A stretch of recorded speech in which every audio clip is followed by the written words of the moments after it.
Welcome to our June IMP meeting.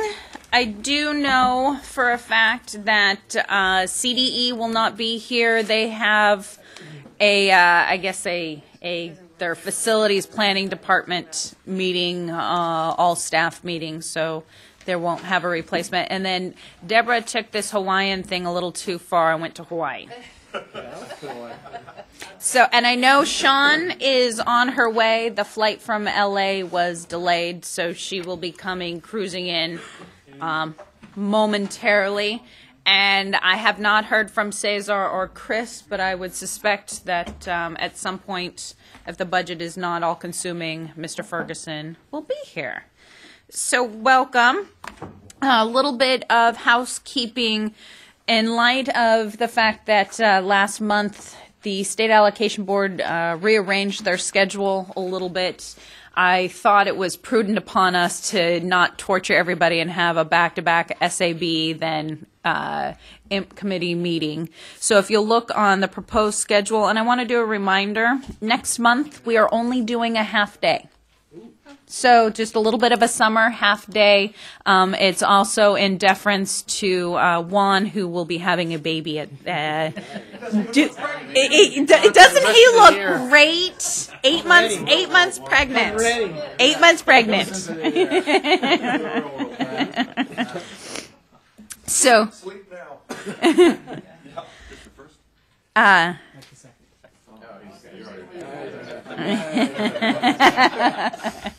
His first in a while. So July 8th is going to be half day because I know some of you are going up to Tahoe. But we're looking really at more like a 9:30 to 12:30, 9:30 to 1. So plan on that. And then as you will see, the August meeting was supposed to be August 4th or August 5th, I think. 5th. It's now going to be moved a week back to August 12th because the State Allocation Board meeting was moved to August 4th. So in your calendars, know that there will be no July SAB meeting. Our July SAB meeting has been moved to August 4th, and there will be an August 25th SAB meeting. And so everything else is kind of we're keeping it like this, and then we'll just figure out December kind of as we go along, because I know the State Allocation Board is also looking to potentially have a meeting at the same time in light of the fact that they are canceling their October State Allocation Board meeting. So make sure you remove the October meeting from your calendar. Alrighty. So, yes. Really quick, one thing, I just kind of wanted to see what you guys thought, but we were talking about this, but we have to look at the calendars, but if there's a possibility of maybe having IMP the second week of the month, this is just because we have the board at the end of the month, then we have IMP the next week. Need a rest? It might give us a little breather, but I don't know, it's something. I think it's an excellent idea. Just basically from now on, the second week of the month. But we have to take a look at the calendar. Just wanted to throw it out there. We'll take a look, and then we'll bring it back and actually give you the schedule. Just didn't know if anybody was really. So we'll kind of tentatively start August 12th. So may look at the other ones. They may then go to the second week. So second Thursday. At this point, is there any major objection? The only reason stay away from a lot of holidays if you do that, like at the first of the month. Good point. Memorial Day. And just stay away from school boards. We'll bring back the calendar. This is just an idea. I wanted to you throw guys out are there. just going to make my life miserable because my meetings are the second Wednesday of the month. The next SAB. I think it's great. So The timing of everything and preparing. That's why we're doing the 3 weeks. 'Cause you That's could true. do 10-day notification. Yep. And so if you had to respond for the next board, you really needed to meet right after. But Okay. Well, we'll take a look at the calendars, and we'll bring back something next month if we really want to go that route. Because it seems sometimes, Gary, that we're getting a little bit more direction of the SAB does something and says, take it to IMP. And if we move it, instead of IMP, oh my God, we got to get it to the SAB, it's more the SAB directing to the IMP, and it would give us a little bit more time.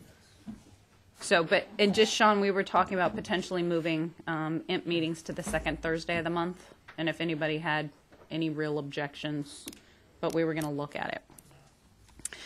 Alrighty then. So we are going to get started. So if I could have, or any announcements that I need to know? Any comments? Could I just ask a question? Yes. Madam Chair, I'm not seeing an agenda, so I'm just assuming we're going to dive in the order of the items in the We're going to packet? dive in. Apologies. This is kind of a little bit on the fly. That's fine. The agenda is, I've had you printed it out. Yeah, okay, got it. But yeah, we're going to go CTE, CCI, and then we're going to discuss the PIW. For HPI. For HPI. Yes. Thank you. The Well, you put it on the sorry. acronym. Sure. Woo! The ABCs. So yes, if I can have OPSC staff come on up in regards to CTE. Welcome. Thank you.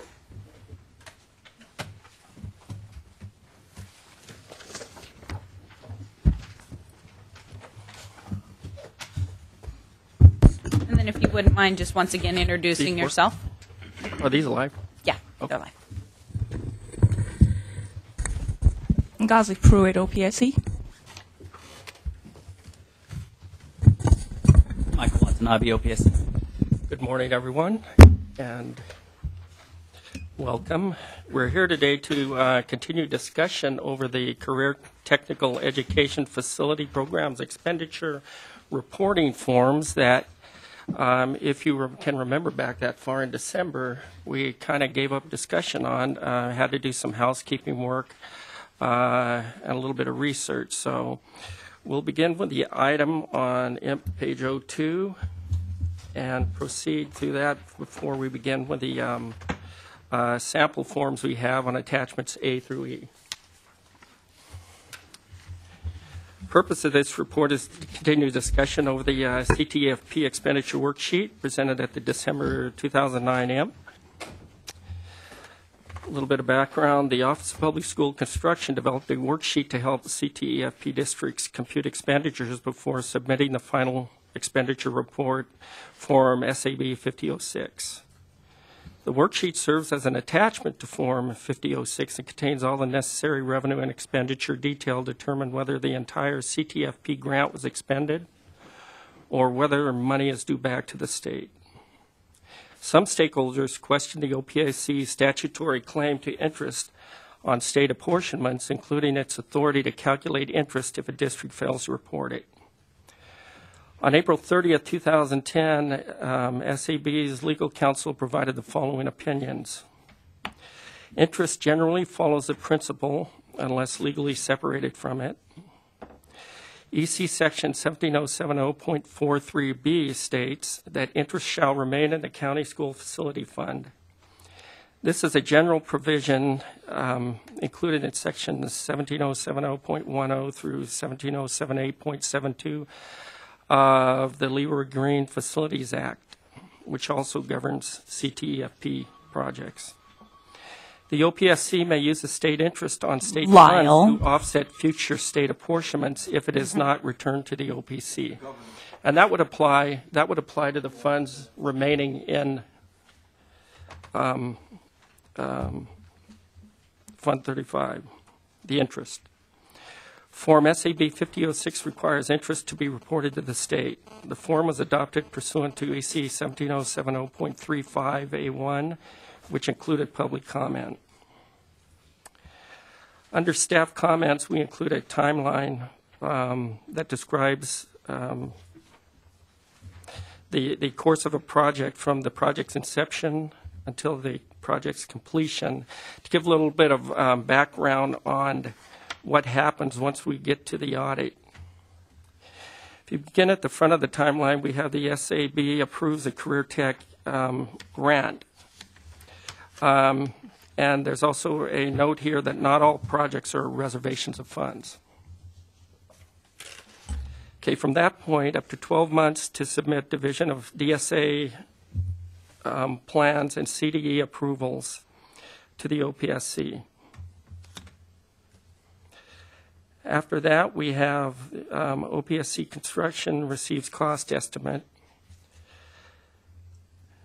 which a project received OPSC's acceptance letter once those costs are approved. From that point, 18 months are given to the district to apply for the fund release. And the next step you see is Form SAB 5005 being submitted.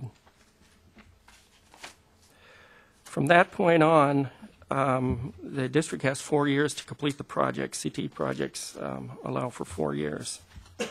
Okay. From that point on, if you see on the bottom, the bracket on the bottom, the interest calculation begins. Okay.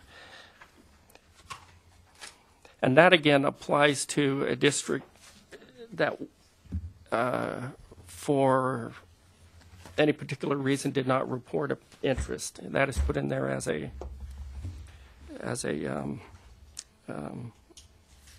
guideline. Then after that, Form 50, SAB 5006 is received from the OPSC, and the project is put on the workload list and waits for audit.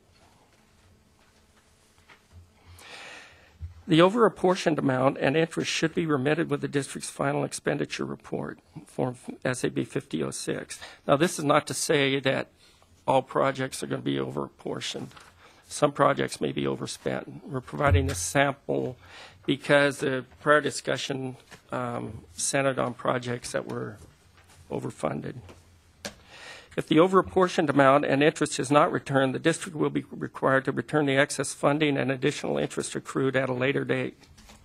In cases of reimbursement, interest may not have accrued on state funds. See attached worksheets for reporting examples. Okay. We'll follow. Based on the legal opinions mentioned above, staff proposes the following options for recovery of interest on state funds.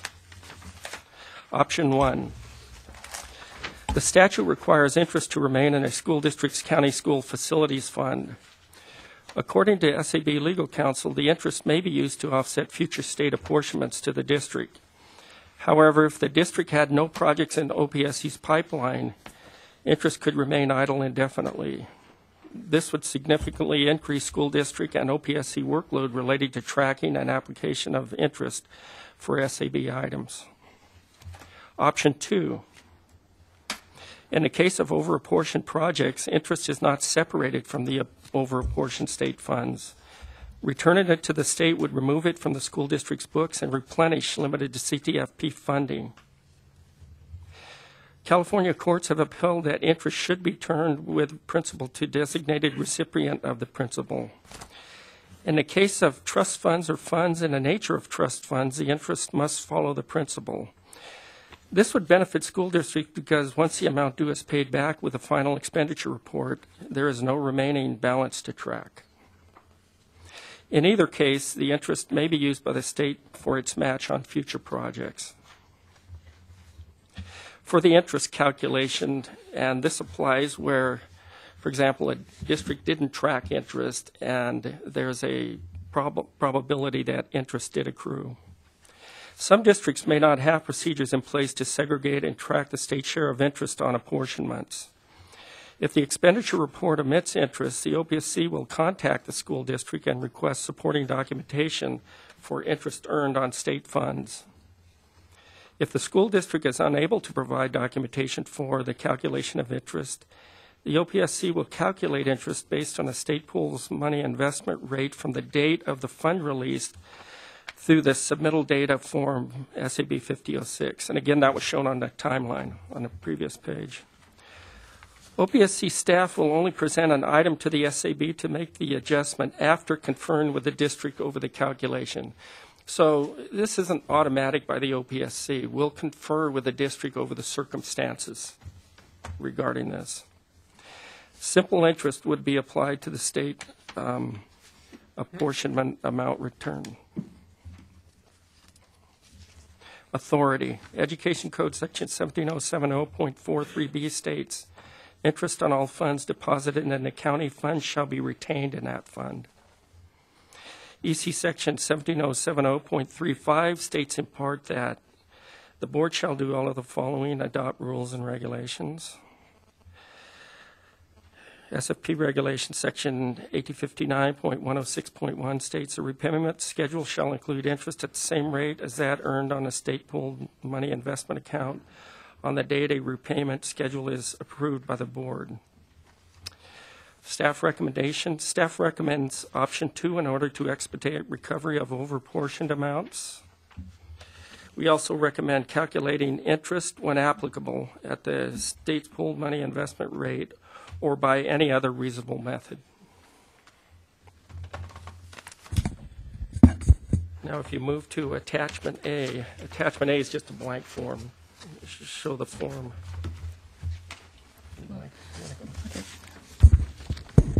Well, we have 4 different attachments here, attachment A through E, explaining the format that districts can use in computing the amount that will be returned to the state.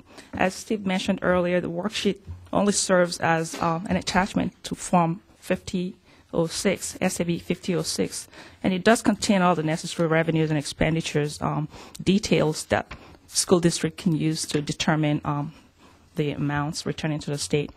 The very first one is attachment A. If you take a look at it, what we've done here was to provide some additional information to guide the district in doing the computation. The very first item, line item A, lists the name of the school district. B is the LEA. C is the name of the school. The D is the application number. E is the SAB apportionment date, which will enable us in calculating when the apportionment was released. Then the date of the warrant is F item. G is the district share, which is 50% of the amount funded. H, state share, 50%. The item I is the interest on state funds only. So OPSC will expect that the district keep on their Fund 35 separate chart of account for the interest amount earned on their amount released. The J item is the total expenditure that is reported on the detailed listing of expenditures, which eventually transfers into the 5006. Item K will determine. Nazi, as we go through these, especially with A, B, C, and D, for the most part, they're the same. Can we just point out the differences in what we're looking at? So actually going into probably attachment B, and then explaining what exactly this means with the numbers here. Okay. I'll go ahead and refer you all to attachment B, because we do have scenarios and data to explain how you can do your computation. Attachment B, if you look at it, is pretty much a situation where the district was funded an amount. If you look at item number G, we used an example of $500,000, which is 50% of the amount allocated. So let's say we had you had come in for $1 million. The school district share will be $500,000, and OPSC will be $500,000. And then to determine the interest, school district will then certify the amount of interest earned on the state portion, which is on the $500,000 allocated. And example here, we just plugged in $10,000. And then the total expenditures will be the amount that was calculated from all total expenses on your detailed listing of expenditures. And we had $1,006,000 here. So to determine the amount that was overfunded or overexpended, we have to add item number G, H, and I, which is the total of the school district, state district. Once you get that total, you subtract the interest. You add the interest earned to that and then subtract the amount expended. In this situation, we have $4,000. Then you come down to the next item. If line K, which is the amount we have, the $4,000 is greater than zero, you have to complete line item 1 through 3. Otherwise, there is no money due to the state. So in this example here, we determined that $4,000 is less than the, excuse me, if line item K, which is $4,000, is greater than $10,000 of interest, then we add lines G and H and subtract line J. In this situation, it doesn't apply. If the line item K, which is the $4,000, is less than the interest of $10,000, which it is in this situation, then you have to put $0 there. Then the second scenario, to calculate the interest on the state fund to be returned, if line item K, which is the $4,000, is greater than the interest of $10,000, then enter line item I. In this situation, it does not apply. It does, if line item K is greater than line item I, which is $4,000, if it's greater than $10,000, enter line item I. Does not apply here. If the K, line item K, $4,000 is less than I, which it is, then you have to record the $4,000. And you have to add the totals of 1 and 2 to give you the total amount to be returned to the state. This scenario, we have $4,000 that is coming back to the state. Then the district's responsibility will be to cut a check for $4,000 and attach it to the worksheet and mail it to the address stated below. This is the first scenario.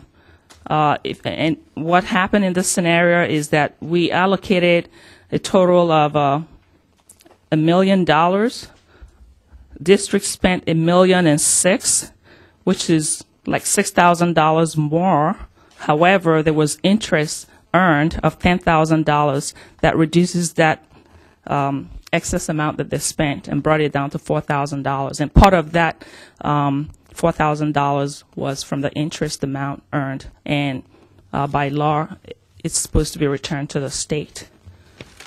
Now, moving on to the second attachment example, attachment C.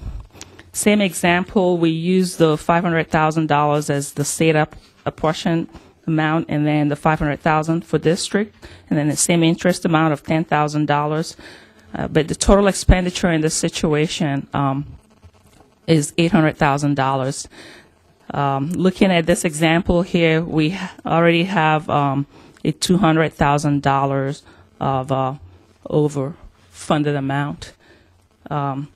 So you go to line item K to determine whether the amount was over or under.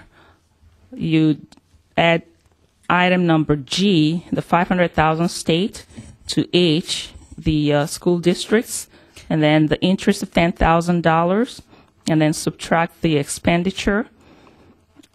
So, Nazi, this is basically just an example. If they've got an apportionment or a reservation of $1 million, they didn't spend $1 million, and this is how you would figure out and what the amount would be. Absolutely. So the first one is they basically spent the amount plus a little bit more. Yes. Amount determined. This is underfunded. And Exactly. So then attachment D shows that if they got $1 million, what happens if they spend more than the amount that they were given Correct.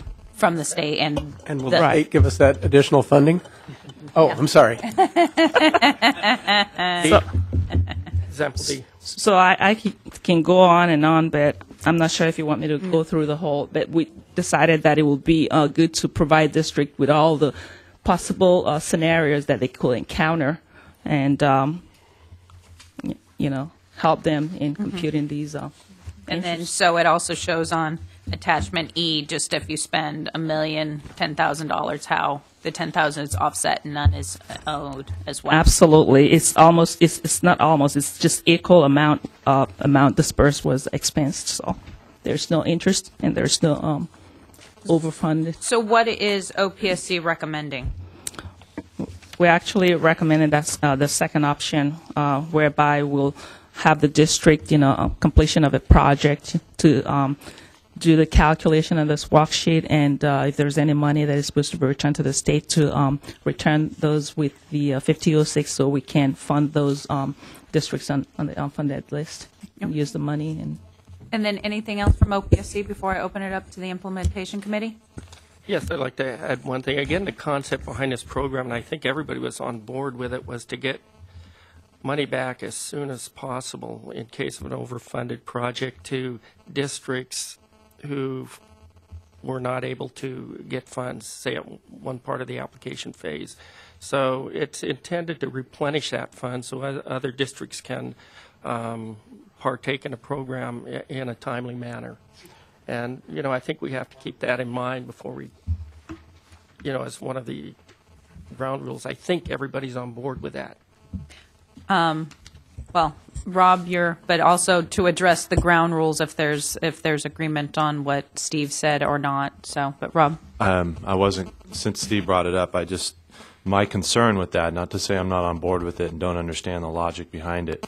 I think my statement before was what that's going to result in is the project that you're pulling the money out of early is going to result in those projects being underfunded. So in trying to help other districts get money today, you're actually going to be underfunding. You wouldn't turn in the check. I'm not talking about interest. I'm talking about. So have you changed that? No, I think it's always been with the final report is when you turn in. Well, when we originally started this, we are tying it to when you convert.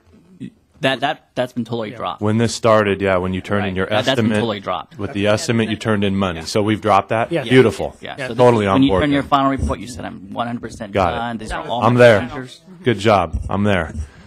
What I am wondering, though, and I understand the two options, is there room to allow districts either option? So my question is, I understand option 2 and I understand option 1. And then with option 1, is it to offset future CTE apportionments or to offset any future apportionment? It would offset any future project. The problem with that for not only us, but even more districts is tracking that. It's already hard enough for districts to track interest on an individual basis. But if that interest is just parked in that fund, earning more interest, and then you're trying to offset a future project, and you're going to have to remember that your future project's going to be, get a haircut because you already should have the money there. Yeah. Assuming no staff turnover, you can track that. It's just it's a nightmare. Is there a way to say maybe if you have a project on the workload list or then it can offset that project, just to kind of keep a reasonable timeline? Anyways, just an idea. Can I just follow up? I just want to know from others if it truly is challenging to track this. I think it's what we heard, but we think that it'll be a difficult thing for the districts to do. But I just want to hear from other districts whether it's in fact what we think that it is in terms of tracking this interest for option 1. I know it varies. We have a system in place where it's not difficult at all, but some districts would tell you that it is. Got it. Sean, then Dennis. I think our main issue with it is that it's always a moving target. So it's whatever it is today, and then it's different tomorrow. Dennis, then Bill. Oh, sorry. I just have a question. It's my understanding on this that if the district can track the interest, then it's what's actually what they can document. If they can't track the interest, then the interest is calculated from fund release through the end of the 5006. And in actuality, you're going to be the district is going to be expending those funds rather quickly during the construction of the project. Is it right to charge them interest on monies that they don't have to create interest? That's why but if you look at the recommendation on the bottom of page 03, calculate interest when applicable at the state's PMI rate or by any other reasonable method. Okay.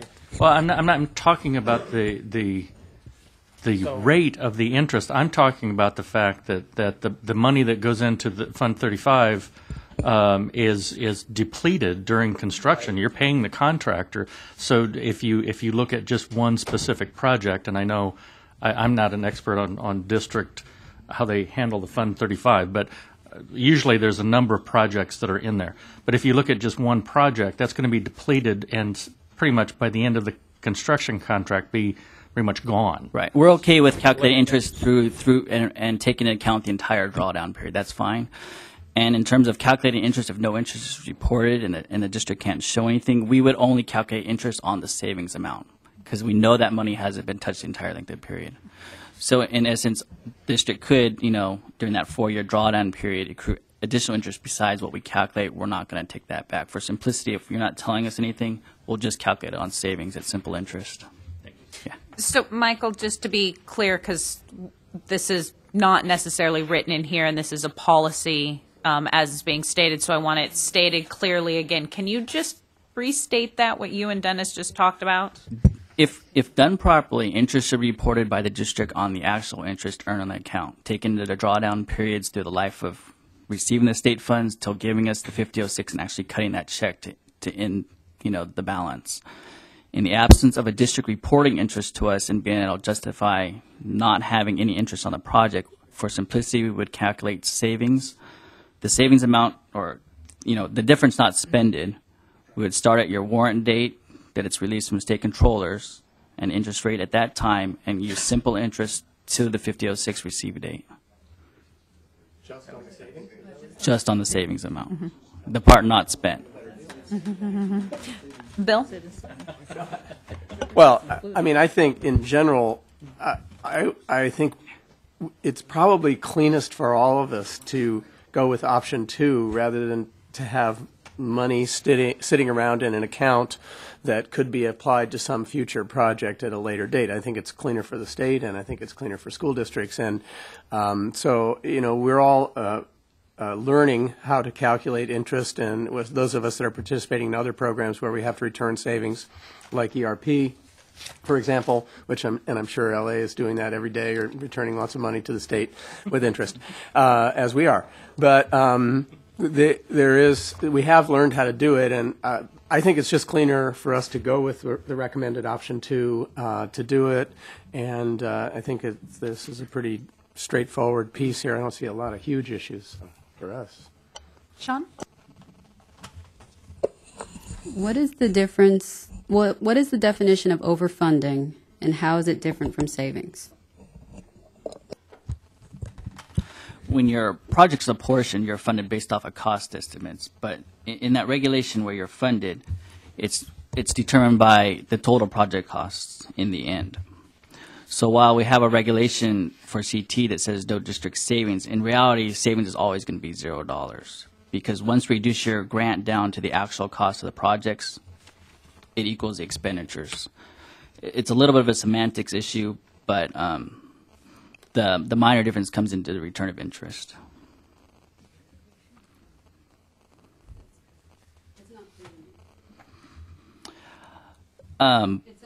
Part of what brought this up is why can we collect interest for the project? Interest is tied to the principal, and it's a pretty set standard. If we call the interest, if we don't relate interest to the overfunded amount, we run into problems where the interest just sits in limbo in the county fund. So it's really, we use it as a semantics. We call it overfunded versus savings. Essentially, in terms of as far as the district is concerned, what they spend versus what they got, they're essentially the same thing. Part of, I had your same question, Sean, because I was looking over the regulations and the statutes of where is savings and interest? Because specifically in the regs, it says in section 1859-199, an applicant district may not retain savings realized by a CTE.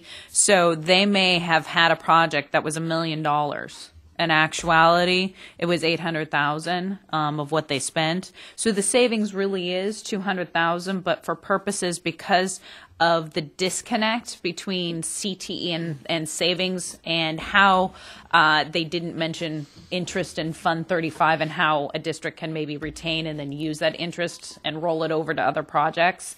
That is then subject, the interest is also considered part of the monies earned and therefore can't be savings. And so OPSC is semantically saying that's overfunded, but in reality, it could be that it was a savings. You know, your project was $1 million and it only cost 800,000. But then it could also be that you put out that your project was $1 million, and when all the plans came back and verified, it was only 800,000. But if you end up spending 900,000, your savings are still 100,000, and you'd only be paying back the interest from Fund 35 on that $100,000. Does that make it any more clear? I certainly understand what you're saying. My understanding, though, is that it was intentional, the disconnect between savings and interest, that it was written so that school districts would keep the interest, regardless of the reason why it was there. This kind of flies in the face of that. Can you help me, because I've been looking over the regs, because I remember your argument in December and trying to find that, but I don't find that. I'm having problems finding the connection in the regs that would. The SFP was created that way, but CTE was tweaked and it wasn't, and so I have to go by the CTE regs. Lyle, you're shaking your head. Well, let me speak to it. Okay. CTE specifically says return savings, not overfunding savings. So, I mean, this seems very inconsistent. But savings is equal to $0 in all cases. That's Because why we're I asked for gonna the definition. We're gonna reduce. We're gonna savings reduce is your project defined, grant. Savings is defined in regulation. Right. And based on what's in statute, we would be returning the amount that you determine by using the definition of savings. Right. You're going to return $0 in savings. What you are going to be returning in There is no cash. definition for overfunding. OPSC made it. We are adjusting your project. If you didn't return a warrant with your 5006 when you're audited, we'd adjust your grants to what they should have been based on DOT 193, where the funding regs for CTE.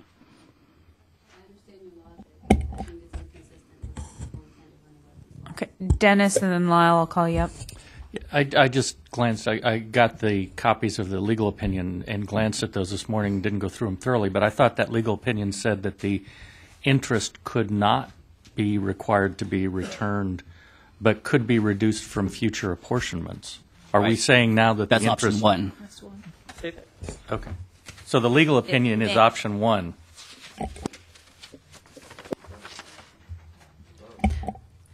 There's a legal foundation for option 2, though. If you read in it, let's get to option 2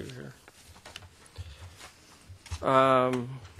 Again, interest would not be separated from the apportioned state funds. Return it to state would remove it. Okay. California courts have upheld that interest should be returned with principal to the designated recipient of the principal. The legal foundation goes back to common law, back in the 1700s. And the first significant case in California was Pomona City School District, by coincidence, versus the County of Los Angeles, where the county was holding district funds in trust, okay, and their pooled money fund. Those funds were accumulating interest, and the county argued that the interest belongs to the county and not the school district. Well, once all the legal arguments occurred and everything, the courts came down to the reasonable and equitable rule is that the county is simply the agent of the school district, the bailee, trustee of the funds deposited in its care, and such bailee and trustee, it cannot allocate to itself or enrich its coffers with the interest increments upon money placed in its custody by its bailor or trustor.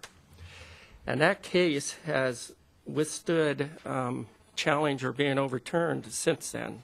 This is follow-up work on my part, okay? And it boils down, if you go back to, and there's been other arguments, going back to the Fifth Amendment of the Constitution, It boils down to private property and also the 14th Amendment due process. The concepts behind the private property interest on principle involve those concepts. And not only in this state, but nationwide, those concepts have been upheld throughout through many legal challenges.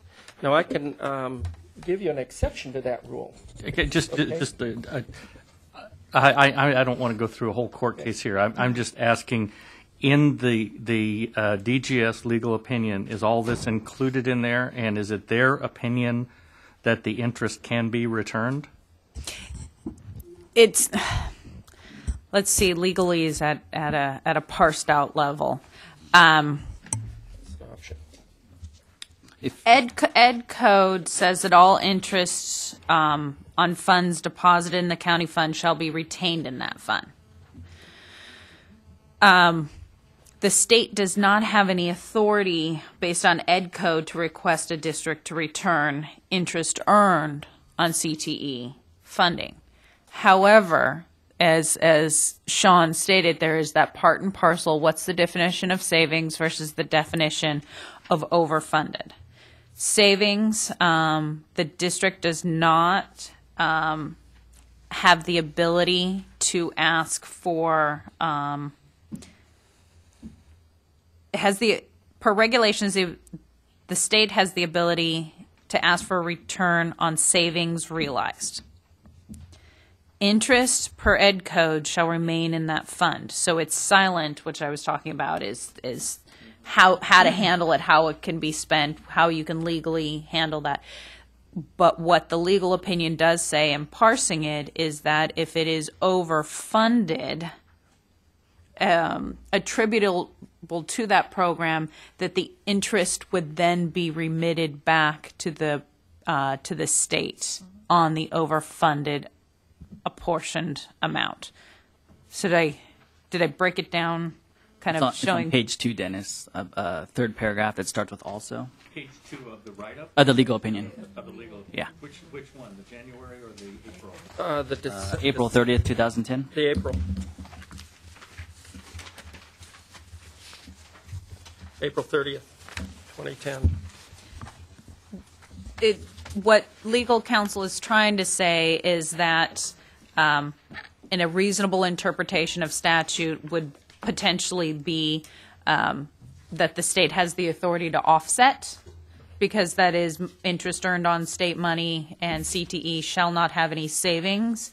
What OPSC in this policy is establishing is that savings potentially equals overpayment, therefore they have the authority to ask for interest back with the amount that is overpayment. So I want to, Lyle, let's go to some of the experts that may help clarify some things, and then we'll go back. So Lyle, then Bruce, and then Whale. Come on up.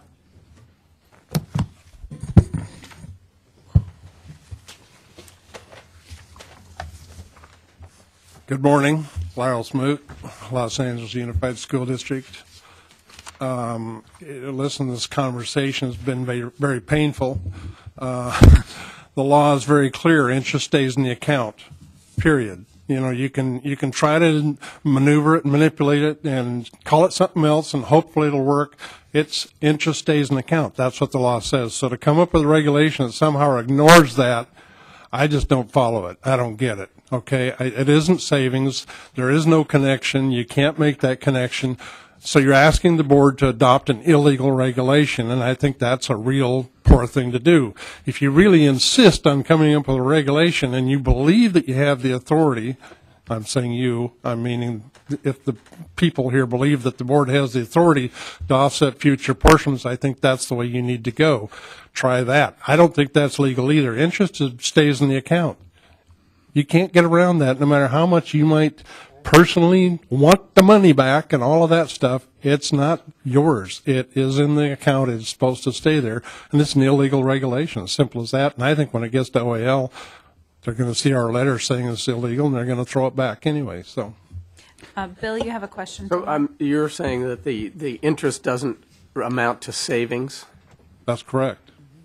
Interest is interest, savings are savings. Over apportionment is over apportionment. You can't somehow go, oh boy, I'm going to put them together here. I'm going to call them something different than what they are. If you send this regulation to the Office of Administrative Law and you point to this section of law that says interest stays in the account and says, by the way, even though this law says it stays in the account, we want it back, good luck with that. And you can't point to this other regulation, which is a general requirement of the State Allocation Board to adopt regulations and say, oh, this gives us the authority because we're supposed to adopt regulations. That's not the way regulations work. When you say it stays in the account, does that mean that the district can expend those funds on any other high-priority capital project? You betcha. No. Absolutely. I disagree with everything they're saying here. It stays in the account. It belongs to the district. The district can spend it on other high-priority stuff. Quite frankly, I'm not too sure they couldn't spend it on any darn thing they wanted to, but it certainly isn't. Well, like what Bill's saying, if you take a black and white reading of the reg, or the statute, it says interest must remain in the account. That means you can't spend it on anything. That also means district funds deposited into Fund 35, you cannot spend it on anything, and it sits there forever. You can't read it that black and white. No, you can't read a law and conclude that the money's just going to stay there forever because there's no specific discussion about what to do with it after the project is done. That's a ridiculous interpretation. It just doesn't wash. Juan? Can you point to where you think that statute says that you can use it on anything else? You said it right there. Interest on anything else? 1707043. Interest on all funds deposited in the county fund shall be retained in that fund. But, how much clearer can that be? And yeah, by the way, I can tell you that I know that the intent of the legislation was that interest would stay with the district because there was an enormous battle, and you're trying to recreate that battle. And eventually, if this keeps on going, we'll see more legislation to clarify it. But the battle was always over the interest. And the state wanted it back, and the district didn't want to. And then this law was established to make it clear. Could you recap the battle, General Smoot? Just, briefly. For those of us that were not around. We weren't all there necessarily. Maybe we were, and we can't remember. I'm not sure you're all there now, Bill, but I'm sorry. I'm sorry, Lisa, yes, you asked me to recap something? Recap in regards to the history of is this, I don't know if this is true. Me neither. So none of us know the history of the regarding the battle of the interest. Which bill are you talking about? In the old lease purchase program, the interest was always a conversation because in the lease purchase program, as in this program, you're always experiencing costs that weren't accounted for, and so, the state was always wanting it back. So what was the intent with the creation of the SFP? To make it clear that interest belonged to the district, period. That was the intent. That's what the law says. You can't argue with it. It says right there it stays in the fund. So I don't even know how the attorney can come back and say, well, even though it's pretty clear that the interest stays in the fund, we can't ask for it back. We can reduce the next apportionment by an amount equal to that. I don't think you can, by the way, but okay, let's assume you can. So since we can reduce the next apportionment, let's just pretend that we can get the money back now. I'm just not following that. Okay. Steve, and then we'll allow, your colleagues to come up and confer as well. Lyle. I'm sure Bruce will have his Steve? opinion. I'd like to respond to Lyle's comments just now and expand more upon the law, which part of the legal opinion came from. Again, that earlier court case, Payne versus Pomona City Schools versus Payne. Again, the courts ruled in a number of these cases that the concept of private property of the owner of the principal, which would be in this case the OPSC, goes beyond even local regulations. For example, let me give you an example. CDCR inmates came in and sued the department against for taking interest out of their inmate trust fund to use for expenditures, and to say the department has ownership of those funds. Okay, we pay administrative expenses out of it, therefore it's really not their property. The courts came back in that case and said, and they had regulations supporting those activities, and the courts came in under again the Fifth Amendment, the Illegal Taking Act of that Fifth Amendment, along with the 14th Amendment, and they said the inmates do have right to that private property, and you cannot use those funds for whatever you want, despite your existing regulations. Okay.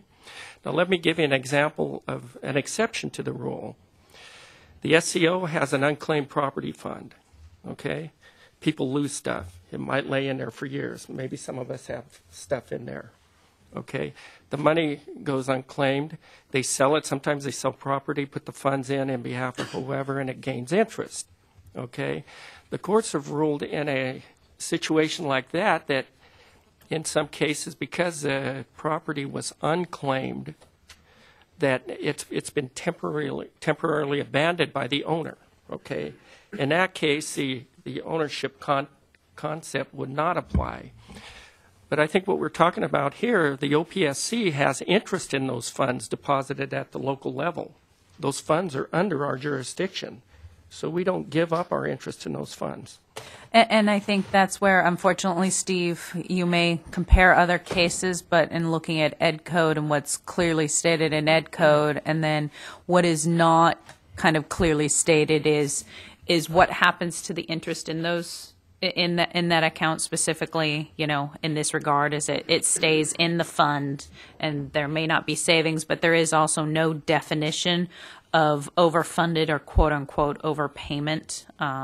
As to clarify things as to what is a clear policy, other than the only clear policy is Ed Code, that interest shall be retained in the county fund. How you expend that, I think, is open to debate. But Bruce? Yeah, Sean?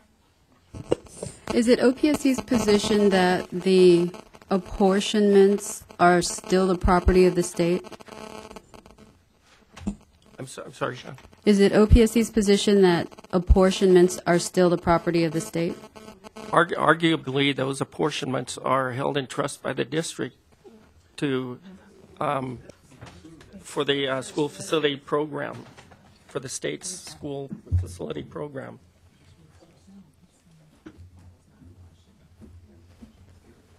Okay, Bruce? Thank you. Bruce Hancock, Donoson Park. I appreciate the opportunity to speak on this issue. This is one of those issues that I probably should sit back there and keep my mouth shut, because I don't have a client who has an interest in it. And the position that I find myself leaning to is probably not one that districts in general would be thrilled about. So in the interest of making a living, I probably should just get up right now and go back. But really, the policy issue is, I know what all of you want to talk about and are interested in. And Sean, I've struggled with this ever since you first brought it up a number of months back, and you asked about what the authority was. And I have not read the attorney's review or opinion, so I can't comment on that. But my impression almost from the beginning wasn't the authority inherent in the program? In other words, if we have a program that allows state funding plus district match, of course, to be available for the actual expenditures on the project up to a cap, then how could we have a program that says that, well, actually, you get the amount of the expenditures plus some additional money? Or how could you have a cap, but it isn't really a cap?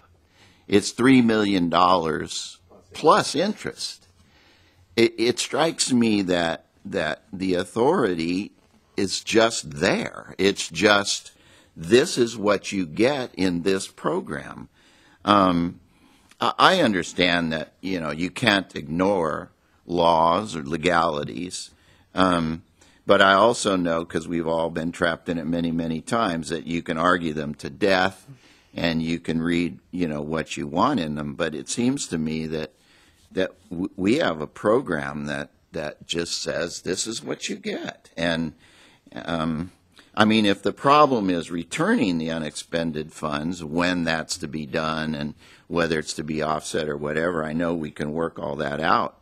But I don't think as a public policy, it's a very comfortable position to argue that districts should actually get more out of the state program than the project cost.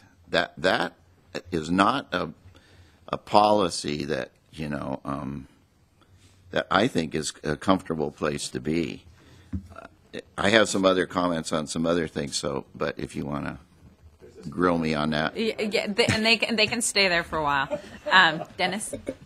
Well, but Bruce, I respect your opinion, but if you followed that further, we have a full and final on you know, the new construction, all the SFP projects, and would you be saying then that the district should not be allowed the interest on those because there is a maximum amount, or I should say, there is an amount that they are apportioned based on criteria, and they're getting more money through the interest that's in that account? Would it apply there? No, I wouldn't argue it there, and I would be hard pressed, I guess, just off the top of my head to make the distinction, Dennis. But I do know from the very beginning of the SFP and the regular program, we made it clear that the district got to keep the savings, and that included interest. That was always done. Now, maybe that actually is an argument that supports my position that we treated interest as savings. You got to get, not in Michael's literal auditing term, but in the general concept that you get to keep the savings, then I guess it's not inconsistent, really. John?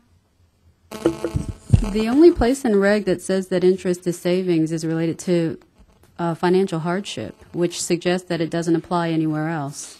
So I wasn't there when the program was created, so I don't know what everyone's intent was. Yeah. But based on the reading of the regs, it seems like somebody somewhere wanted to make a distinction. Yeah, I couldn't agree more. Trying to analyze intent years later is always risky business at best. I'm not making an illegal argument here that there's something that can be pointed to, other than the fact that it seems to me that the fundamental basis of this program is you get a certain amount of money related to the expenditures you make on the project up to a cap. You don't get expenditures plus something or a cap plus something. So that's really, I've said that, so it's no, I don't want to just hammer on it. Okay. It just seems like it's a policy issue, and of course it's always a legal issue as well. The other thing I want to say, and then I'll thank you, is I said it before, and I'm going to get up later and say it again about the PIW, so I'll just keep railing against the storm. The forms, I wish that we would think really carefully about introducing more forms. They're always done for the best of intention. They always have the best purpose in mind. They're always put forward as helping the districts. We have, the last time I counted, we had, I'll toss a number out and be ready to be corrected, but it was something like 29 worksheets on the OPSC forms list that were not regulations. But those worksheets, by their very existence, create processes, and those are, in the end, regulations. So I'm not saying that some of them aren't enormously helpful and welcome. I'm just saying that there isn't anything on this form that does not exist on the 5006 or in the OPSC files. The only thing this form does is a math calculation. If that's important, and sometimes it is, I mean, I acknowledge that many of the forms are helpful, then maybe the form should just be something that the district uses to get to the right number. But the minute it has to be attached to the check and sent in, it will become an issue. It will become, you didn't fill out the form, you didn't sign it, you dated it before your 5006 or something. I assure you it will. So these forms are usually put forward as being helpful, but the real question is there a real purpose for them? And then the last thing, and then I'll shut up and let everybody else. Steve, you said something that I think really everybody in this room, or mostly, does agree with, and that is that one of the areas where we all do come together is that it's a great idea to get the money back timely. I think there was a lot of interest in some sort of compromise on doing that in this program, and we didn't get there, and maybe someday in the future we will. But I have to point to your own timeline on IMP 02 and note that one way to get the money back into the program would be to have these audits done within 6 months instead of 4 years. And I make that not as some sort of jab or, but that we have to look at all of the ways. We do agree the money should be get back in and be available for other CTE applications, and that would be definitely one way to do it. Thanks very much. That 4 years, Bruce, is the timeline that districts have to complete a project. So it could be up to 4 years, but I mean, if the day after they receive the funds, they give us a 5006, then interest wouldn't be calculated for that entire period. I apologize. Yeah. I misread the form, and I thank you for the correction. I apologize. Well,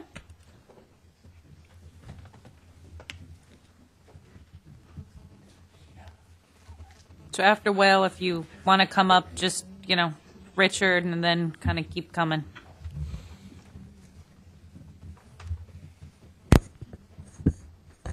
Good morning. Wael Alatar from San Bernardino State Unified School District. I just want to ask for clarification for implementation page number 6, attachment C. And my question is, obviously in this case, the total expenditure is $800,000.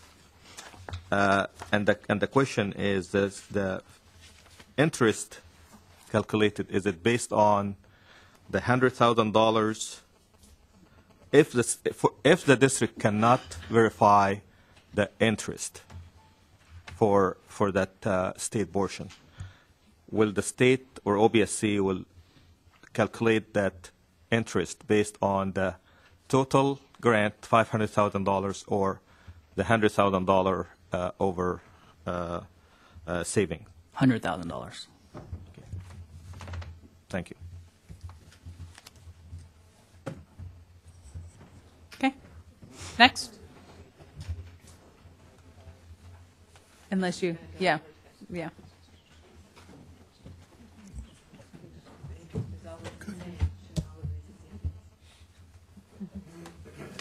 Go ahead. Good morning. Richard Gonzalez of Richard Gonzalez and Associates.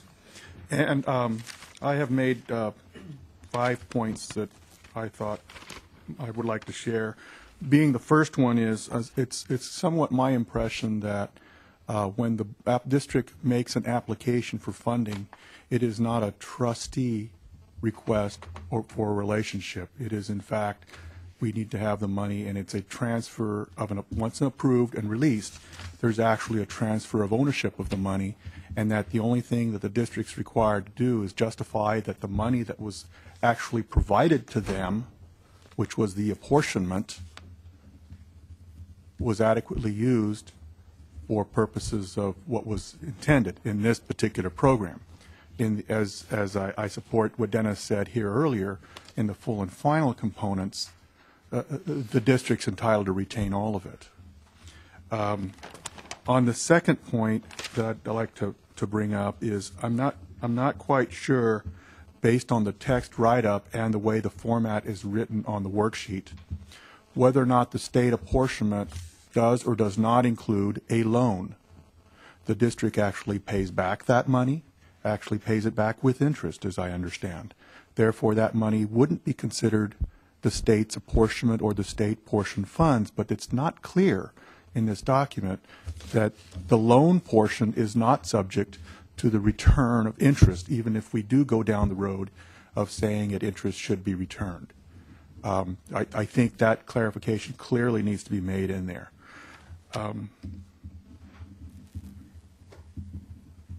The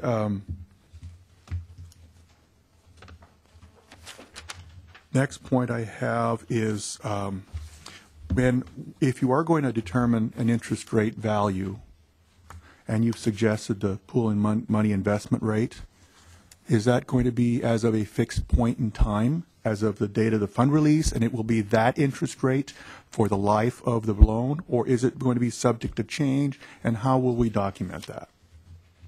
That'd be the date of the fund release. Right. It's published on State Controller's website. They do a month, every month they update it, and it's a published list, and it stays for simple interest the life of the term. Okay. Again, that is not clear in the notes here that it is a fixed point in time and a fixed dollar amount. Given, changes of all the things that are happening, members of the IMP committee, members of the board, staff at OPSC, different readings of this could be interpreted without that clarification, that as the PMIB rate changes, it's the time of which it was the last 5006 or a variable change throughout the whole life. But if it's spelled out that it's as of the date the warrant is issued within the context of the regs, then I think that would help if we in fact agree that it should collect interest at all. I will stop at that point. Okay, Dennis and Mary, or Dennis and Lee. Just one thing that just came to mind as Richard was talking about that. So you're going to, every time you issue a warrant for one of these projects, then you're going to have to go on the PMIB website and document what that interest is at that time. We're and only keep doing track it if of the that. district doesn't tell us what the interest is. Yeah, last resort. Ideally, the interest would be tracked properly and recorded properly to us. No, I understand that, but the time I'm just trying to think through the timing on this. They're not going to tell you whether they've kept track of the interest until they submit the 5006. So, do you have a method of going back to that date of It's a the published warrant? list. They list it. Okay. It's probably got a 25 years worth. And they keep monthly track of that. table. It's just one big table. I'm yeah. sorry. Never mind. Lee? Thanks. I'm not real clear on the form still, or in the write-up, that it's very clear that the interest is just on the savings. It continues to say simple interest would be applied to the state apportionment. It's not, and it's also not clear on the form that the district should write down that it's just on the savings. So if we're going to go down this path at all, it's all over the place that it's on the whole state apportionment. And it's my understanding, Michael, can you clarify that, please? Right. On the form, we put interest on state funds. On the form, we don't say that it's calculated on the portion or anything like that, because on the form, it's supposed to be interest but from the district. But in the write-up, we say if you don't put it on, it's on the apportionment, which more accurately, yes, you're right, it should say apportionment not used. Right. So, I mean, I think that's a huge issue. So it needs to be really clear, I think, on the write-up that it's on the savings if we go down and on the form as well. Because as I read it, this is interest on the entire apportionment, not just the state shares. I can see that. No, it's not. It's not. Okay. Mary, then Rob? Yeah, to the discussion you're having, I think it's confusing in that all four of these examples, the interest is the same amount no matter what, whether you're looking, and so that doesn't seem right if what you're saying is the interest that you have to give back will be calculated on the savings. Yeah, the examples are just that. They're just examples to make the math easy. Rob? Yeah, so, people are going to rely on these examples. So on the form, that line item I, you want to see, they're all the same. All the forms are the same. They're just different examples. So that line item I on any of the forms, you do want to see the total interest earned. By the district, yes. And the way the formula works out, though, the only interest you return back is interest on the savings. So I just want to key off of what Lee said. I mean, I understand you wanting to see the complete interest earned. I totally understand that because that's part of the pool of money, so to speak, that you're using on the project. That will help generate the savings. The interest should be on the actual amount in the account. Absent that being provided to us, the only thing we have to us, because we don't know your drawdown period, is to calculate it on the unused amount. Oh, okay, so we're talking in circles. Let me do the 1, 2, 3, 4. So, the state share is $500,000. Will interest be calculated on the entire $500,000? If they don't report interest to us? Yeah. Well, either way. Oh, hold on. Let me do my attorney stuff. Let me parse it out. I'm going to ask single by single questions. Is the interest going to be charged on the entire state share? Only what isn't used. Only what isn't doesn't used. Report anything to us. So, question clarification. I deposit $500,000 into my Fund 35. That immediately starts earning interest. Is it on the entire $500,000 while it's earning interest as I draw it down as what needs to be reported? Ideally, yes. Okay, so it's not, and let's just say then it parse it out because it's different. We've been talking about interest on savings. So let's say our project is our savings is $100,000. So the interest is not going to be just on the $100,000. It's going to be on the entire $500,000. For actuals, yes. We're only talking about interest on the savings or underfunded amount if the district does not report anything to us, because that's all we have. Can I need to interject there, please, Yeah. please. You need to know the total interest earned on the apportionment because that's the pot of money we have to work with to generate what our savings would be. The original $500,000. Right. So whether or not I report it or you calculate it for me, you have to see the total interest earned on the state apportionment, whether I report it or you go and determine it for me. Right, but we take the easy route, the lower amount, by just doing it on the savings amount. Time out. So I haven't made that leap yet. So that the savings earned on the apportionment for the entire period that I've had the money, I have to report to you on line item I. If I don't, you'll determine a number for me. Yes. The savings at the end of the calculation, the interest at the end of the calculation that I return to you is only if it's savings. Yes. So, I mean, that's where I think people are getting twisted here. It's you need to see the total savings or the total interest earned to generate savings on the project.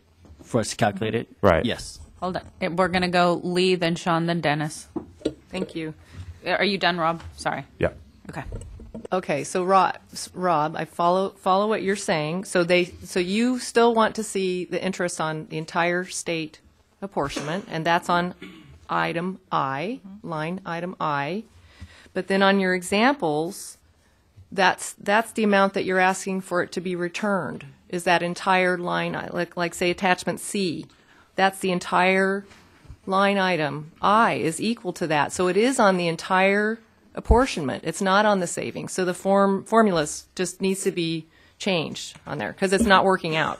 Lee, go to page 5. I'm sorry. So you reported $10,000 of interest, but you're only returning $4,000. Right. Go to attachment C. You report $10,000 and you return $10,000. Right, because you didn't spend it. In that example. No, you're returning 110 because of the savings. Right. But the entrance, yeah. But that's not what it says. If line item I is the interest on the entire apportionment, but then that's the equal amount of 2. Number 2, that would be a much smaller amount because it's only the interest that you're returning is on the savings on the 200 and 110,000. Yeah, can you explain the difference 100,000 between the examples? Well, what the examples are showing you are. Okay, so let's go back to attachment B. Okay. Let's go to wait. Let's go to attachment B. We'll do them in order really quick. All right. Imp stamp 5 on the bottom. Okay. In this example, the district earned interest on state funds, and they reported $10,000 on the whole grant. That's what was in their account, including drawdown periods for the period. In the end, they ended up spending $6,000 of that. which we allow. That's always been our policy. What they didn't spend was the remaining $4,000. That's what's paid back. Okay. In attachment C, the district had savings. They didn't spend everything on the project. They're overfunded. So $200,000 of that is overfunding. 50% state share, 50% district share. We only care about the state share. That's line 1. Interest earned on the state funds during that entire drawdown period was $10,000 reported by the district. If the district didn't report to us what they earned during that entire drawdown period, we would calculate it only on the state share of the over-portioned amount. In which case, we would manually have to plug in number 2 to whatever it should be. Still not. I'm still not getting it. In the second example, Lee, you spent $206,000 less on your project. Correct. They let you spend the savings in example 1 on the project. Right. It's what you didn't spend has to go back. Right. In sample 2, you Clearly didn't relative to spend the it, first too. sample, you spent way less money, so all the savings, all the interest ends up coming back. Right. So all the interest on the entire apportionment comes back. Yeah, in that So it is example. on the Because entire it's not spent. You didn't spend It's just it. sitting in an account. It's not just on the savings. It's the entire apportionment. Right, so whatever you've been earning the entire drawdown Right. period. Well, those are two That's- different things. They are completely two different things. Right. So we've got Sean, Dennis, then Jeff. I think what OPSC is saying is all unexpended interest. And the difference is whether the method you use to calculate it versus the method they use to calculate it. But they're saying return all unexpended interest. Yes. Can I please just, I think what you're saying is return everything you didn't spend. Yes. Yes. Whether it's an apportionment or an interest. Right. That's it. That's it. Because it's all part of a balance. It's all part of the money. Right. Okay. Well, I mean, Yeah. you can't just come out and say it because there's all these different examples of where you might have spent interest, you spent some, you spent none. Right, and that's the problem with using a worksheet. We could do the math ourselves and explain it to you, but the intent of the worksheet was to make it easy for districts.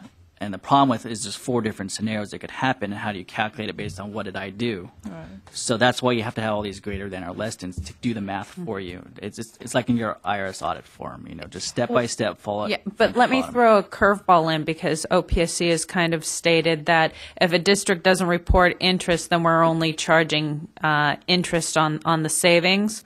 Well, then no district's going to report the interest because the interest is only going to be on the savings.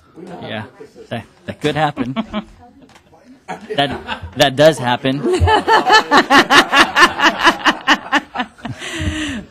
Sorry, my job is to point out the loopholes. Gotta plug the loopholes. So we've got Dennis, then Jeff. The only problem with that, though, is the savings will eventually be audited. The interest reported, will be audited, and in that situation, additional documentation will be requested to figure out how. It all depends on how we see this because we're talking as if we're going to agree to this policy, but that hasn't been agreed to yet. I'm totally confused, but I think Rob answered my question. So Okay, Jeff.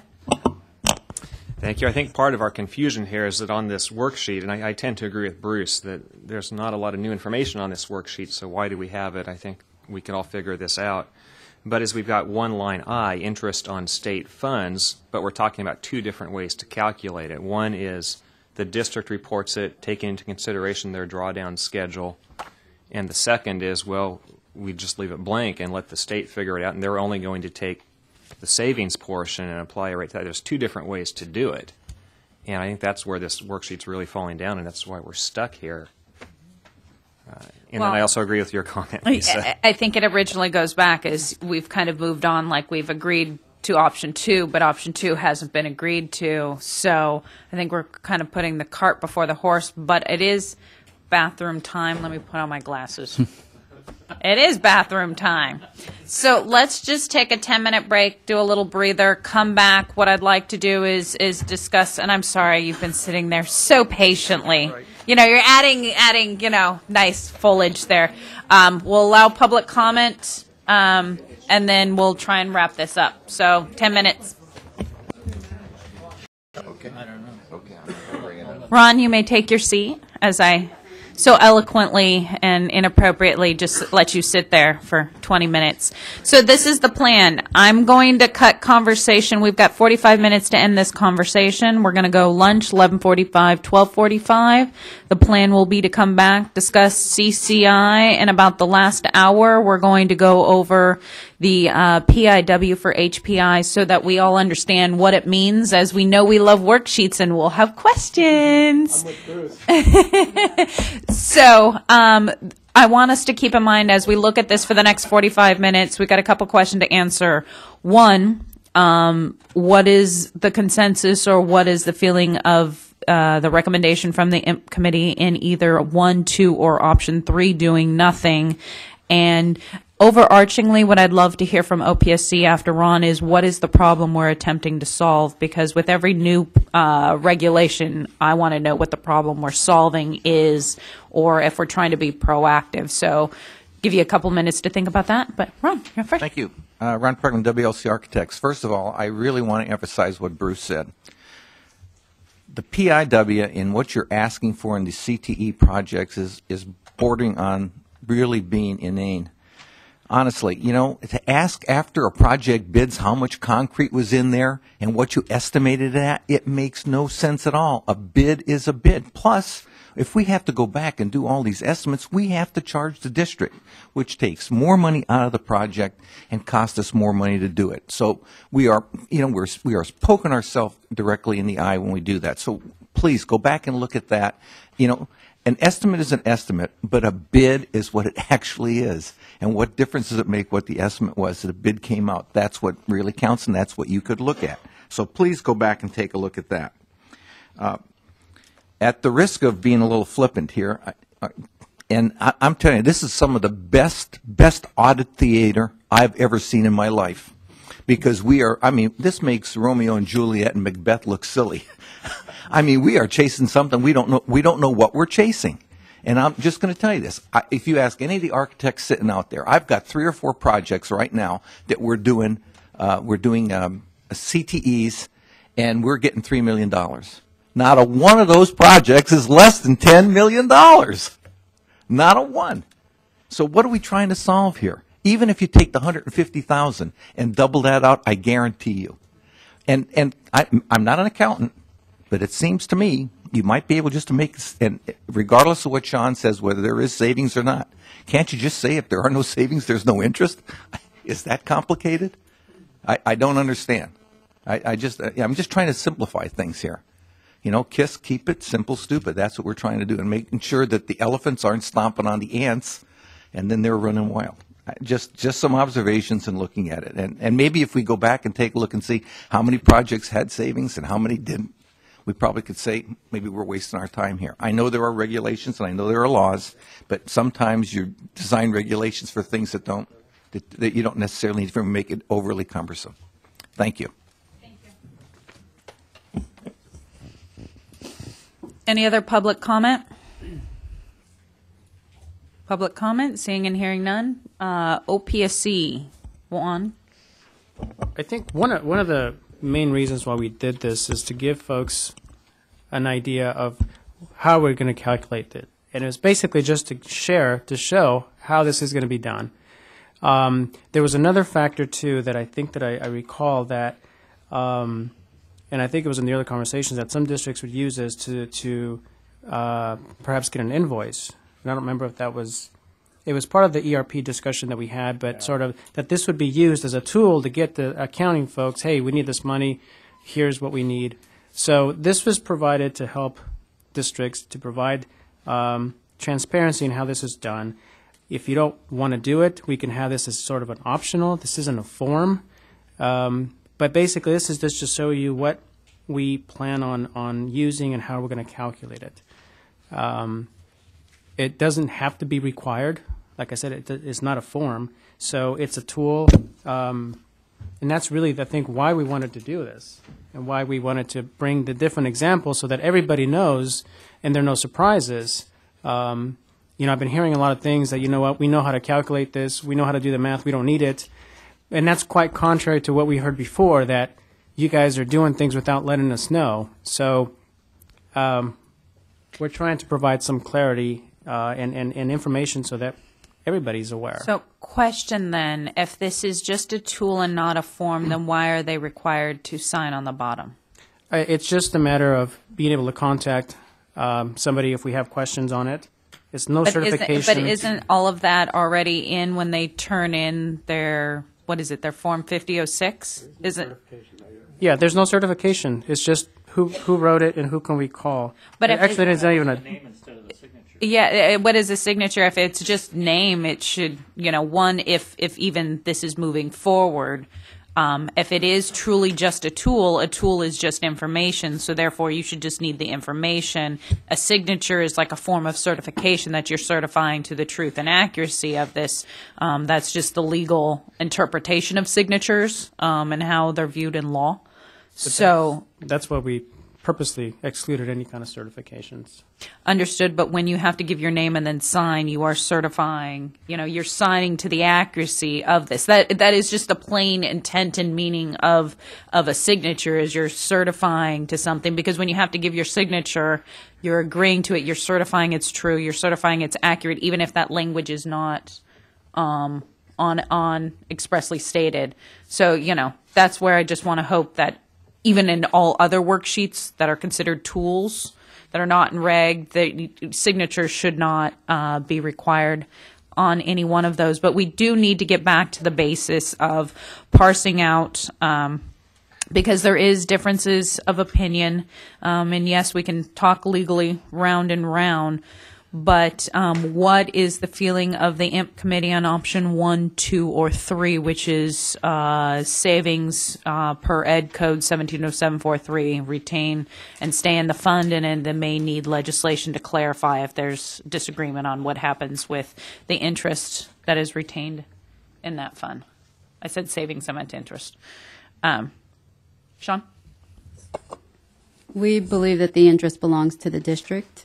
And so I would propose that the OP or the state is not entitled to have any interest returned in the case of a CTEFP generating savings, CTEFP project generating savings. And may I offer one point of clarification? Mm-hmm. I don't know that I was clear about the case I'm talking about. I'm talking about a project received an apportionment, ended up costing less, generating savings. We return the savings, not any interest. During the break, I reread the legal opinion, and it talks about projects that are improperly apportioned. To me, that means you received money that you weren't supposed to get. That's not the same as generating savings. To me, that suggests that you got something maybe based on false information, or it wasn't eligible, but somehow you still got the apportionment. In a case where something is improperly apportioned, I have no problem with you returning the apportionment and the interest, because you wouldn't have gotten it to begin with. But in a case where we submit valid estimates and get a valid apportionment and generate savings, we shouldn't be compelled or expected to return that interest. Other thoughts? Agreement? Disagreement? Where's IMP on this?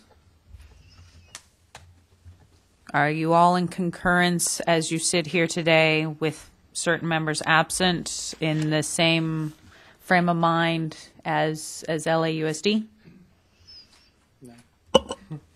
Oh, you got to state it on the record, otherwise it stands. I think it goes without saying what our recommendation is, but it's still option 2. Okay.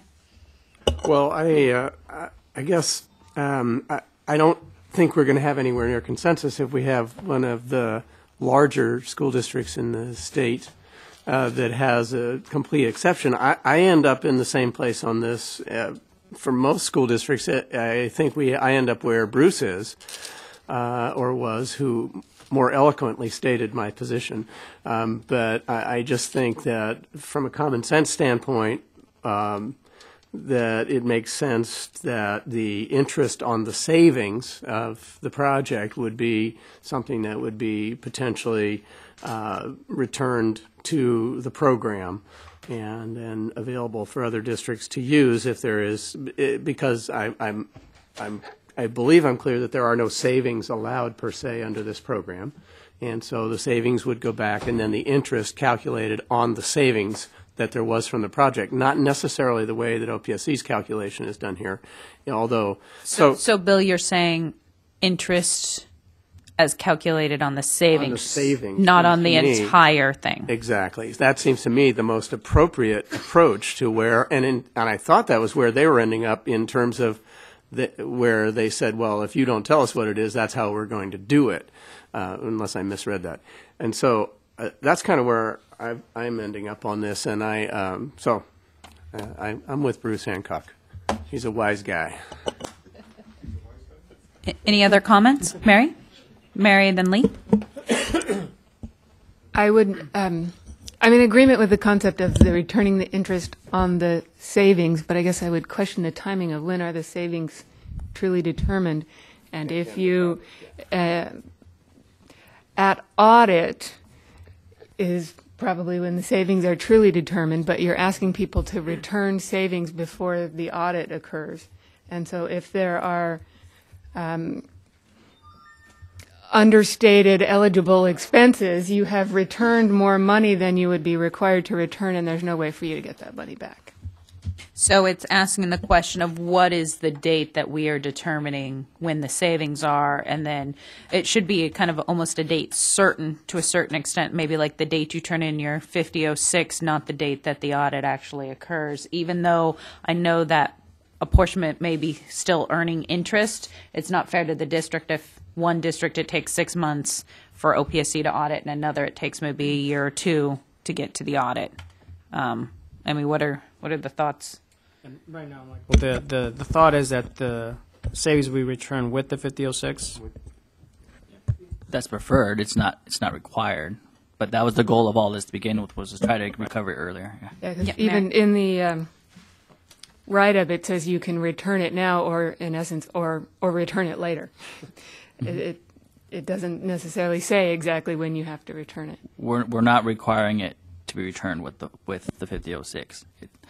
Remember, the whole intent of all this was try to recover money back to the program earlier. So the earliest the district will be able to know what they have left is at this 5006 stage, the final expenditure report. And I think just for Mary's benefit, since you're not inside the school district, we have very creative ways of putting off the filing of the 5006. We've seen it. Yeah. We've got Lee, then Dennis. Lee? I'm still confused, and I think we didn't even get to a clear understanding of whether there are savings in this program or whether it's been a made-up word called overfunding. And I don't see it. I don't understand. So I think we're still unclear. And then Juan, I guess it's from what you said, it's like this is what we're planning to do. So I think the form, if it happens, I'm not in favor of it. And the form still needs a lot of work. Because it's not really clear on what we're instructing districts, and I want to help the districts. We should be helping districts. I know you do too, helping the districts do it correctly. So I think we need some more work on the form if we do it. But otherwise, I'm just not clear that we should be doing it at all. And just to be clear, I mean, this is the direction that we're headed, but we are here to seek input. So, I mean, we do want to hear what the committee has to say and the public. So it's not to say that we're doing it. We're just doing it. We want to hear everybody's input. Dennis? I just wanted to get clear what what transpired between Bill and I'm sorry, I forget your name, gentleman down here. The district is not required to return the savings until the final audit. Is that? I thought the whole purpose of this was to get the money back into the program earlier. But if a district is not required to return it until audit, why would a district take the chance, as Mary mentioned? I mean, if there's a chance that there's unreported eligible costs, why would a district take that risk in returning it earlier? I just want to follow up on that, and this is just from my understanding. And I know that things happen, but generally speaking, when a district submits the 5006, I mean, that's when you should submit all expenditures. Is that correct? I mean, that's when, granted, and understanding that maybe during the audit there could be other things, but generally speaking, everything should be reported at that time. Okay, I just wanted to make sure, because I know we're talking, well, if you don't submit, you know, if you have other things that come up later, does that really happen? Or is that just kind of a possibility? Should it happen? Maybe it's another question. And other things happen sometimes, but just understanding the process, I was always the impression that you submit everything that you have at the 5006 stage, so there shouldn't be any other things that come up later, for the most part. But understanding that things happen, I'm just questioning. Yes. There could be equipment that you wouldn't file. well, then you're not final, right? Yeah. Okay, Sean? I was just going to comment on that. It is pretty common for us to have expenditures after the third or fourth report, just because of cleanup or the way we time lots of bids if we're doing a lot of stuff at the same time. In this case in particular, though, I think our equipment might be coming in way after the construction's done, just because some of those purchases will be done by the schools themselves. So I don't have any examples to really speak from, but I see a lot more possibility in the CTE program. So in kind of wrapping up and seeking clarity on this, it's understanding the statement from OPSC is this is the direction that they're going. I will write up the minutes, and in the minutes we'll, of course, notice the objections and the differences and potential issues as it may be seen with interpretation or creating regs. But as in regards to the worksheet, what I'd like to, if possible, Juan, is that we go through and address some of the concerns that were not clear on how is interest calculated, from what point, you know, is it calculated, what the date is going to be used in determining if the 5006 is not, you know, if this interest calculation is not, you know, required, what date are we using to determine the interest, so that there is a date certain. You know, I would like to get further clarification on in the experience that you've had with CTE. Do we see this being a problem? From what I hear, not just from Ron but from others, the money we get in CTE barely covers anything, and there will not be any savings, you know, for the most part. But if there are a couple, you know, where is this and how have we seen this? Because I do know that a letter goes out to districts after the state reviews their plans and before fund release, kind of estimating what they believe the cost is going to be and the anticipated savings that they envision. But this is, of course, before construction, which what OPSC envisions as savings may not come into reality when construction occurs, and how are we doing that? So if possible, if we can have continue this conversation and also include that letter that districts will be receiving, and then come back, because there are concerns on this tool, that we make sure that the tool is very clear in how we're defining interest and what interest is clear to districts as they understand that. You know, we can, you know, tweak the language on this worksheet to make it more user friendly. That's definitely not a problem. I did want to touch base, and I'm glad you brought that up. I was going to mention this earlier, because I know that there was some discussion about this before in regards to the acceptance letter. And for those of you that don't know what we're talking about, CTE has a provision that allows districts to come in and get a reservation. And they get an apportionment, and they have up to 12 months to come in with the plans. The apportionment is based on a certain cost estimate. Then when the plans are submitted, the cost estimate could be revised based on the plans. So there could be differences between what was originally reserved versus what was reviewed when we got the plans and a revised cost estimate. At that point, when we get the plans and we do another review, we do send districts what we call an acceptance letter. And the reason for this acceptance letter is because it notifies the districts that we received your plans, we reviewed it, we accepted it.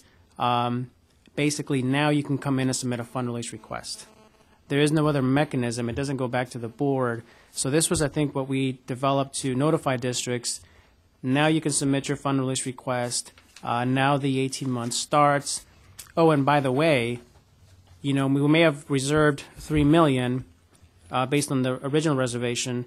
The revised cost estimate is $2.5 million. We may, and may is a big word, expect to see $500,000 at the closeout if you don't have expenditures for it. But I do want to point out that if you do have expenditures for that $500 million, it will not be 500,000. 500,000. Big difference there. I want to see that's the project. Yeah, it's not a commitment. We will take this money back. If you don't have if you have expenditures for it, then we won't. So it's just a heads up. But the main reason for the acceptance letter is that it now notifies the district that we got the plans, we reviewed them, now you can submit your fund release, and then the project moves forward. And Bill? can we just clarify? So this is apropos of the previous discussion that we had regarding the front end attempt to adjust. Yes. Okay. So and so there's no adjustment. The acceptance letter doesn't say we're accepting your revised cost estimate. It says here's your $3 million or here's your 1.5, right? Yeah. But it also says, as you said, if there's savings, we want it back or whatever, right? Yeah. And we can bring that back and have for the discussion. But that was the main purpose of that I just letter. wanted to clarify that. Yeah. Richard, public comment? Just on that particular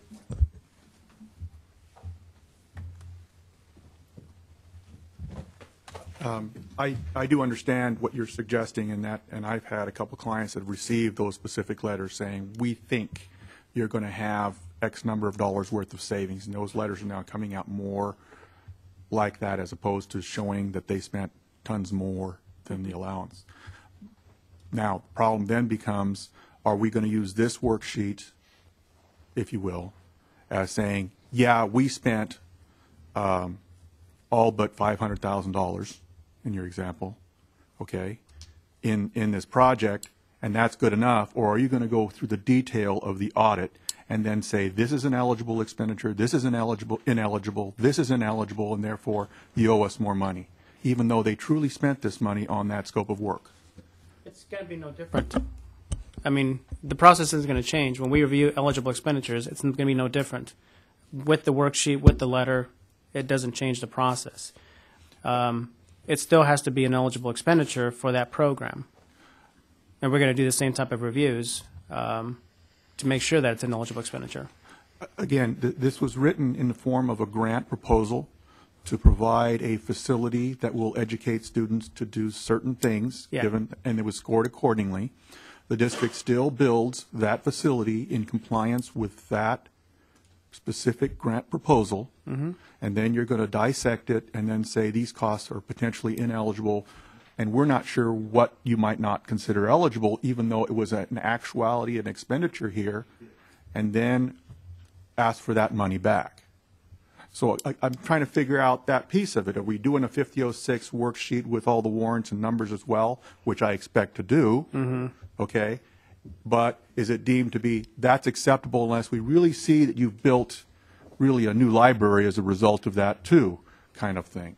Yeah, no, I see what you're saying. And again, my point is that it's not going to be any different. And Steve and Michael can talk about the specifics of what we're going to take a look at, but it's not going to change. Sean and Bruce, come on up. Can I request that it be a little bit different? Just that we maybe get some of that feedback about eligible or ineligible earlier? Because we usually get that, after final report when they do the summary of project financing. And so if there's going to be some adjustment on the interest calc, it would help to know that maybe prior to the final report.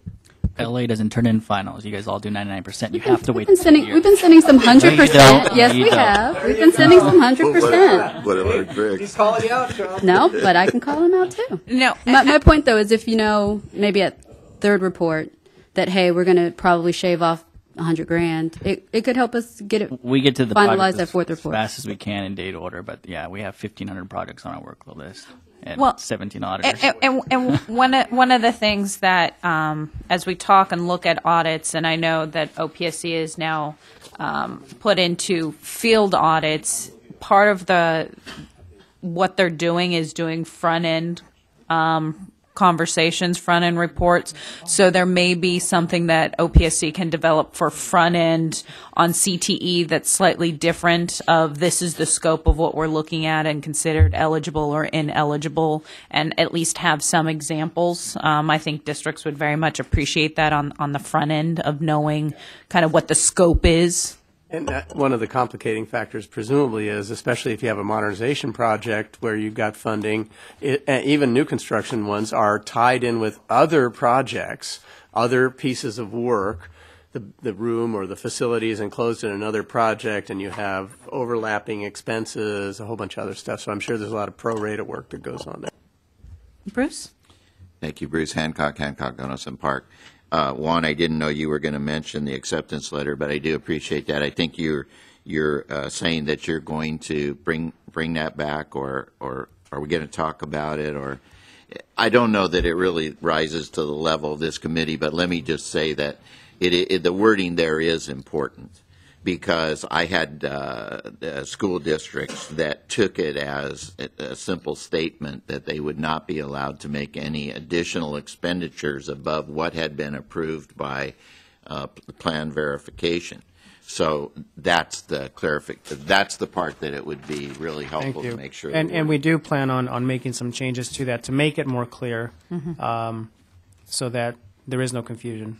And I'm working on that with, as I've looked at it and seeing certain words that may be interpreted a certain way that we can be able to tweak. So at least when we've kind of retooled and retweaked it, that you guys can see it, so that then you're aware and you can help get it out to your clients. It's very helpful. No, I don't think anyone has a problem with the fact that it's limited to eligible expenditures. I understand the word eligible can be loaded, but I mean, basically, there's no argument there.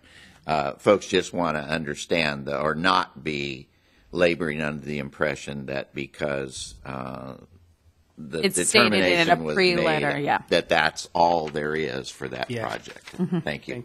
Absolutely. Ron?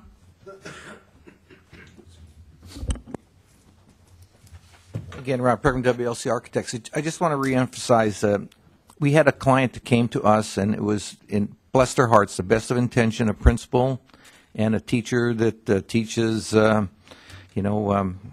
anything you can do with a computer, visual arts. And they put this program together and it looked real good, and they submitted to CDE. CDE signed off on it. OPSC can put a dollar number to it. And quite frankly, they wanted to build over 25,000 square feet and $6 million. So I'm telling you, we got that project 3 months ago.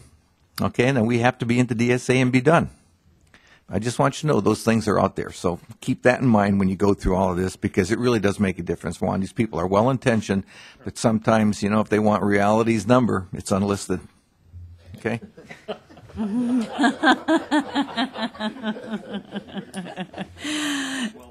So as we wrap this up, we'll come back and kind of retool how we're stated on the worksheet, how interest is to be charged, what the acceptance letter kind of looks like, to continue that conversation. Lyle, yes, I see your hand. Come on, Mr. Smoot, up to the up. Got it. You may be loud, but we got to mic you. Yes. Okay, Lyle Smoot, LA Unified again. I won't restate the obvious that I don't think this is a legal thing to do, but I think I'll jump onto Lee's bandwagon and just say, I think OPSC needs to actually come out with some way to tell districts how interest is calculated and what they expect. Okay, because. I can just see in my prior life, I was an accountant. I try to forget that when I can. But I can tell you there's a whole bunch of ways to calculate interest, because in this program, there's typically several funds that provide money for a project. State funds will go into Fund 35. The district's matching funds may or may not go into there, and there's no requirement to put it into there. So now let's just say you put $100,000 state money into Fund 35 and $100,000 district money into some other fund. Let's just say that. The first $100,000 that gets spent, where'd it come from? All you have to do is issue a check out of Fund 35, and that money's gone. There is no interest left to calculate. So, and I'm not saying that's right or wrong, okay? What I'm saying is, if you don't come out and tell districts what you expect and how to do things, then when you get to the audit, whether there's going to be disagreements. And I think you need to tell districts, okay, whatever the rules are, I'm not saying what they should be. I'm just saying if you're going to do that, you need to tell them what the rules are, because you don't want to wait until you get to audit to have that conversation. I agree. Okay? Thanks. I think that's something we can all have consensus on. See, I found one item of consensus. So as we've wrapped this up, unless there's any parting comments of things that I've missed of what we want to kind of come back to, I'll still keep it that we go to lunch and back here at 12:45. Oh, wow. I would like to vote that we proceed. They're going to blame slow. As soon as they walk in, hopefully it's conveniently when we're starting, and then we can just. when they come in. I already gave it. Yeah. We're done talking about Why don't we vote on this right now? it. There's nothing to vote on. No. It's informational.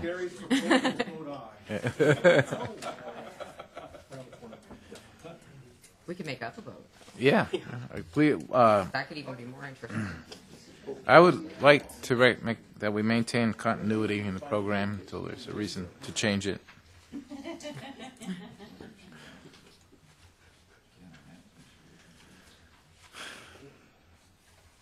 So you guys, I heard there was $600 million in fund police applications this week.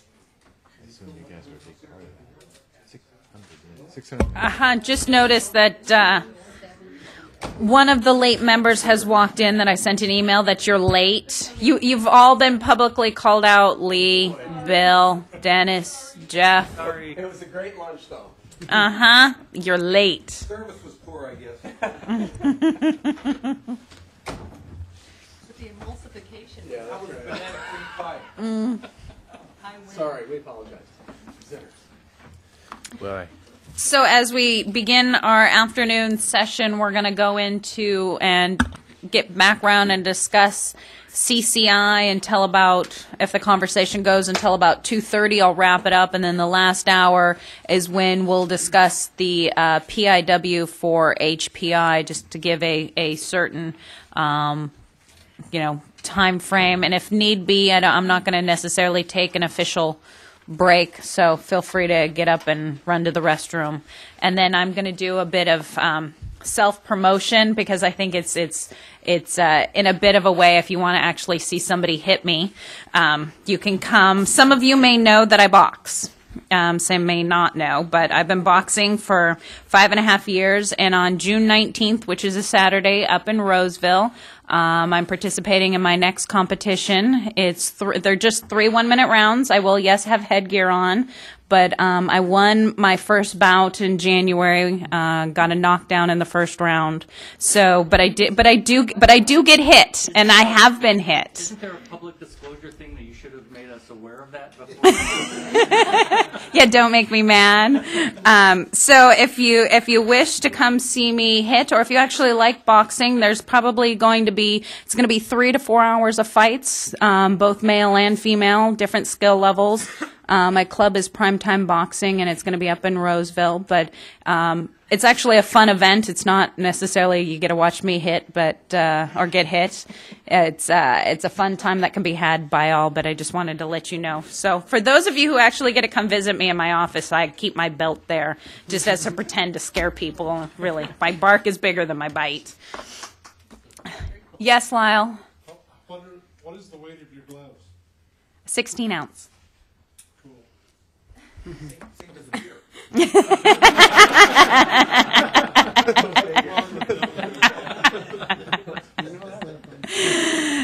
So, thank you for that moment of indulgement. But let's get on with the CCI discussion. So, Brian and Dia.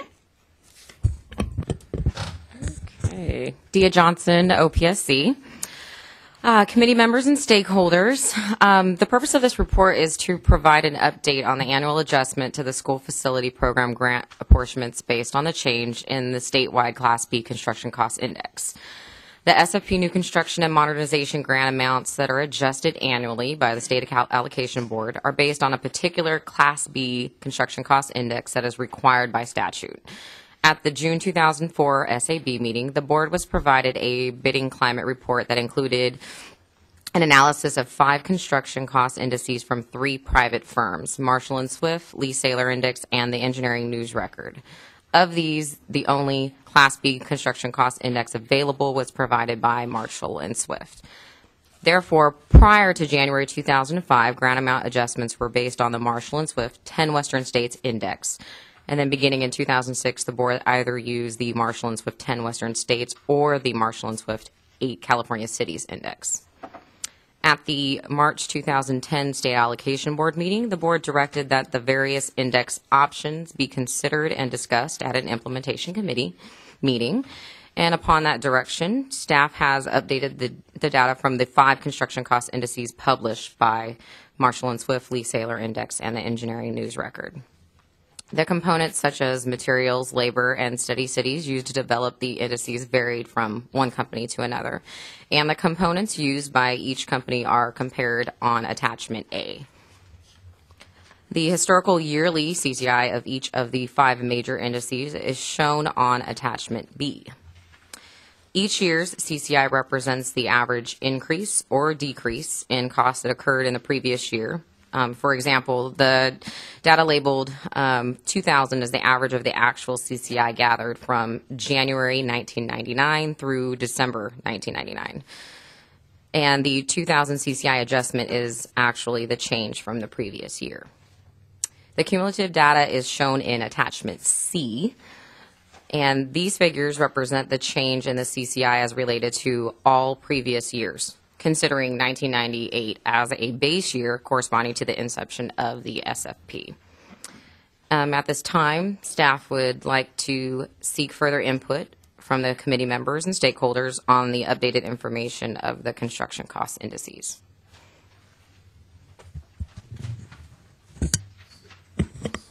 Yep, Gary, mic it. Mic it. All right. Since 2004, then you've been using the Marshall Swift 8 California City Indexes, it looks like, except for 1 year, which was 2008. Is that, I was trying to,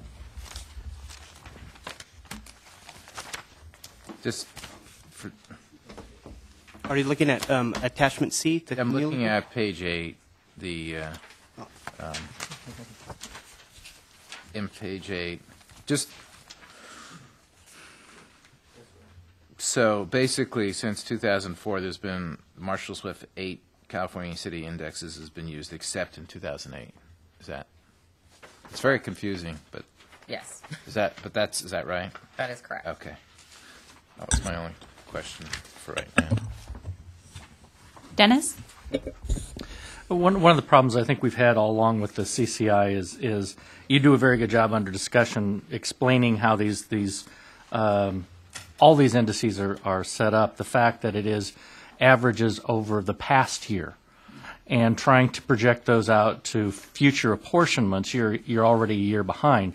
And in normal cases, where you have a steadily perhaps growing construction cost, it may not be as much of an issue. But over the past couple of years, we've seen some major fluctuations. And I think the key issue is to try and find something that not only averages past years, but find a way to project that out into the future. Typically, for cost estimating, we do take the cost indices and the cost estimating guides, but we escalate those through midpoint in construction in order to come up with cost estimates. And it would be good. I think on the worksheet, the off-site is the off-site utility services and service site you can escalate those costs, but for just the standard grant amount, there's no escalation into the future. It'd be nice if we could have something like that.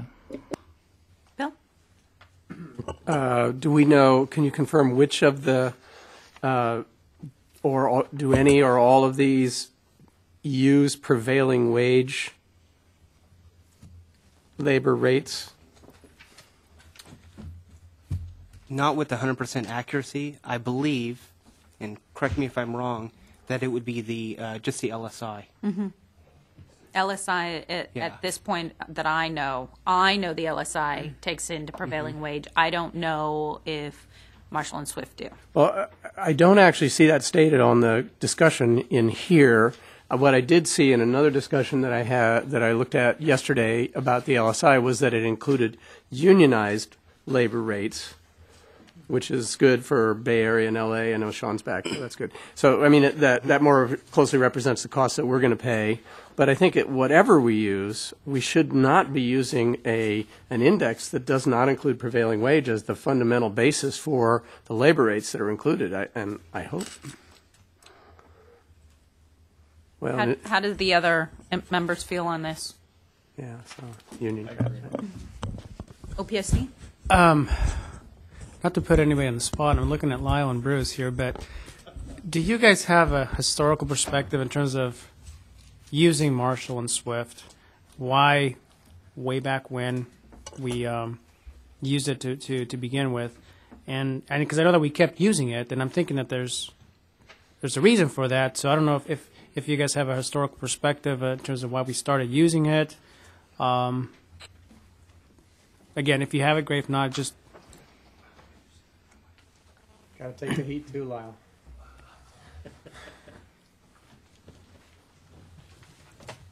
Lyle Smoot, LA Unified, and Juan, I do not recollect why we never used LSI.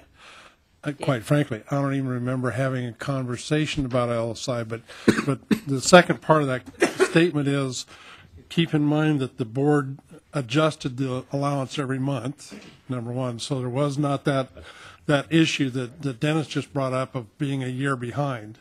Okay, so it got adjusted every month, number one. Number two, the board had the authority, and they quite often did make exceptions. Okay, they took into unique considerations and made exceptions to the allowance on a number of occasions. So, you know, the program is substantially different, and it's hard to say this is how it relates to the current one, other than the fact that the monthly adjustment, you didn't really run into this as much. And then the second thing was, if you bid a project and couldn't get it within the allowances at that time, you had to then make changes to the project. Okay, I'll just say it, cheapen the project, and in a way that the staff agreed with, that you'd done everything you could, and then you rebid it with more deductive alternates.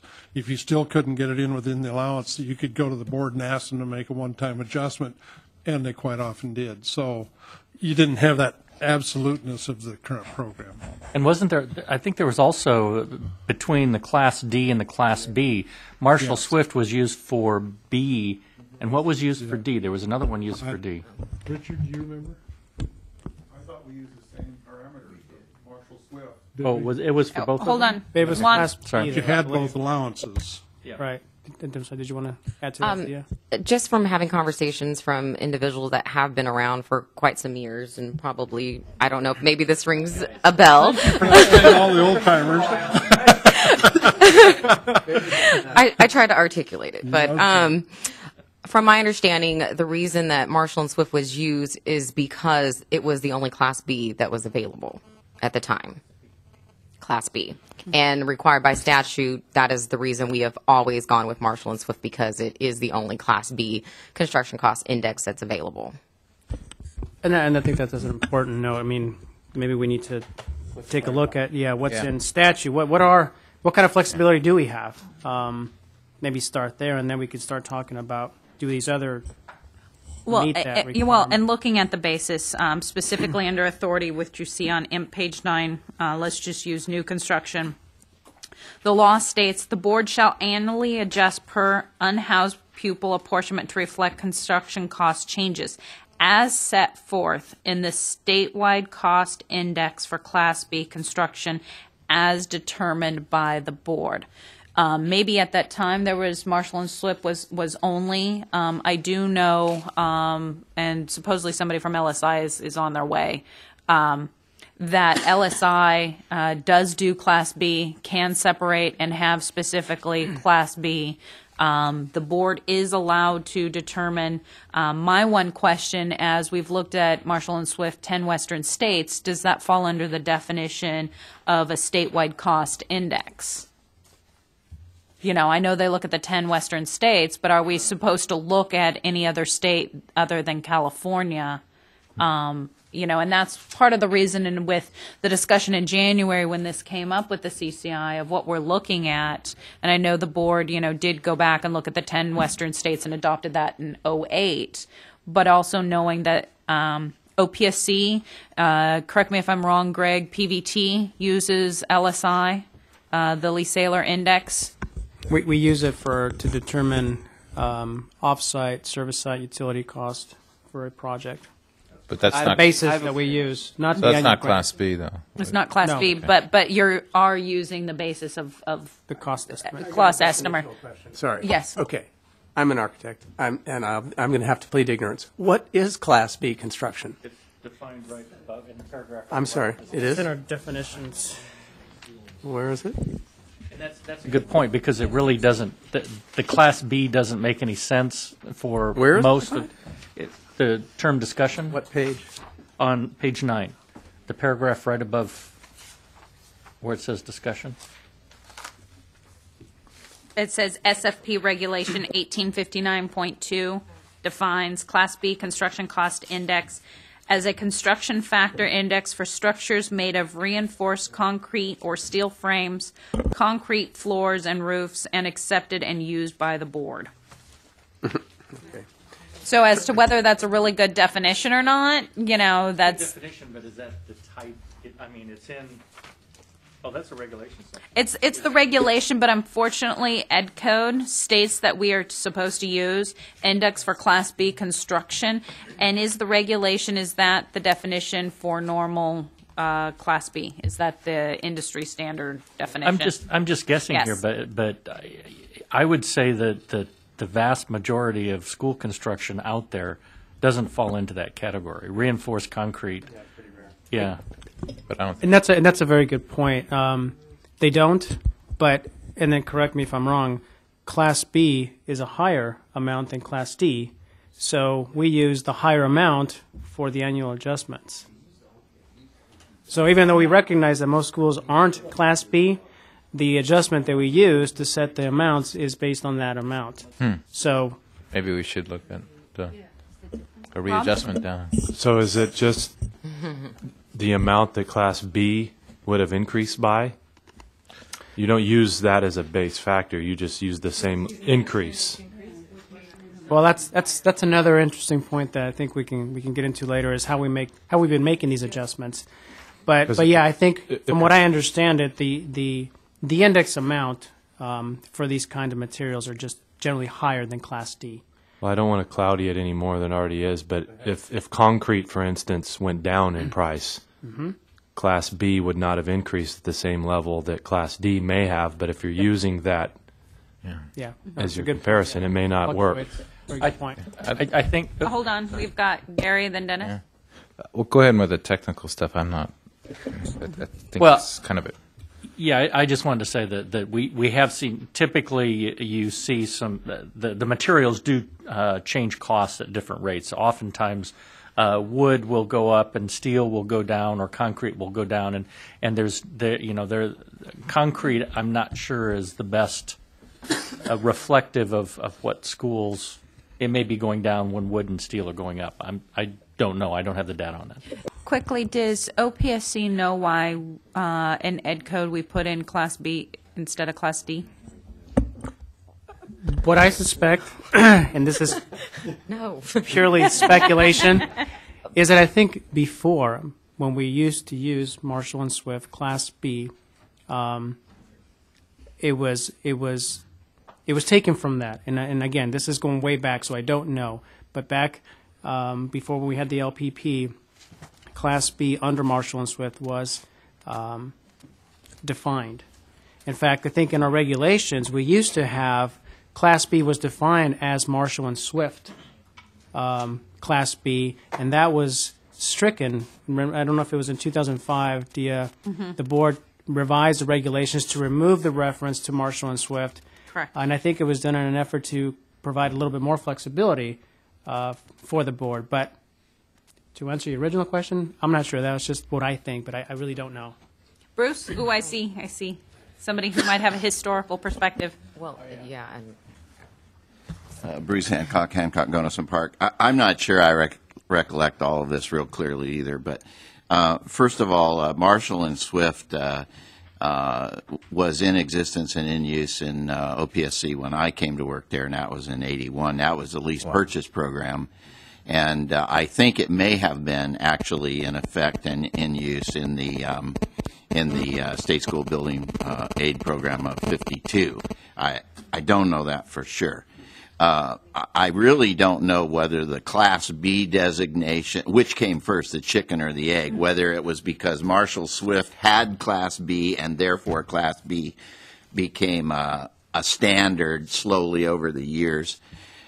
In the old lease purchase program, the districts got certain amounts per square foot for what they were actually building, something we ought to reconsider maybe.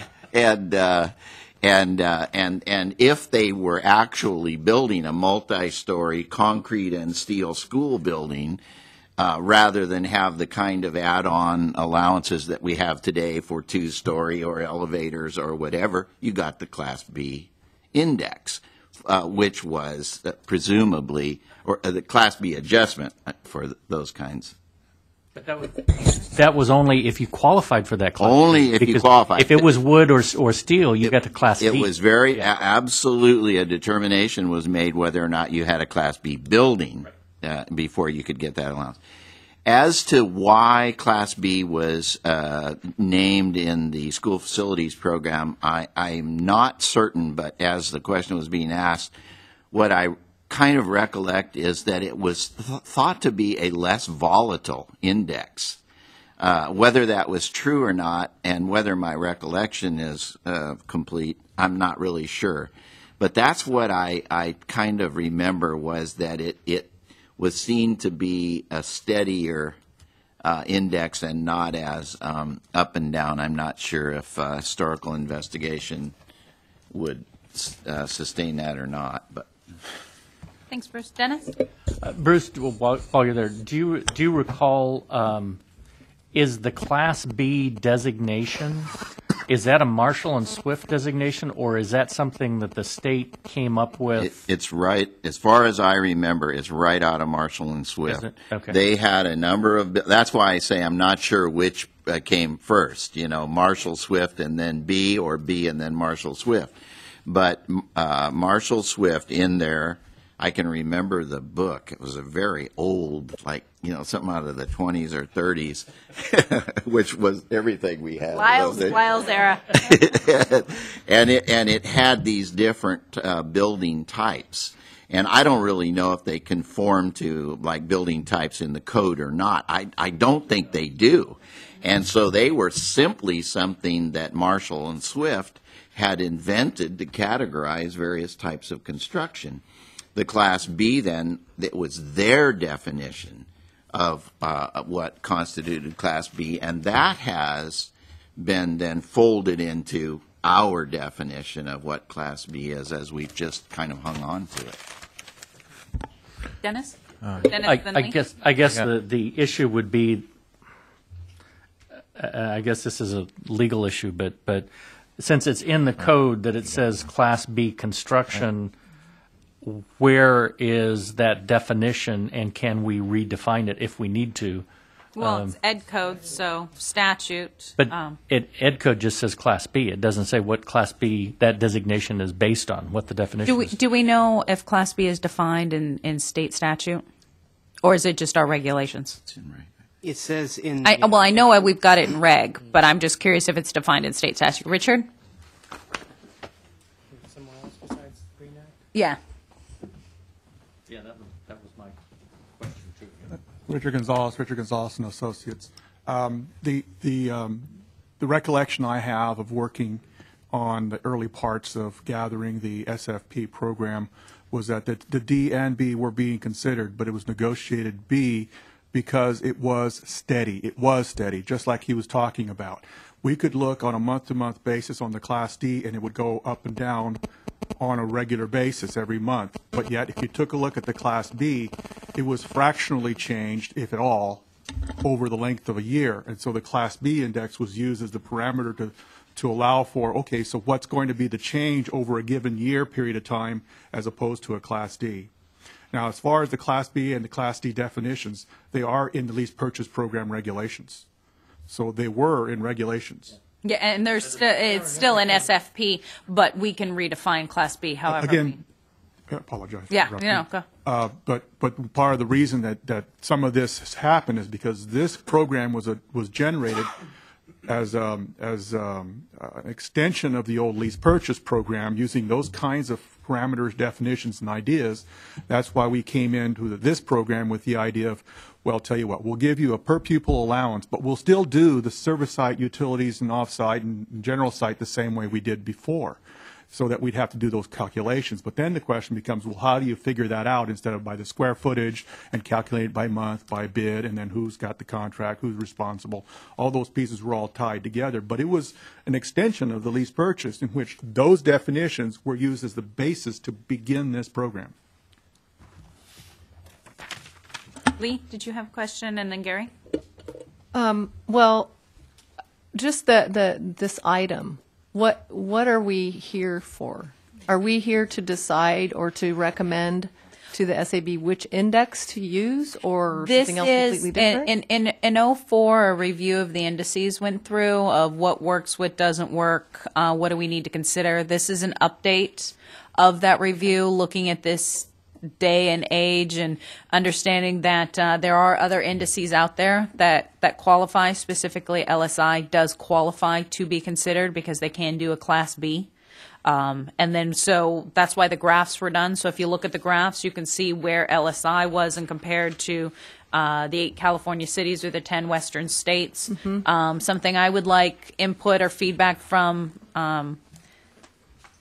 the IMP committee on is, as we move forward, what questions do you have? What information do you want? This is going to be more than a one-time IMP discussion, but there needs to be a recommendation to go back to the board in January, which indice we are going to use, and there really isn't going to be, quote unquote, an argument. Okay. Well, yeah, if I could I continue? Yeah, Lee and then Juan. Just a kind of a reality check. I know from our district, and when we had these sort of unprecedented construction cost increases starting in 04, none of this captured that adequately, and we know that. I mean, our increases were 25% in a year, 20% the next year, 20% the next year. Those were real. Those were bids. There's no questioning that. And from what my project managers tell me, and I know this to be true, this is such an age-old problem. These indices don't work for school construction. They don't. They don't capture our institutional type of construction. They don't. It'd be great to have. My thing would always be to be more specific to school construction, at the very least to institutional construction like hospitals, which have to go through the same kind of thing that we do with all the state approvals. And it just doesn't capture what we experience out in the field. And I just put that out there. I know it's hard to deal with, but I mean, the real recommendation for me would be an overhaul of this to be more specific towards school construction, and to try to capture what really happened out in the field. What happens is, specifically in 04 to 06, 07, was this opportunity cost, the premium that contractors were putting on us, just because of the climate and because of the work and the economy and everything that happened in those years. And none of that was captured in this. So when we see, so in essence, we don't use this. I mean, we use it to get our money, and that's great, but the grant, it goes back to grant adequacy, which is not adequate anyway. And so this just, it's a tweak up a little bit. Great, we'll take it. But it doesn't even, we don't even go by this for our own cost estimates. And I think that's probably pretty true for anybody who's working out in the field. So for a real recommendation for me would be something different than these. Like I said, institutional, hospital, looking at hospitals, looking at schools, and definitely the prevailing wage and all that. But it just, when the projects were going up by 25% in 1 year, it will never capture that back. We'll never get that back.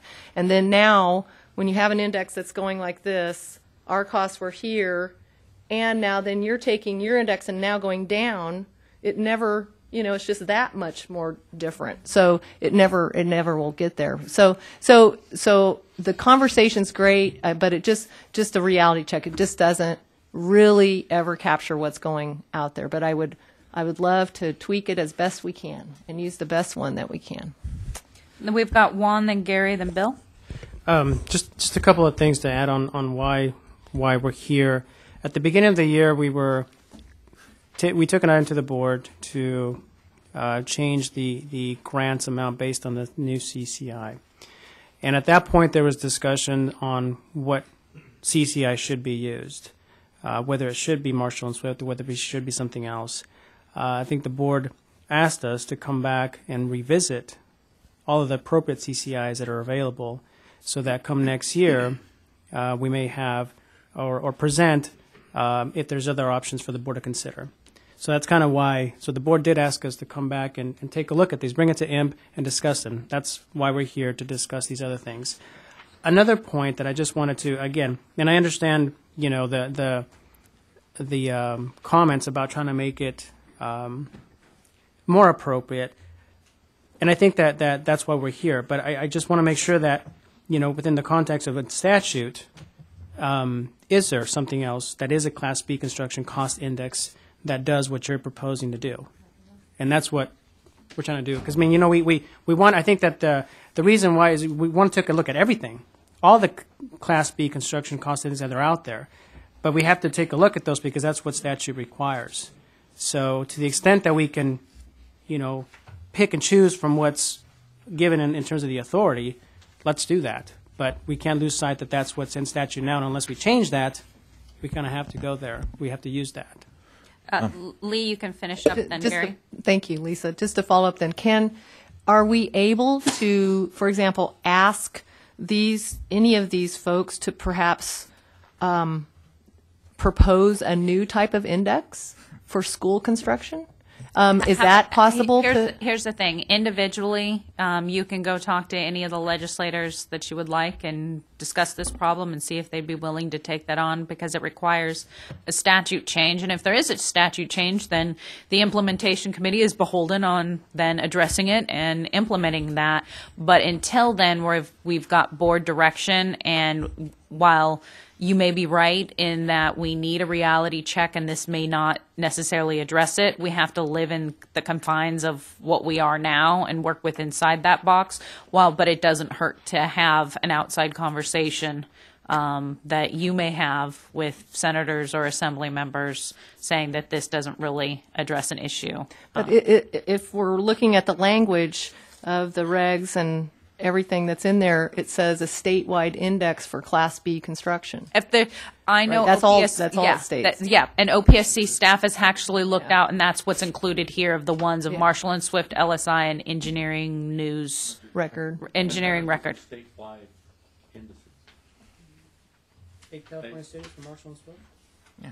But they're California cities. yeah, but that's considered a statewide is California. In looking at them and looking at the areas and averaging and coming up with an indices, and that's where they feel that it's then defined as a California statewide, because they look at specific 8 cities.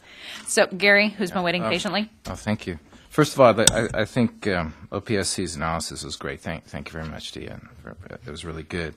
And I'm looking at this chart, attachment C. Got some comments. What page on the bottom? Page 14. First of all, I'd like to just preface by saying, as you know, the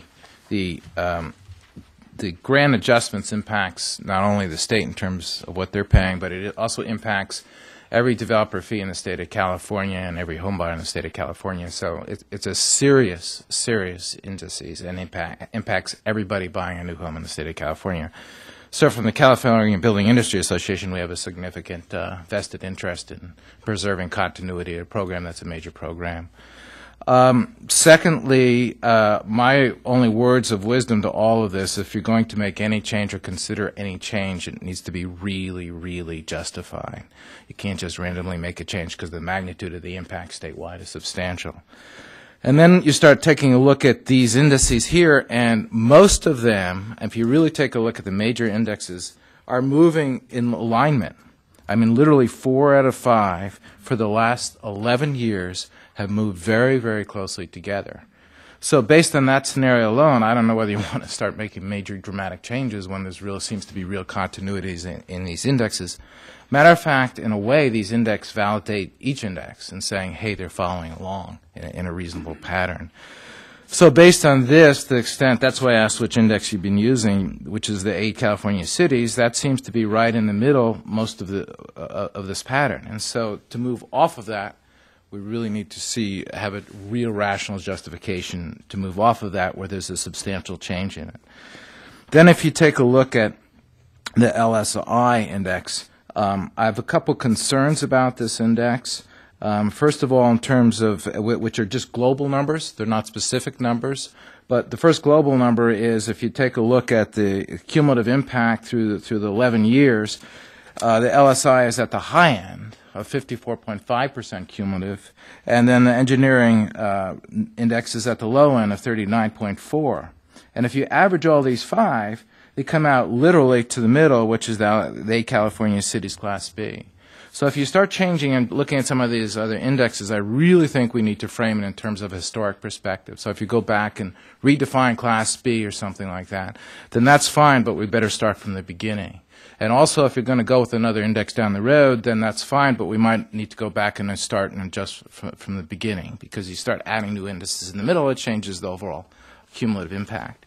The other concern I have on this LCI in terms of this scenario, and it's only 1 year, so to me, 1 year is irrelevant. To me, you really need to look at a long-term pattern. If you look at a long-term pattern, we actually have a very good historic perspective here and record, and I'm personally, we're comfortable where we are.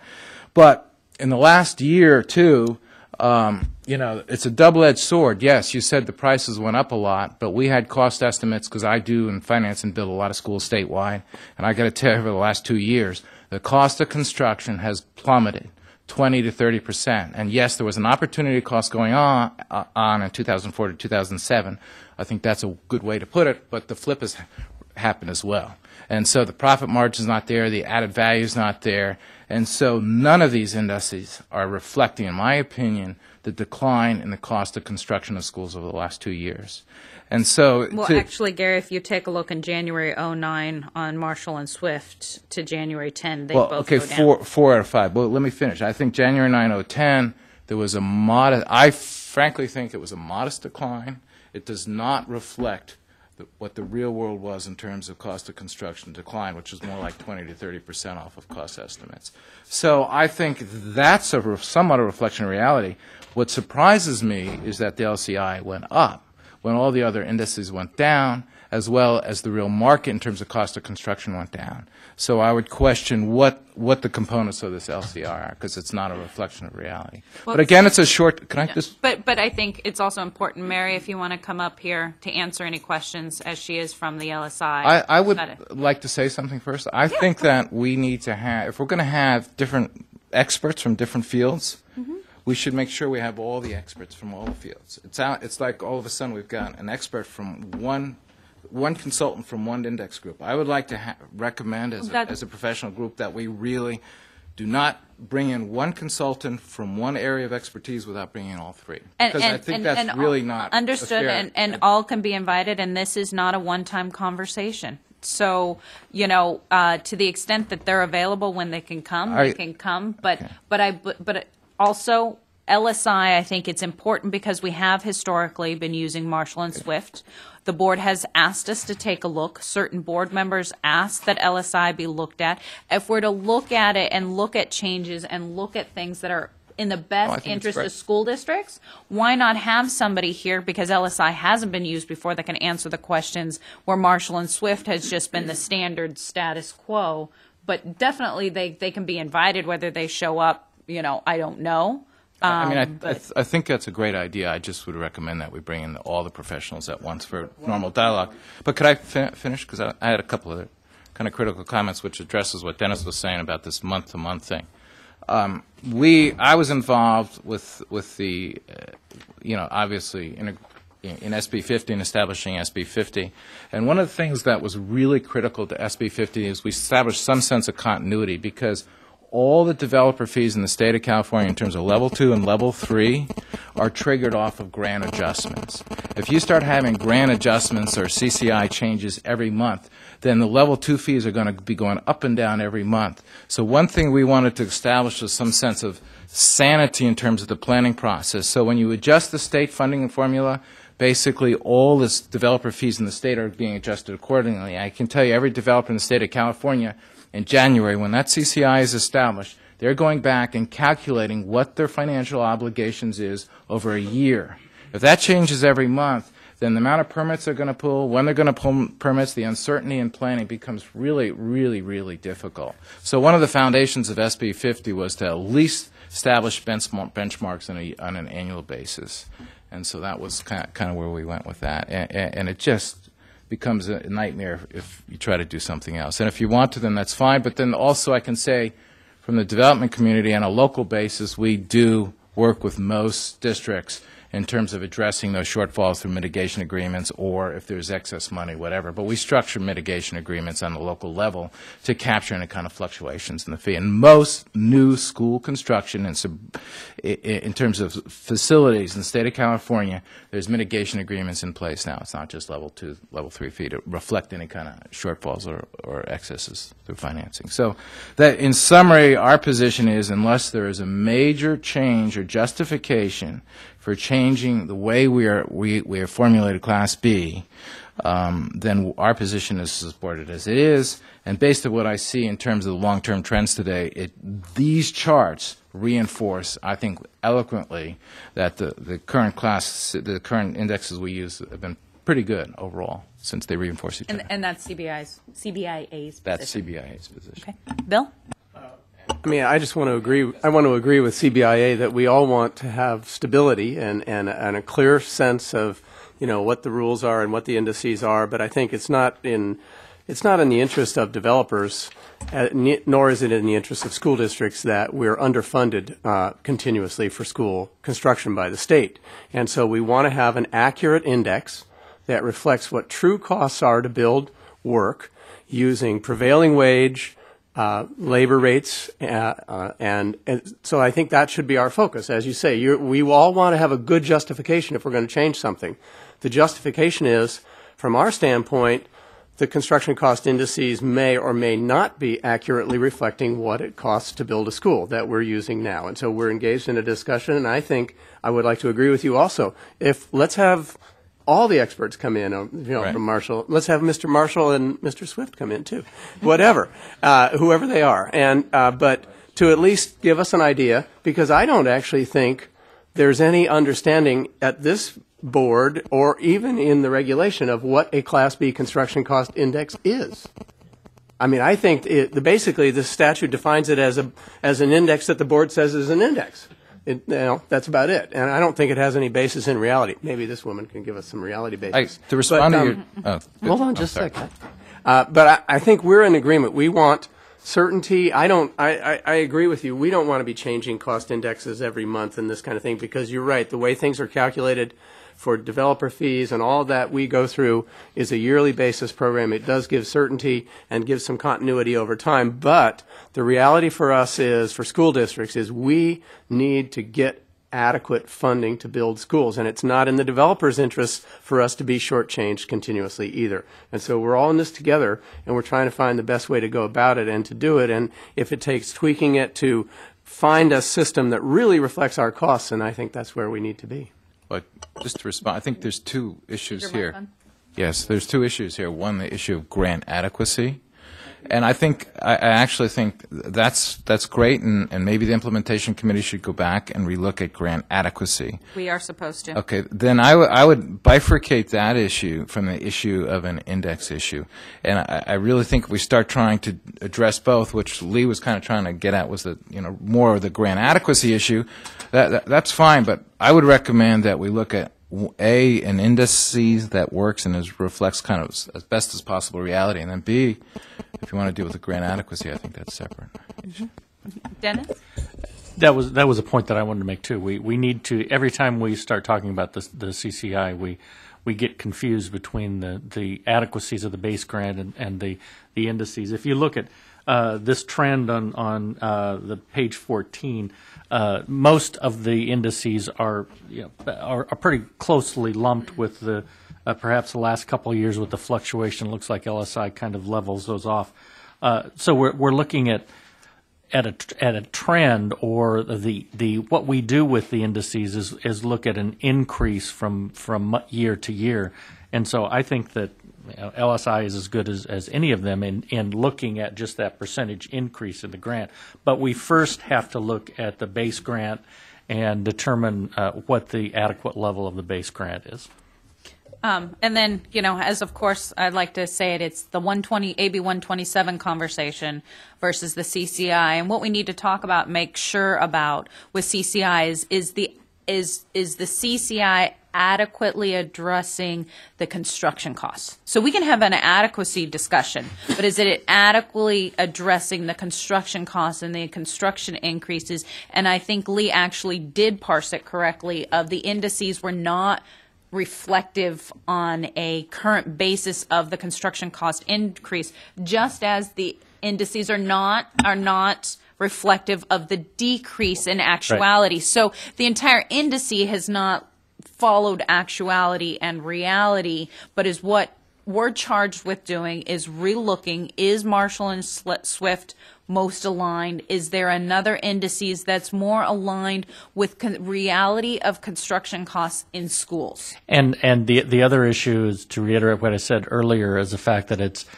it has to be more I don't know if reactive is the right term, but closer to the current market conditions. We can't take something that is an average of last year and apply it to, or an average of from January 1st to December 31st of 2009 and apply it to a project that's bid on December 30th of 2010. That's a whole year and a half really out. So we've got to look at that part of it. Just briefly, as kind of in looking at that, is Gary, would it be considered too much or inappropriate if it was looked at that it was a twice-a-year adjustment, a January and June? Yes. We would propose just from the sense of planning and logistics, because you have to filter this decision statewide down to hundreds and thousands of school districts and tens of thousands of developers. Yes, but you we need continuity in planning. Dennis, let me finish. Hey, Gary, okay. Come on, Gary. And you just need continuity in planning, and one of the foundations was annual. So we would have a very hard time with adjusting more than that. If I could respond to that. Yep. We currently adjust the developer fee rates at once every 2 years. We adjust the grant amounts once every year. There's no reason why we can't adjust have an index for the construction cost once every 6 months or every 3 months for that matter, and leave the developer fee agreements where they are. And we're not going to go into a debate back and forth, because ultimately this is a policy decision that the board makes, but both positions can be presented to the board, and the board politically and policy-wise will make that decision. Bill, you waited patiently. I think the other thing that we're getting confused in the discussion a little bit is there's the adequacy piece, there's the construction cost index piece, and then there's the market condition piece that I think is layered on top of that. And in many ways, what Lee was reflecting in her discussion is what we all experienced, was that the market was red hot. That doesn't necessarily mean that union laborers were getting wage increases every 6 months that were pushing the actual cost of building up. It means that the market was out of whack and there was too much work chasing too few, contractors. And now we have the same situation where we have way too many contractors chasing too little work. And so we need to separate, we need to find a way, an index that kind of smooths out the market conditions piece that's going to be going along like this on the up or downside. And Juan Morales wanted to make sure that in this discussion about CCI increases, we used the term increases and decreases. Adjustments. Adjustments. Oh, I'm sorry. That's good. But anyway, so I mean, I think that's a third factor that we've got that's at play here that really is, we have to take that into account. And I agree with Gary and with Bill and probably everybody about the stability. The issue, though, is aren't we trying to fund adequately or not fund? It's not about grant adequacy. It's the increase. We're trying to reflect the accurate and the actual thing that is happening, and it is market-based. We do live in the market-based world here in this country, and we do have bids, and school districts don't control what the bid amounts are. So we do live by that. So instead of smoothing, I guess I would say, Bill, instead of smoothing it, it should actually accurately reflect it. If there is a hot market and the school district must, by the rules of all the other program timelines and everything, they have to go out to bid when it's a hot market. Plus, oh, by the way, they have kids coming. So they have to build that school. And if they don't, if they have that hot market, they're going to downscope that school. And then we get incomplete schools, which is then what we had over that last 3 years. And now districts are really suffering because of that. They built schools that were not complete. They're not adequately educating our kids and housing our kids. So now we have this catch-up game that, and I agree with you, Gary, that it isn't reflecting perhaps the decrease, but I don't think it ever got to the very high increase that we had in it. We haven't gone back to pre-2004 prices, I don't think. I don't know, maybe we have. But I just think that I don't think it's a matter of smoothing. I think it's a matter of accuracy and hitting that. I agree it's hard hitting that right when the district is bidding. That increase should be there for that time, or else they're not going to be able to build the school correctly and completely. Gary? Yeah, just, we have so many lag factors in this program. We've got, filing for your grant. You've got that 18-month timeline. So you've got so many other lag factors. So to hit these volatility markets, I think, is going to be an impossible task. And I think to the extent you can create more continuity and stability in terms of baseline state program and then work off of that is probably a better way to go. And I think you've got somewhat strong continuity in these indices over time. And yeah, there's turmoil both ways, but you might be getting a grant 1 year and not building for 2 or 3 years later. So who knows? So you can't capture all the real world in that sense, and I don't think that's the intent of the program. It's more to create stability. I think the program overall, if you look at it, is probably one of the most successful state infrastructure programs in the history of California.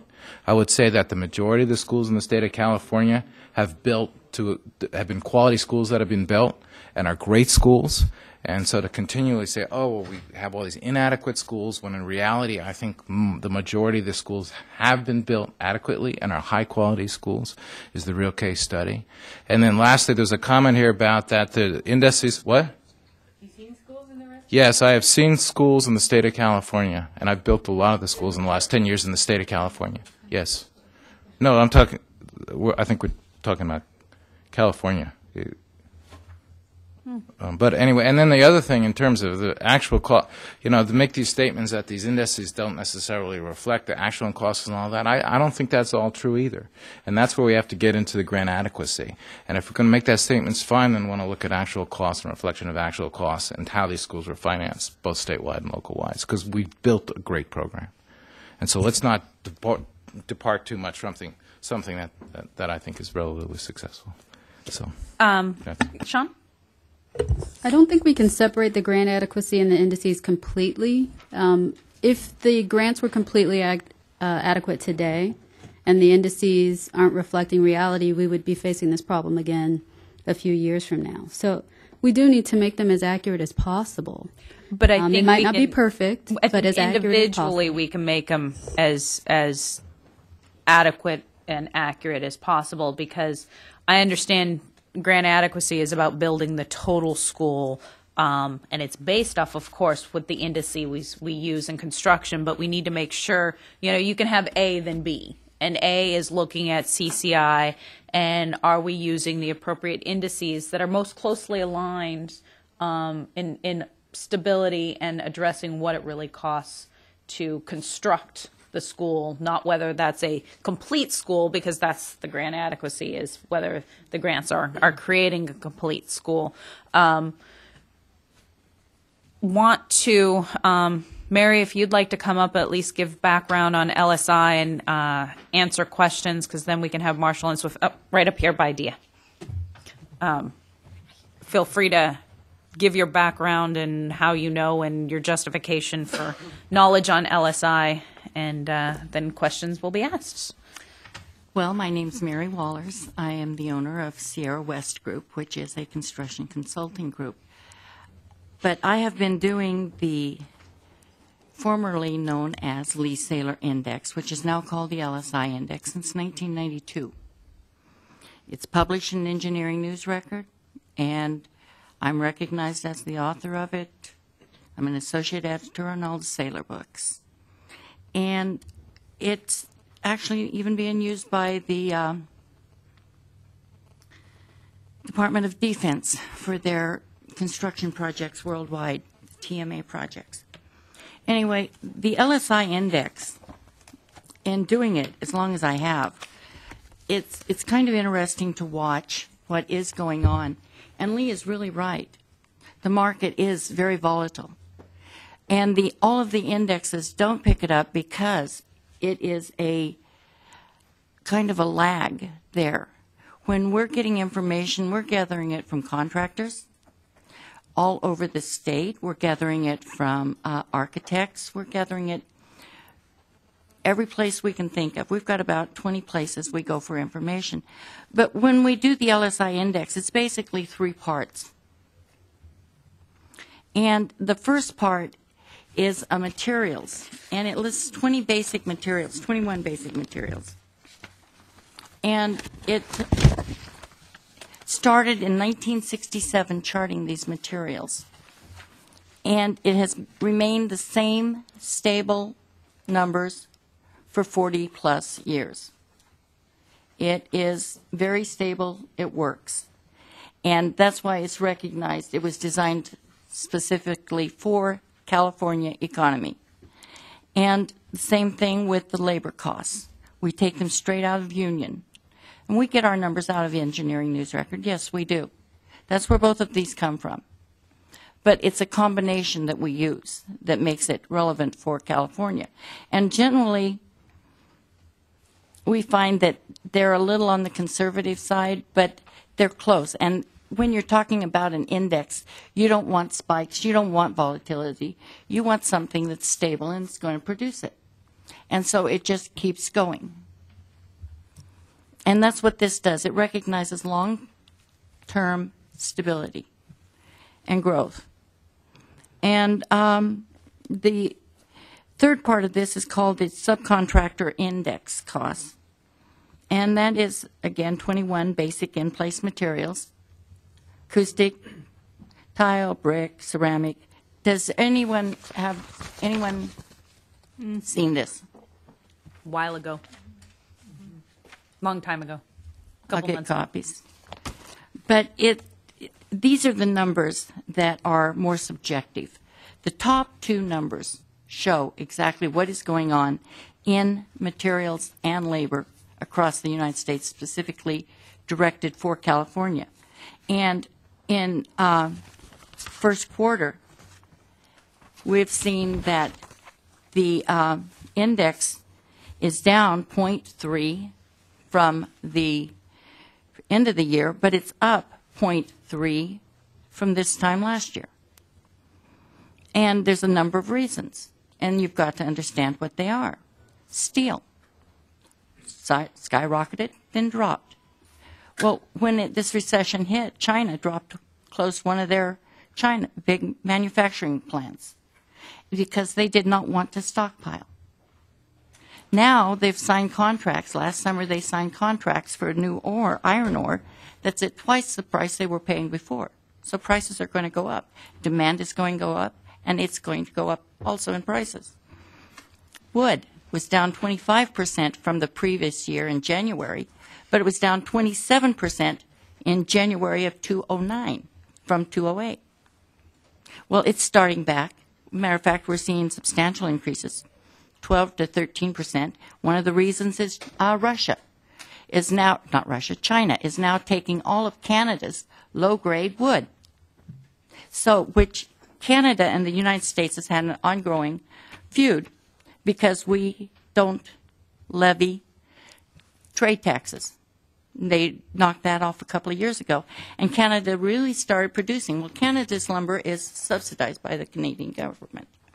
Therefore, they can produce it cheaper. And so they come in, and it's, by doing that, lumber has stayed low. It's driven the price down. But it has been on a roller coaster for 20 years that I know of. It's never been a real stable product. So right now, what we're seeing is because China has increased and demanded all of Canada's, the local, the United States, Western, is able to raise their prices, so we see them going up.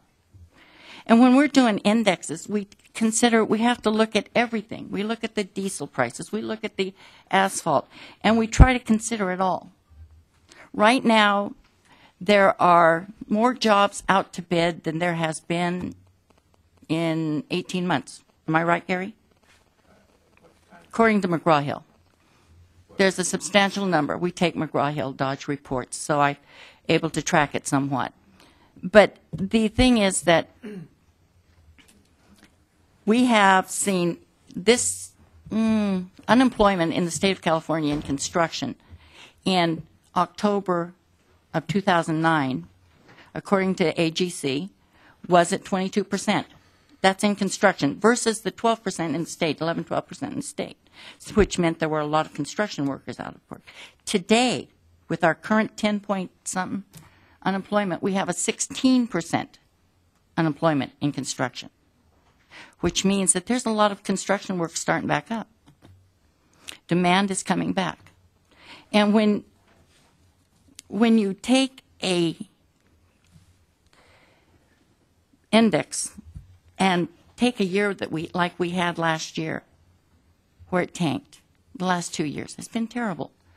Bankrupted a lot of contractors, bankrupted a lot of suppliers. We're seeing prison work, CDCR work, $35 million projects come in for 22. And it's unheard of. What they've done is every one of the subcontractors and suppliers have cut their markups, and in doing so has lowered the price. They're doing it to survive. They're not out there to, I'm on my little soapbox, I'm sorry, this isn't what you want. So I guess, and getting back to the heart of it is, we've always used Marshall and Swift. What's the difference between Marshall and Swift and LSI? And if we were to even consider changing, or the board should have the information to consider looking at LSI, why should the board look at LSI? Because we're the best. No, I'm teasing. Facts. Yes, ma'am. LSI was prepared for the state of California. It's not something that is recent or just a young thing. It was done 45 years ago for the state growth in this area, and it covers schools. Now, one thing I noticed, though, is that when you took the subcontract cost index, it's not the same as the Class B on the bottom when you prepared the graph. I will prepare a graph for you based on what we're at. But Class B construction is wood construction, basically. It has no precast concrete. It doesn't have structural steel to any degree in it. And therefore, the hikes and increases that came in those, which translated and were given to other contractors, don't really always apply to how the schools. Yeah, Bill? Okay, so, I mean, this is part of the confusion that we're having because The definitions that are included in the statute indicate that Class B construction is steel and concrete. Oh, no, it has steel and concrete, but it doesn't have the huge amounts of structural steel. Structural steel will not impact this like it does in an office building. All right. Okay? Yeah, I think there are two different things. Well, okay, so just as an aside, I guess, I mean, obviously, since there's some disagreement about it, if we could get OPSC or, use Wikipedia, whatever you need, to figure out what is Class B construction, what is a Class B construction cost index, what does it include, is there a definition of it other than a self-defined definition of it that's in the regulation? And just so we could get some clarity on that. That'd be helpful. The index, the only thing it does not include is structural steel. It still has stainless steel, rebar, and other items like that. It just does not include the structural steel, which are generally in large, very large quantities. Go Bill, Dennis, then Lee. So, in looking at your index or your discussion, I just wanted to go back to the labor portion of it. You said this is an index created for California, but it's not solely public works, right? You get all your information as a combination of public and private work?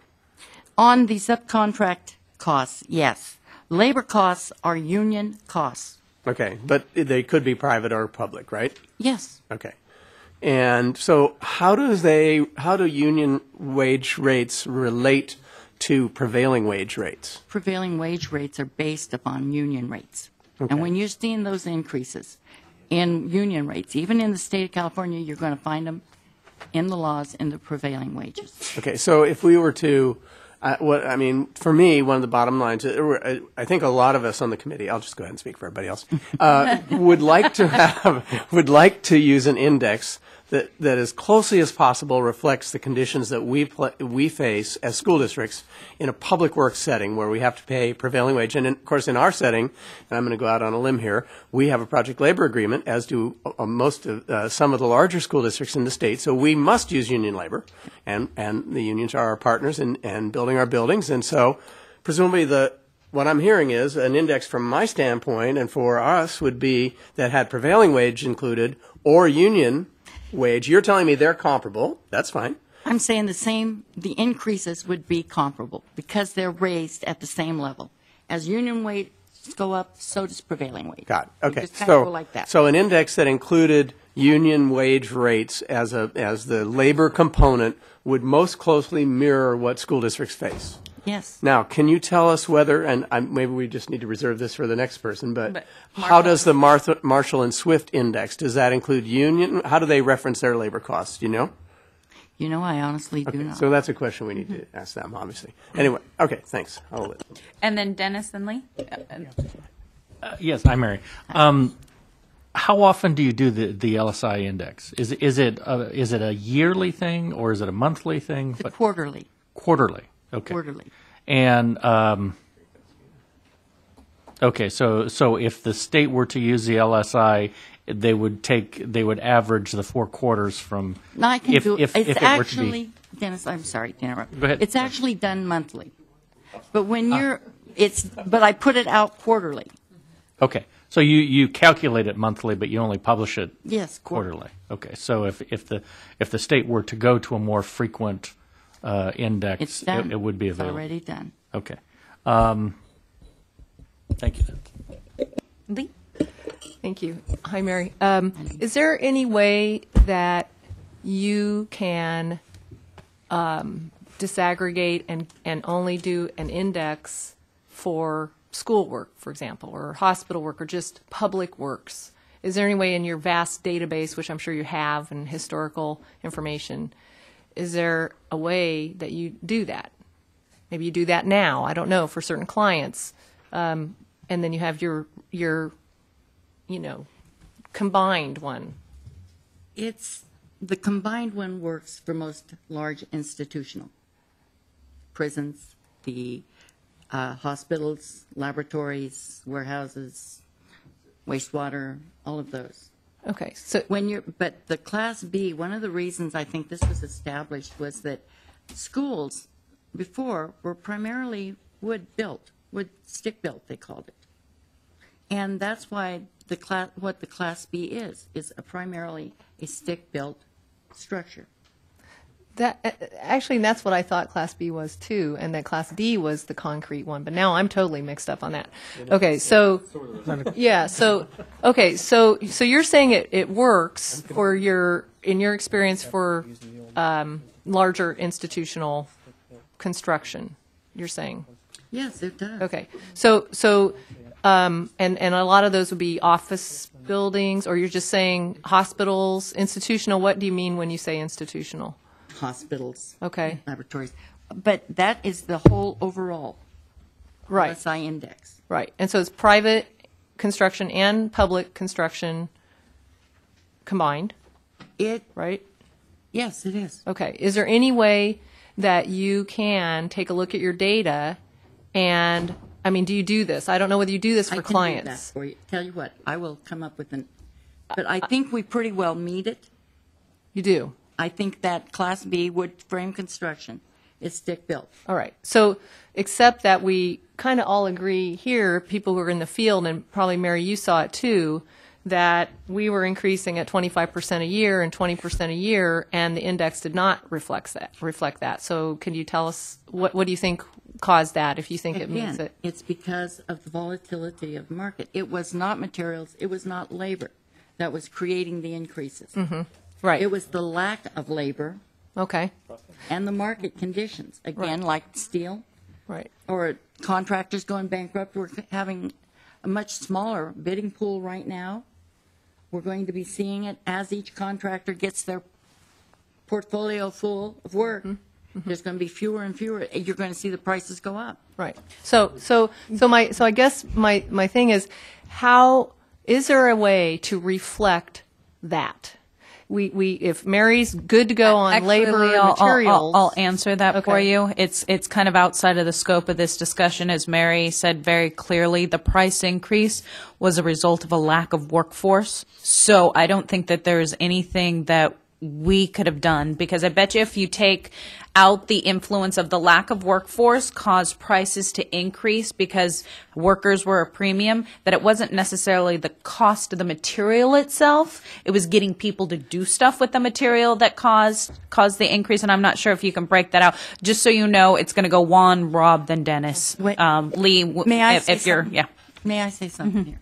Right at this moment, we're preparing, because of that CDCR project that came in so low, we're preparing a competitive bidding analysis for the CDCR that is done when the project goes into construction documents, so that we analyze everything that's coming down the pike. We look at 5 or 6 different indexes and everything that's going on in the market, and then put a bid factor on an estimate. Now, that's how we address it, but that's not an index. Mm-hmm. Okay. Juan? First of all, thank you once again, Mary, for being here and helping us out. We have a statute that allows for an annual increase based on the Class B construction cost index. And Bill's right that the statute doesn't clearly define it. So typically when that happens, we write regulations to further define it. We have regulations that do define it, and our regulations state that Class B construction cost index is a construction factor index for structures made of reinforced concrete or steel, frames, concrete floors, and roofs, and accepted and used by the board.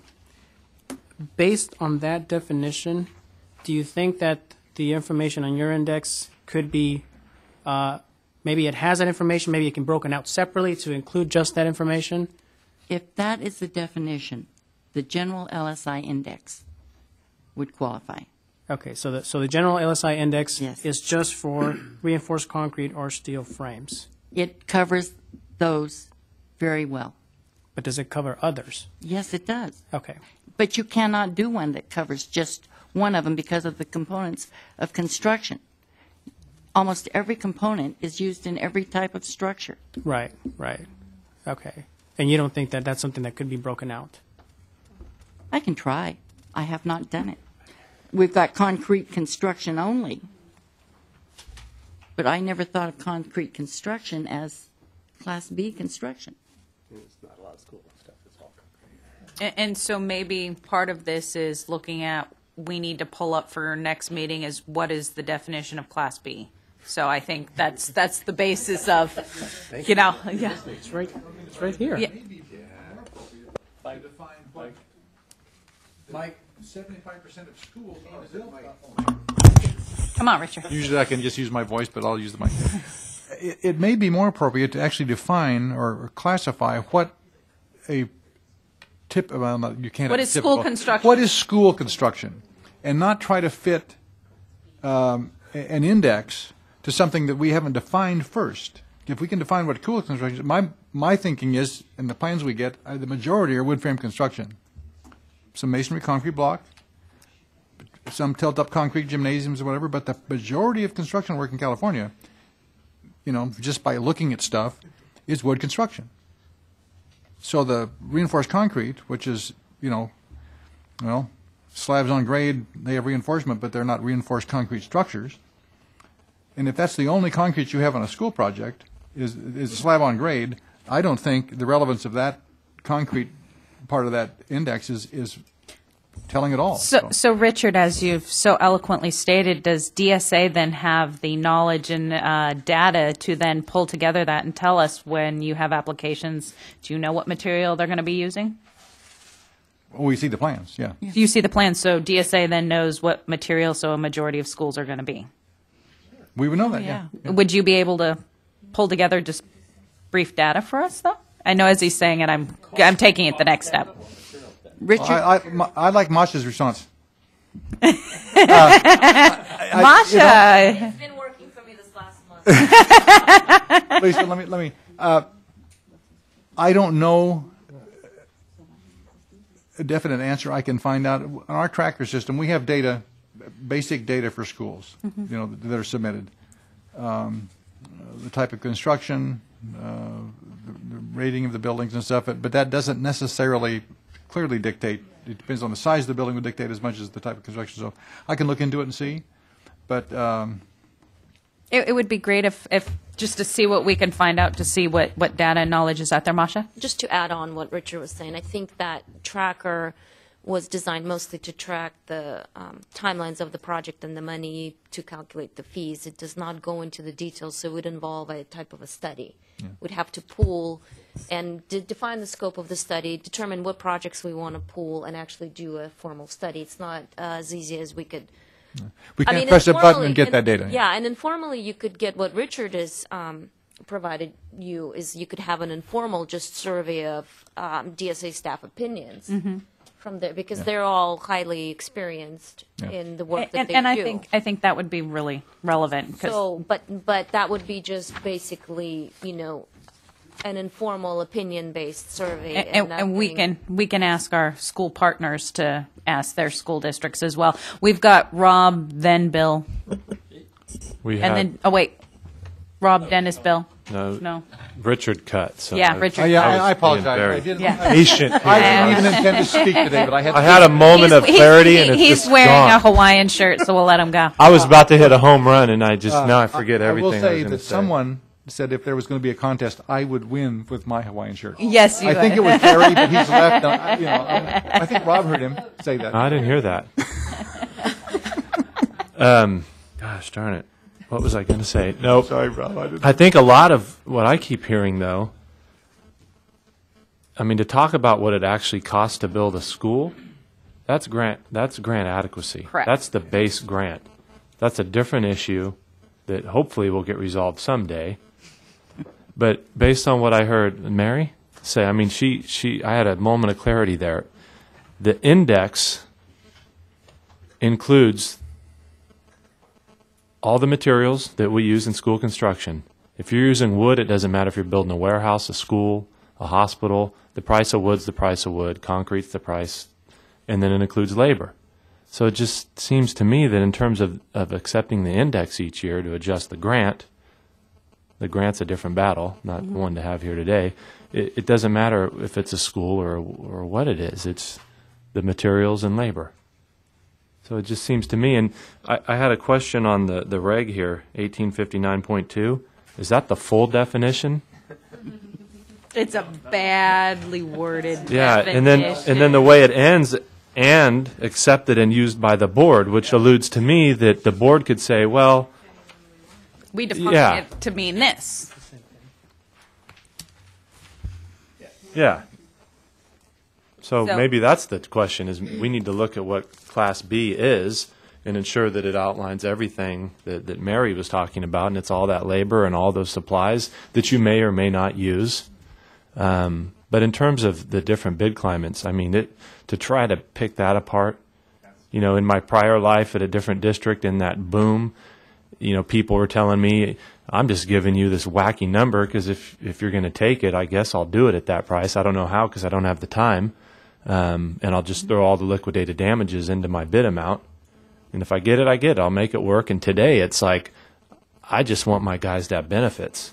I'll probably lose money, but They don't care about the benefits. They just want them to be working. right. So it's And to pay their bills. to try to figure that out. I mean, that's not going to happen either. So, Bill did Dennis, and then Lee. Thank you, Madam Chair. I may have screwed up. May have been Yeah, Dennis and that's Bill. cool. You could check. Hey, here, you could just come and watch somebody hit me. I want to agree with Rob. I think that I think we need to step back. We're kind of getting into this too deeply because where I heard us going before was, well, let's create the School Construction Index, the SCI. But I don't think we want to be there, and I think we want to come back a little bit because we're really talking about looking at the big contributors to construction cost. And I mean, I think we would be satisfied as long as I would be, at least if I knew that prevailing wage or union wage, especially if they're the same, are covered in the index. To me, that would be a number one indicator of public works and the costs that we experience in public works for labor rates as tied to that. So that seems appropriate. So I think we need to do the due diligence to go back to the other indices and see sort of how they structure that. And I think we need to pull back a little and not try and drill this down so close that we're creating some kind of custom system that tracks school construction cost indices. And I think that what the LSI has is probably pretty good. I also think that to a certain extent, if this is what OPSC is using for their own internal validation of work and on the offsite stuff and then other things too, when we had, anyway, so as part of their plan verification team, if it's good enough for them, hey, it's good enough for us then, right? So I just think we'd be kind of normalizing the construction index system or the construction cost guides that we're using by adopting something like this. Dennis? Yeah, if I wanted to, I agree with what Rob was saying also, but I would just want to clarify, Mary, your index doesn't take into account the general contractor's overhead and profit or profitability. Is that correct? So it would not take into account these major market fluctuations. Well, the subcontractor index is an in-place cost with profit and overhead. Okay. Okay? We get them off of schedule and values and from different contractors, architects, and that's an AGC, and that's where that comes from. But you have to also understand, most contractors aren't going to say, I'm bidding wood studs for $1.50 just to keep my men busy. Well, but you say the subcontractor cost includes the overhead or the profitability. Does it include the general contractor's profitability? No. This is okay, so only subcontractors. Yep. Well, it does matter though, because if you have a large program like LA or even like West Contra Costa, you may be able to average some of those fluctuations out. If you've got a small school district that has one project every 5 years, if they hit the peak of that, somehow they've still got to build that school. They don't have anything to average it out over a few years. They still have to build an adequate school at that time in the market. So we have to be able to compensate or adjust the index or adjust the grant amounts for those major fluctuations like we had a couple years ago. And Hold on. No, you're not next. and I'm not done yet, but if a couple of things. Mary, do you see, from the school standpoint, do you see in your index any difference between the commercial that you include and the DSA work that is included in there? Is there? Let me clarify one thing. Like I said, subcontract index comes from contractors' schedule values, so I misspoke. It does include those costs. It would include those to some degree. But yes, generally, commercial is not the same, does not require the same inspections, the same codes. Right. We've watched and participated in several issues where commercial contractors have tried to move into schools and have not been able to make it. There's specifications and they don't know what they're for generally. And so... Yeah, exactly. So it's interesting. But yes, there generally is a price difference, and primarily because of that. Okay. So we're going to have, Brian, do you still have a comment? Yes. Okay, we're going to go Brian, Lee, Bill, Rob, Dennis. Oh, wait, Mary, did you have? By the time we get to me, my comment about what she just said will be lost in right ahead. Take me out. Just a quick point of clarification. When the district comes in, there's a cost estimate for the site development grants, and that's used by the Saylor Cost Index, but that is different than the LSI, right? No, it's the same. It's the same one? LSI is formerly the Lee Saylor. Formerly the Lee Saylor? Yes. So is it different companies entirely, or? He hasn't had anything to do with it since '92. He doesn't do anything with it. Lee doesn't do it? Doesn't do a thing with it, sorry. So, she is I am. but I mean, but okay, so but LSI is the same as the books that we have? Yes, I'm an in-house? associate editor on all of them. Okay, all right, thank you. Lee? No, but if you're nice, I'll give you one. All right.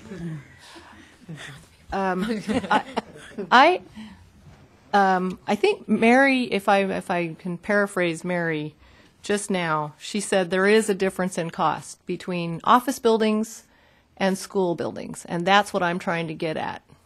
And Mary remembered.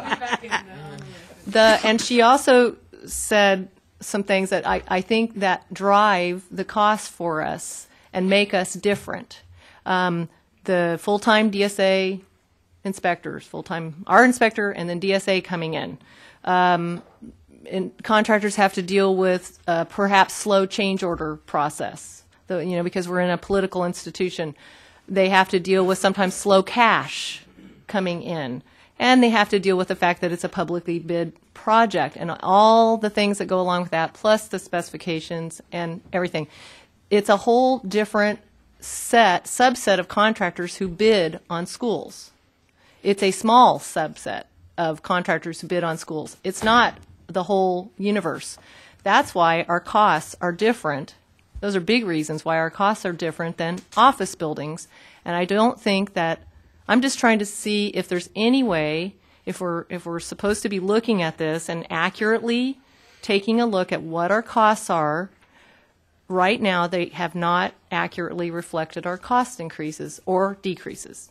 So if we're trying to get to that, I'm just wondering, again, if there's a way to separate those out, and I think that would be more accurate. And I do think there's also a way to capture market conditions. Mary just said that she did something for a client called a bid factor, and that reflects the current bid market. And I'm not sure why we couldn't have something like that done. I recall, because I was neck deep in the program, in my building program, during this crazy 2004, 5, 6 market. And we started to see it with a couple of projects. And the first couple we said, ooh, are these blips? And then you start to talk to people like Mary, like our contractor friends, like our fellow school districts, like other architects, and you see that it's everywhere. And then you start to put it together. It didn't take very long. We didn't know how long it was going to last, but we saw that it was there. And a cost at that point in time, if an accurate increase had been done at a 6-month level or even in 2005, there would have been a lot of schools that could have gotten a lot more built, despite what Gary said. And I agree, we have great schools because we make do. We make do with what we get. But they are not complete in many cases, and we sure know we don't get everything we think we need for the kids. And we're always downscoping. So I do think it's important that we look at it. I do think that it would be great to customize it, actually.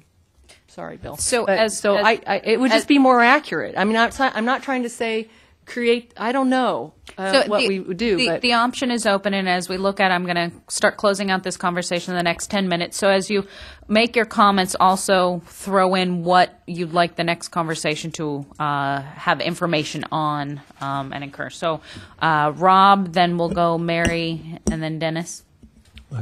And Sean. So I'll just make this quick. I think,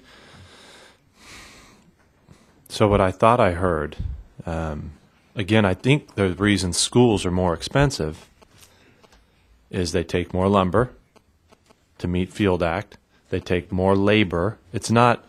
It's more product and more labor. It's not that It's higher again. specification. Yeah, it's more wood. And they watch them very closely.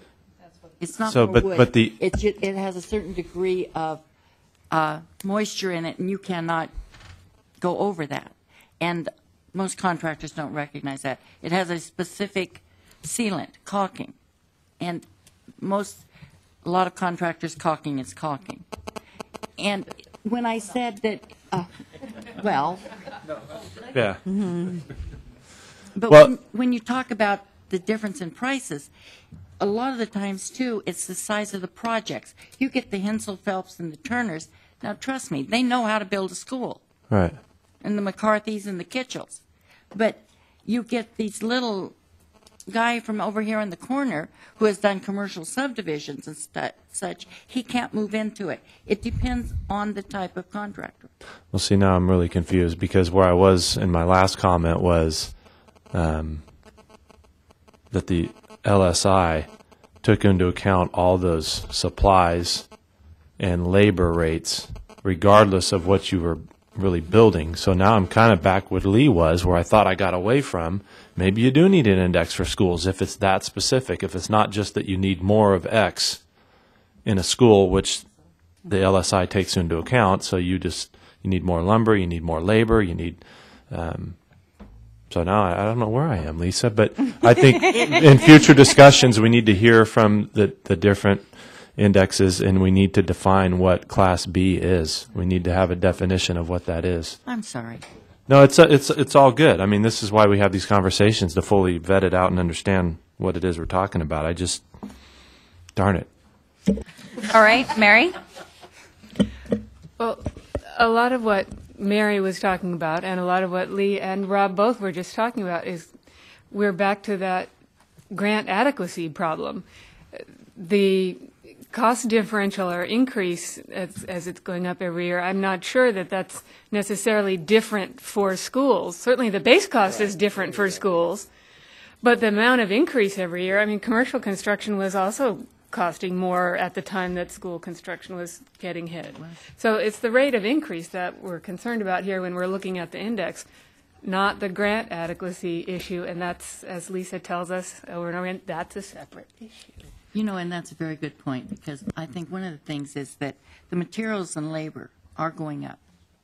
And they're going up on every different project. And all this does is give you a percentage. It doesn't nail down the price. It just gives you a percentage of what to look for in overall increases in labor and materials. And it applies to schools as well as other institutions. And you're going to find the same pretty well. I don't want to shoot myself in the foot because I would love to be working with you on this. But it's just that an index is a non-generic thing. It's based on what you have made, the basis that you have created for it. And this is a basis for school construction, as well as hospital construction, and every other time. And yes, it may not use as much structural steel or something else, but it still uses all the other commodities, which average out at this increase. Thank you. We've got Dennis, Sean, then Bill. I would just like to propose something for consideration. Since LSI and possibly other companies that do the indices produce these on a monthly basis, getting back to trying to project something out using last year's data, if we could come up with a system of maybe averaging an increase for the last 6 months and then projecting that out to the midpoint of construction and using that as a basis for adjusting the grant adequacy, that would keep us a lot more in line with what the current bidding prices are. So. Okay. Sean? I heard Mary say earlier that many of the indices have the materials that are named in the definition. And so I'm going to throw out the idea of maybe considering more indices than OPSC is presented to us, because this vague definition might give us more flexibility than we think. Are there? I don't think there are any other out there. No, and by no means was this a comprehensive list. This is what we found so far. If there's others that meet the same requirements, then yeah, let us know. If We'll there take a are, look at. yeah, if there are others, please send in an email. But we haven't found them besides these. When you picked these, how were they picked? Is it everything that's out there, or did you filter them based on some parameter? Class B. And 'Cause it was called correct me Class if I'm B? wrong, guys, but these were the same ones that were used back in 2004. It was from the 2004 bidding climate report that was presented to the SAB. I think what I'm saying is if these materials are represented in other indices that are not named Class B, maybe we can also consider those. All right. Bill?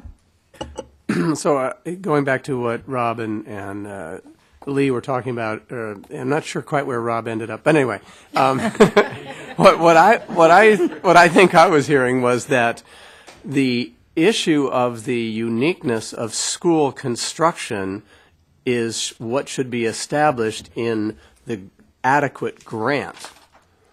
The issue of construction cost changes over time is not connected with the uniqueness of school construction.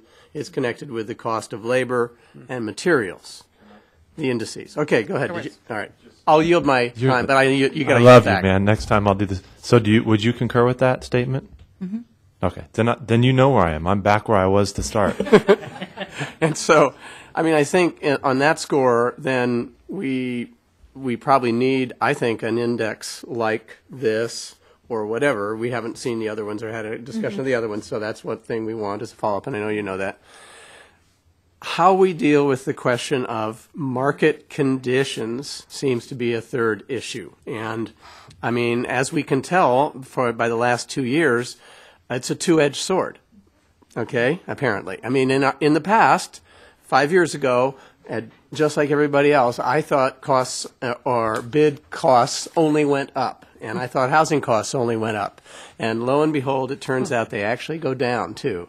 And so I don't know how you create a market conditions supplement, kicker, device, whatever, that isn't difficult and unwieldy, and I don't know. So anyway, that's out there as something to think about, and I'm trying to respond a little bit to where Lee was, but I think we're on the right track in selecting a cost index, but that the issue of the grant adequacy and the uniqueness of school construction is connected to the base grant adequacy question. And I like the LSI piece. I like the way that it dovetails into what OPSC is using now in their internal piece, so there's a consistency there. So I think it actually meets Gary's test, and he's not here, so I can say that, of you know, a compelling rationale for why we would change, because this then gets us all on the same page with what we're doing in the index that we're using in all of the OPSC areas. So are there any parting I'll only allow public comment if it indicates what we need to consider for the next discussion. So, Lee, and then public comment only. I will cut you off. Only about what we need to discuss next time when we come back. Okay. Just thank you, Lisa.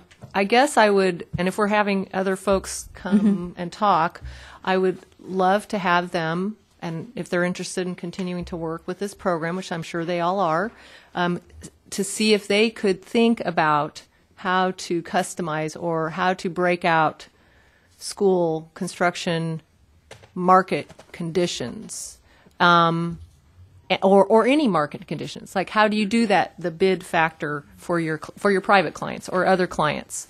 How does that work? Would that be workable for schools?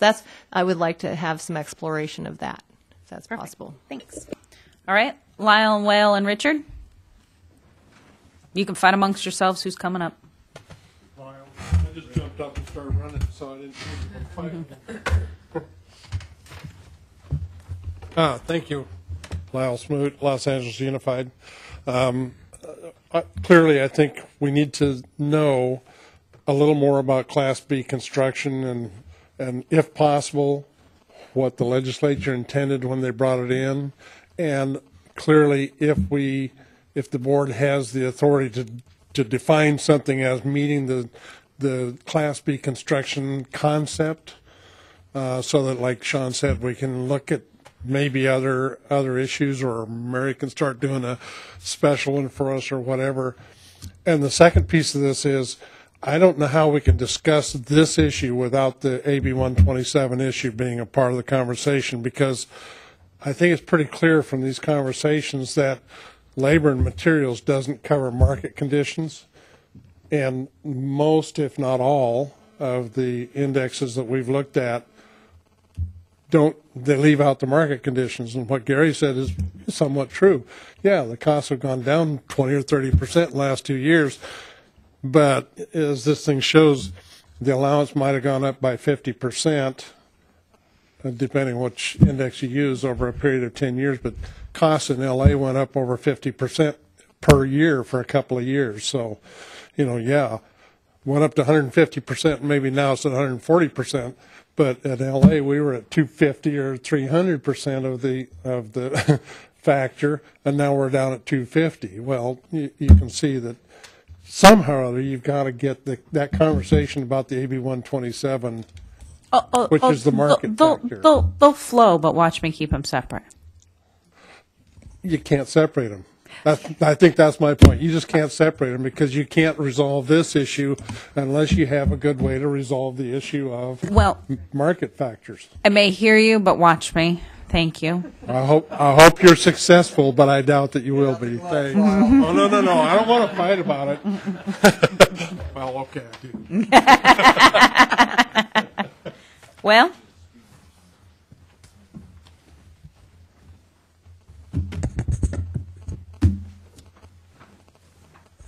Will Attar from San Bernardino City Unified. From hearing from Mary, it seems that they publish even quarterly, but actually you have a monthly index. Yes. Okay, and I'm assuming that the others probably have the same. So my question, the numbers that we have been using all along, are they actually averaging out the entire different indices monthly, or are they basically based on the last months of that year?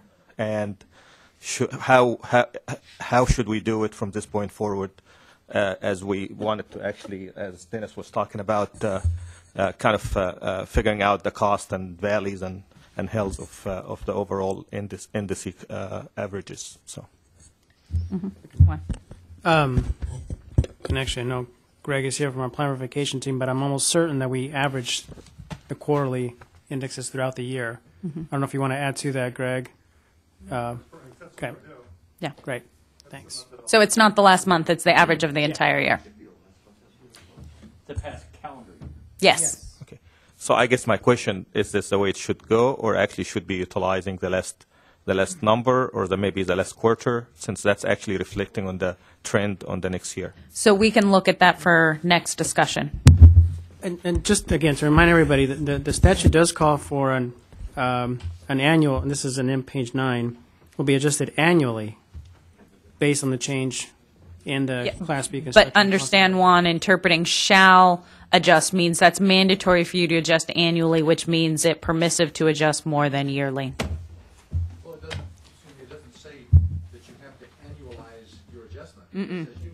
It says Once a year. But how? Right. Yeah, but that's why I want to have it open for discussion of how we determine that adjustment. Should it be an average of the entire year? Should it be the last month? Yeah. That's where open for discussion next time. Richard? Richard Gonzalez again, Richard Gonzalez and Associates. To answer this last piece, in the beginning, I followed every single change annually for the Class B index. It is the net change or the percentage change from the report that was last done, whatever that month was, January, for example. Are you giving me a recommendation or telling us an answer that we've already? I'm giving you an answer as to how the numbers were created. Understand we're not having that discussion. Okay. Need recommendations for next discussion. Okay. The recommendation for your next discussion, which was the other part that I wanted to come up to, was essentially this. There was a perception in the legislature's minds of what a Class B building was. Whether that definition was accurate or not, I cannot tell you. But the facts are that for some reason, the Class B index, in whatever format a definition was being used by Marshall Swift, was the basis by which this program was created.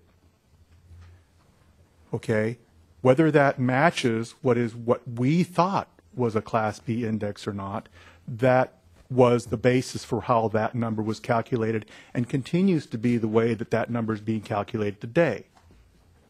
So yes, we have to define what was the idea of what was that Class B index. Is that different than what the legislature had? But we've got to be consistent about how that value was calculated. If we're going to change or consider something different, I think it was mentioned before, then we're going to have to see what the impact is by carrying it all the way back to 1998. Because then we've changed the definition of what that is and maybe changed the value of what that number should have been from all the way back to 1998. So I throw some caution here about looking at trying to redefine Class B index. Thank you. Alrighty, thank you, everybody. Got our to-do list specifically with, Class B, what does it mean? OPSC, if you wouldn't mind reaching out to Marshall and Swift and seeing if they can be here. And Mary and LSI, thank you. Thank you, it was great. We will keep you informed and probably let you know when the next meeting is, just in case if you need to be here to answer questions or provide expertise. I think it helps the conversation along when we have somebody who's wiser than us on these issues. Help educate us. Can define Class B.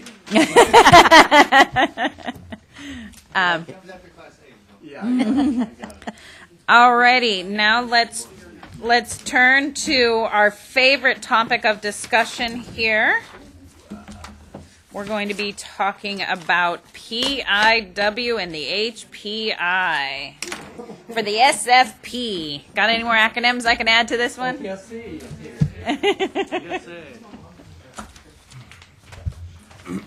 Thank you so much, Brian, for showing up and helping us on this. This is going to be conversation on IMP items 15 through 23. If you can take a look at that, go right ahead. Thank you. As many of you know, we had regs passed just recently we discussed them here a couple times, and we're glad that they were put through, and hopefully it's going to increase participation and kind of promote easier access to the high performance program. So we're really happy about that. One piece of that is the project information worksheet page. If you look on page 23, you can see what the new page looks like. There's some instructions that precede that. Basically, what we tried to do here is kind of create a tool that would allow districts to detail the information as part of their high performance project, and it really just goes to the things that are in the regulations that we talked about here, and we talked about in front of the board and at our work group meetings for data collection. And it was one thing that the board was very interested in from the very beginning of this. Data collection is a very important piece of this because we didn't have a lot of costs to go off of when we were making these reg changes now and when we created the program. And so we're really trying to make a big effort to collect as much information as we can in a way that kind of paints a picture of what it really costs to install high-performance components and all the things that go with them. So not just the costs of the dual-pane windows or whatever they are, whatever component you want to talk about, but also the things that go along with these new systems like commissioning and all the soft costs and the unique costs that are involved in high-performance components that we've talked about for so long now. So that's really what this is. We realize that there's a lot of components that may not fit. I've heard a lot of examples, and I'm sure that they're going to come out here today, and I'll let those just kind of naturally surface. But we understand that there's a lot of components that are going to be very difficult to fit into this format. We've tried to allow for a lot of room, for you to describe in your own words. We basically, what our objective here is not to make you detail every single cent that you spend on high performance so much as quantify what is really necessary to do and kind of be able to, moving forward, we want to set a framework for future high performance programs. And we think this is a really good foundation for it, the data collection piece. So we'd like to hear your input on what you think of the project information worksheet. Do you want to walk us through just some of the Sure. Line items, Brian, please, and just Yeah. explain the new information that we added? Yeah, first of all, I've had a lot of phone calls that have asked me, is this going to be for mod projects because the PIW is not for mod projects? And the answer is yes, but only this page and only that portion of the mod projects, just so we're clear on that. This is only going to be for high performance information only, and it's not being used for auditing or anything else. So it's just to collect data. But just to kind of walk you through what's on the form here. Starting up at the top, we're asking if it's a financial hardship project or not, the number of high performance rating criteria points that were attained, and then some things related to the grant and the project itself, the total state apportionment, the portion of that was high performance, and then the matches that went along with it. The next piece, 5 and 6, are differential costs, and this is really, to me, the heart of this, and what's the most important part to me is this part of it. And we're looking at, we're going to try to quantify exactly how much more these projects cost compared to a standard project that wouldn't have high performing components in it. And that's really what we're honing in on is the difference, the additional cost associated with the high performance components. That's what we're trying to get after. Below that, we have kind of the other benefits section, I call it. It's not just cost differential that we're looking for, but also added benefits such as energy savings, water savings, student achievement, if that's something that we can measure, and any other thing that you can think of that you can attribute to these new high performance components that benefits that the schools and that the districts and the students are seeing. So now the discussion goes of this was adopted and accepted by the board, so this is going into reg. So now how do we create that Q&A so it makes sense to districts of what data we are collecting and to make sure that it's clear that there's a document that they can look at and understand what it means and how we do it. So Dennis, then Bill? So this is the way it's going out, which is what we discussed in the high performance work group. It was decided between the chair and OPSC and Senator Hancock that they wanted a complete set of regs to go out, and thus was created in between the time of the last IMP and working group meeting and what was presented to the SAB.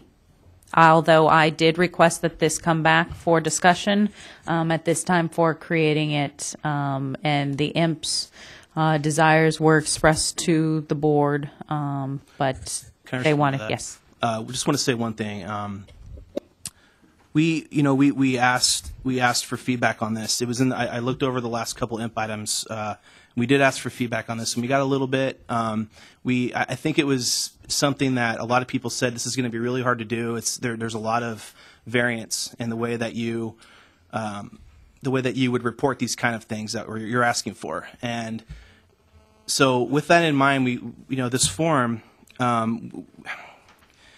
we really we try to keep it very flexible so that there's a lot of room for explanation and, to kind of detail the information how you see fit. That's why we didn't get real specific on exactly how everything should be detailed precisely out. It's supposed to be kind of just a template, kind of just, not even a template, just almost like a, just like a Kickstarter, just so that you can really explain to us these things that we're trying to figure out. Kenneth? Sorry. I'm concerned that the data that you're going to be getting on this is going to be basically unusable because you don't have that specificity in terms of how people are going to report these. For instance, on the hard costs, and I brought this up at the board, it's just a matter. One of the biggest elements of HPI is energy, and there's probably I wish Bill Orr was here to talk about this, but there's probably a couple dozen different elements that go into that calculation. Part of those get you up to the base level in code, and then part of those get you the points in addition to that. Well, you can pick any combination of those things to use as a base case, and the smart person would pick the most inexpensive ones of those to use as a base case and the most expensive to use as the additional. But you could use any combination, and without instructions on how you establish these standard costs for the different items, you're going to get costs that are all over the board, and they're not going to have any meaning. And the same thing goes for the differential costs for soft costs. I'm not sure how you would, for each particular point or element that you're including on here, how you would specify what the soft cost, the calculations cost. It's a whole holistic thing. It's not just each element has a particular amount.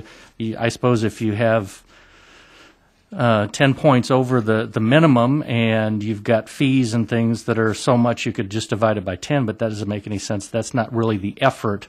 That doesn't correspond to the effort that goes along to the different elements. And then the part down below, the additional information, most of these projects, I'm not sure how you would respond to energy savings when you're not going to have any way to operate this. All this information is being collected before you start operating it, so you don't know what the energy savings and student achievement is. I guess my biggest concern is that there's a group of people, and now that we're on the web, there's a much larger group of people that go through these discussions and understand a little bit better on how to do these. But the professionals that are out there that get this stuff and haven't been a privy to these conversations are just going to not going to know what to do with this information. That's my biggest concern. Bill? I think basically this document was prepared in a political environment, is what I'm understanding, which is fine. I think it's a good start. And maybe one of the things that the chair could take back to the board at some point when it would be that we may want to make some adjustments to it. I don't actually agree with Dennis necessarily that it'll be that hard to fill this out, but I think it may be that we'll just sort of disregard the tables here. As an example, and I noticed that you said we could put in, attach some information separately or whatever. Just as an example, for providing differential soft costs, that's a pretty simple matter for us. What we do is our architects now, they submit a fee proposal and they indicate the extra amount required for all HPI documentation, and that number's clearly listed there. How do you break it? It has to be. It doesn't. No, it doesn't have to be by point. It certainly does. It doesn't say that. Look at the instructions. Well, then those are wrong. So there you go. Or you divide them by the number of points. I don't know. Whatever you want to do. That's meaningless. Obviously, you can go through that calculation if you want to, but you don't. Yeah. So we certainly have the information. It's not that hard to do. The differential hard costs, we typically have a worksheet that's prepared that you can have the base case, and it'll give you the standard cost and the cost of the system. For your energy stuff, it'll have about 6 components. So you would presumably add them all in there. If the instructions say that you're supposed to do this by point, by the number of point sheaves, then it's not really going to be possible to do that. But I do have a question though. This is filled out for fund release, right? Because I have all modernization projects, so I don't usually do these. It'd be at the 5005 and at the 5006. Yeah. So 2 different points. So at the beginning and at the end, right? And then, so for a modernization project, would I fill out the entire worksheet or just the name or? For modernization? Yes. No, you could fill out the front section if you want, like the header section. Yeah, okay. Then the only body portion you'd have to fill out is the last page. Okay. And that's going to be put on like a Q&A. We're going to have a FAQ kind of thing? Is that what we're coming out with? Yeah. Yep. Okay. That's what the purpose of this is. Sean?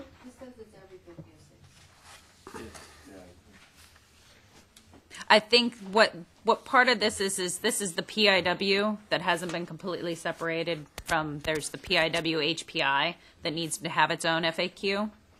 So I don't know if there's a way to separate it so that there's just a PIW HPI instead of this PIW HPI being included in the entire PIW. That's in the instructions for the HPI section, that it's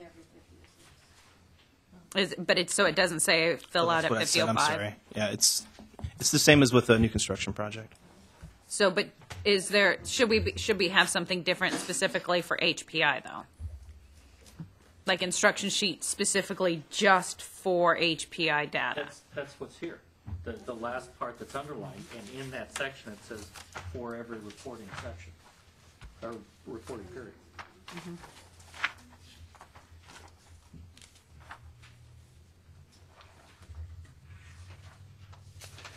I don't see where you're finding in the instructions that it says you have to take this back and describe it in terms of the number of points you reached and how those costs were. Read me the section that says you're doing that. It says at every reporting period. I'm not sure if that was what we. We're talking about a different thing though. What page? And page 18. Page 18, number 5, but I don't. All you do is for each system, component, or element indicate the cost. okay, but it's not connected to the number of points you reached, which is what you're no. It's just the actual hard cost of the system and the component. So I think it's pretty straightforward.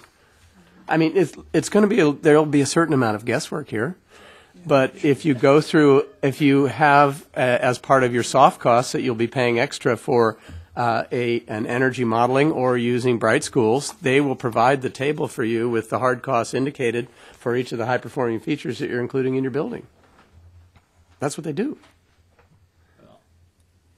You have a much more sophisticated system in your district. Dennis, do you have mic on? I'm sorry. Bill, you have a much more sophisticated system than I think a lot of districts, particularly LA smaller has that same districts. system, I know. Yes. Particularly smaller districts have, and I think I had the distinction of filling out my first PIW for one of our clients recently, and it didn't have this part of it, and it was very difficult, even having gone through the process of helping to develop this. It was very difficult to fill it out. And this would be We're not going to discuss PIW another time. We're going to do This that. is a part of the PIW. I know. And Brian and I guess both Brian and Juan, if I look at the way the tables for number 5 are included here, there's five items in the there's room for 5 things in the table. So if you just think about the high performance features of a school that we're going to be paying extra for, and you start with the site and all the bioswales and detention basins, and you go through the water stuff and you go through the acoustics, I mean, we're really talking about a spreadsheet. And so presumably that's what you guys will accept, right? Yes, I'll have absolutely. drop down. This is kind of just to show you the format that we'd like it in. So when this is on the web, this has drop-down menus, and we can just keep adding. We could add those, yeah. We can just keep adding them in? programmed it yet, but we could certainly do that. Yes. I think if you did that, so to essentially created this so it would just keep going Right. down and populating as you hit the add piece, that would be pretty helpful because you do have a lot of in a project. Most of our projects are getting 40 to 48 points. You know, you've got a lot of features to give you guys accurate information. I mean, we do want to get accurate information out of this, and I think districts want us all to have accurate information. So in order to do that, we're talking about a fairly lengthy worksheet here, unfortunately. Sean? I'd like to request a mechanism for us providing you data sheets because we have so much volume that inputting anything one field at a time is a problem. Okay.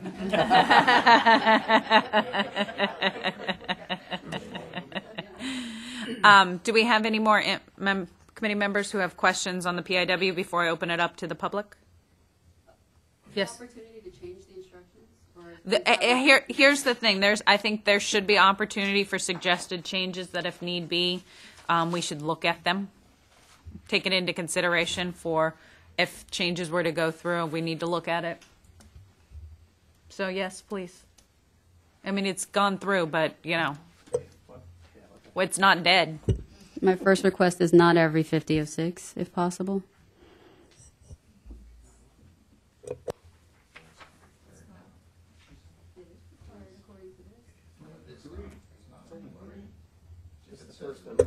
These instructions for HPI say every reporting period. That would be every 5006. I would like it to be fewer than that. Yeah, last would be fine. Okay, let's open it up to public. Come on up. Oh, Lee, go ahead. Public, still come up and sit down. Yes, Bruce, come on up. Brian, I like what you said about that it's flexible, that you want us to it's a kickstart of information, maybe, and you said you're going to put that in the FAQs. That would be really great. I would just emphasize that because I think, like Dennis said, districts are going to kind of look at this and go, oh my gosh, what does this mean? So if you just say, we're just trying to gather information, we know it's going to be all in different formats or different, not necessarily apples to oranges. I just think that districts would feel more comfortable if you could emphasize that. Okay. Bruce? Bruce Hancock, Gunnison Park. I just have some general comments. I wish I could add some helpful, specific, technical suggestions, but my comment is really generic. I believe that you'll end up with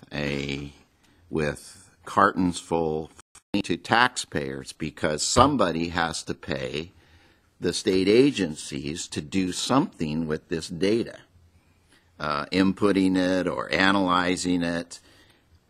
The amount of time and effort, the hundreds of thousands, maybe millions of dollars that have gone into this, I think everybody admits, by this failed PIW, are just being added to here. We're spending money for nothing. Let's try to find out what it is that the basic minimal thing that we need to know. If the state allocation board members need some data on this, there might be some way to get it. That surely people in the profession could help determine what that would be. But to go through another data collection, to pay consultants to fill out forms, to ask architects to do it under their current contracts and eat the cost, to have school district people sending these in 2 and 3 times during a project.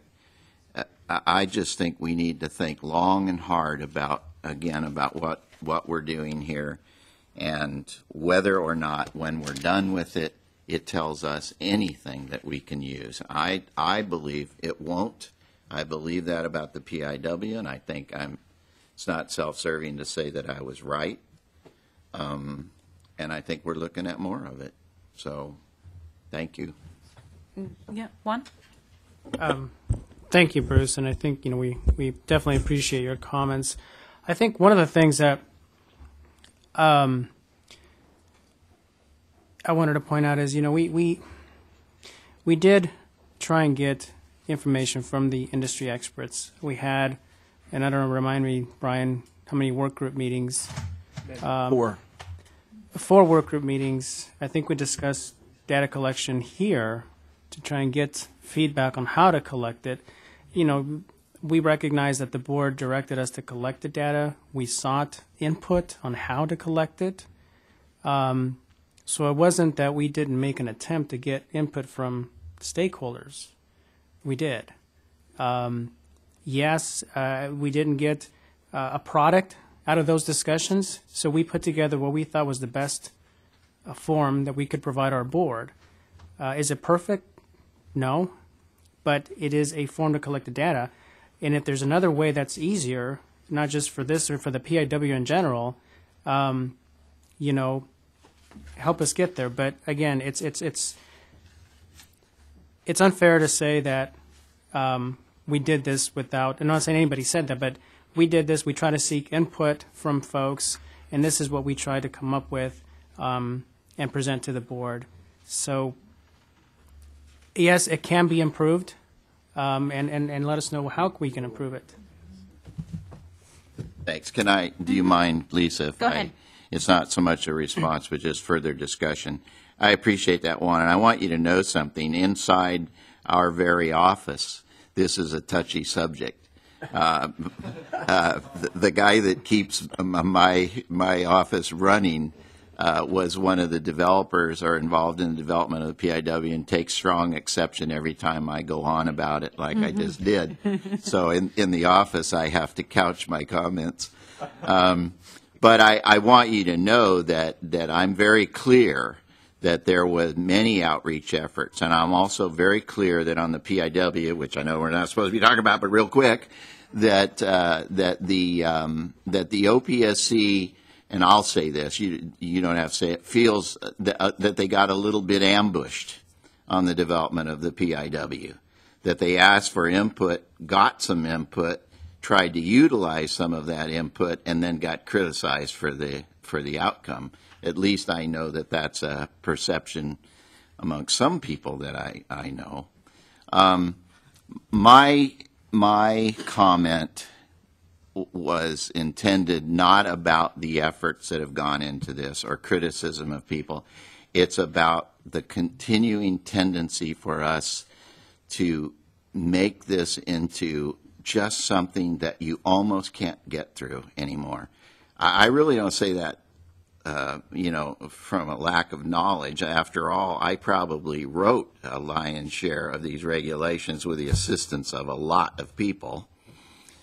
But I can tell you that dealing in this program is a matter for consultants today or for people who have large staffs that can devote a tremendous, you cannot get through this.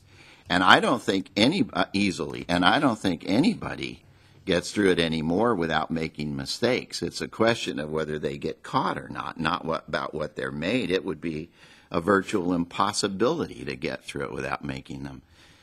I'm asking that we constantly ask ourselves, what is the value that we're receiving here? Or maybe another way to put it is, we have something we need. What's the easiest way to get there?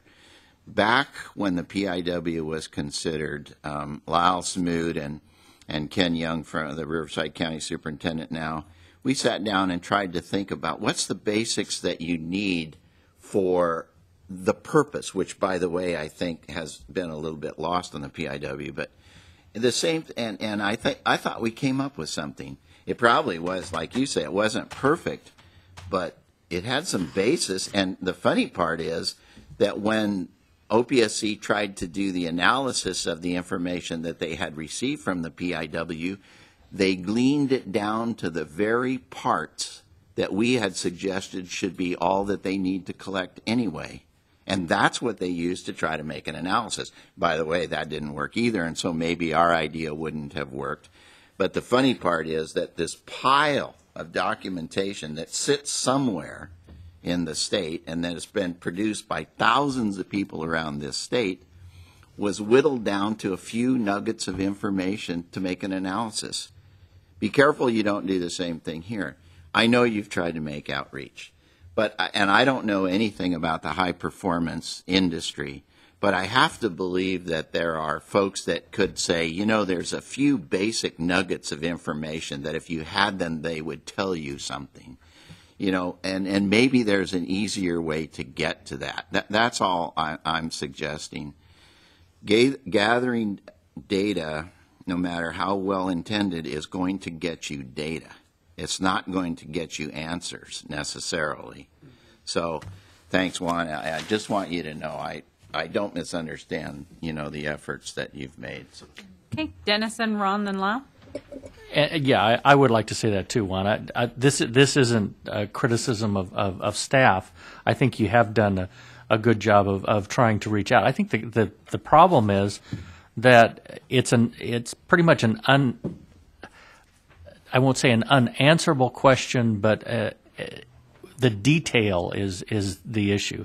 I think that we will. As Bruce said, you'll have an enormous amount of data that will not mean anything and may or may not even be accurate. I think probably the thing that would be the best approach to this, perhaps, that would be just as accurate, would be simply to ask the question, how much do you feel that you have, how much do you feel overall in this project HPI has cost you? That will give you a lump sum number, but it will be a guess, but it will be just as accurate, I think, as the information that you get from this, and it will cost the districts and your staff a lot less time in preparing it. Ron? Thank you again, Ron from WLC Architects. Again, I want to thank Brother Bruce there for recognizing that the architects are going to do this and probably get charged for it, or maybe not get compensated for it. But can't we make this, again, a little bit simpler? And I appreciate your efforts. How about just the total number of points, the difference that it costs, and what the savings are? What difference does it make if somebody uses photovoltaic or somebody uses wind or whatever they use? Why not just boil it down to those simple facts and to see, is it paying off? Is it making a difference? And, you know, although I like what you're trying to do down here, student achievement, you know what you're going to get in that block? To be determined. That's what you're going to get in there. I like that, but that's what it's going to be. Other benefits, we hired 4 more people with squeegees to clean the photovoltaic panels. We bought 5 more harnesses so they don't fall off the building, and so we're helping the unemployment rate. Again, what we have here, you know, I hate to say this, but and I know it's well-intentioned, but I've heard this a lot. This is bricks of good intentions leading to Hades. You're not going to be able to get any, just exactly what Bruce said. So maybe we could make it a little bit more simple, and it'll work. Just a thought. And I appreciate all your efforts, because I know when they point you somewhere, you guys have a lot of speed and a lot of vector, and you go after that, and I appreciate that. And I think it's done a lot of good to the program. But sometimes I think you just have to put your arms around it a little bit and say, what's the easiest way we can do this? Thanks. Thank you. Lyle, then Bill.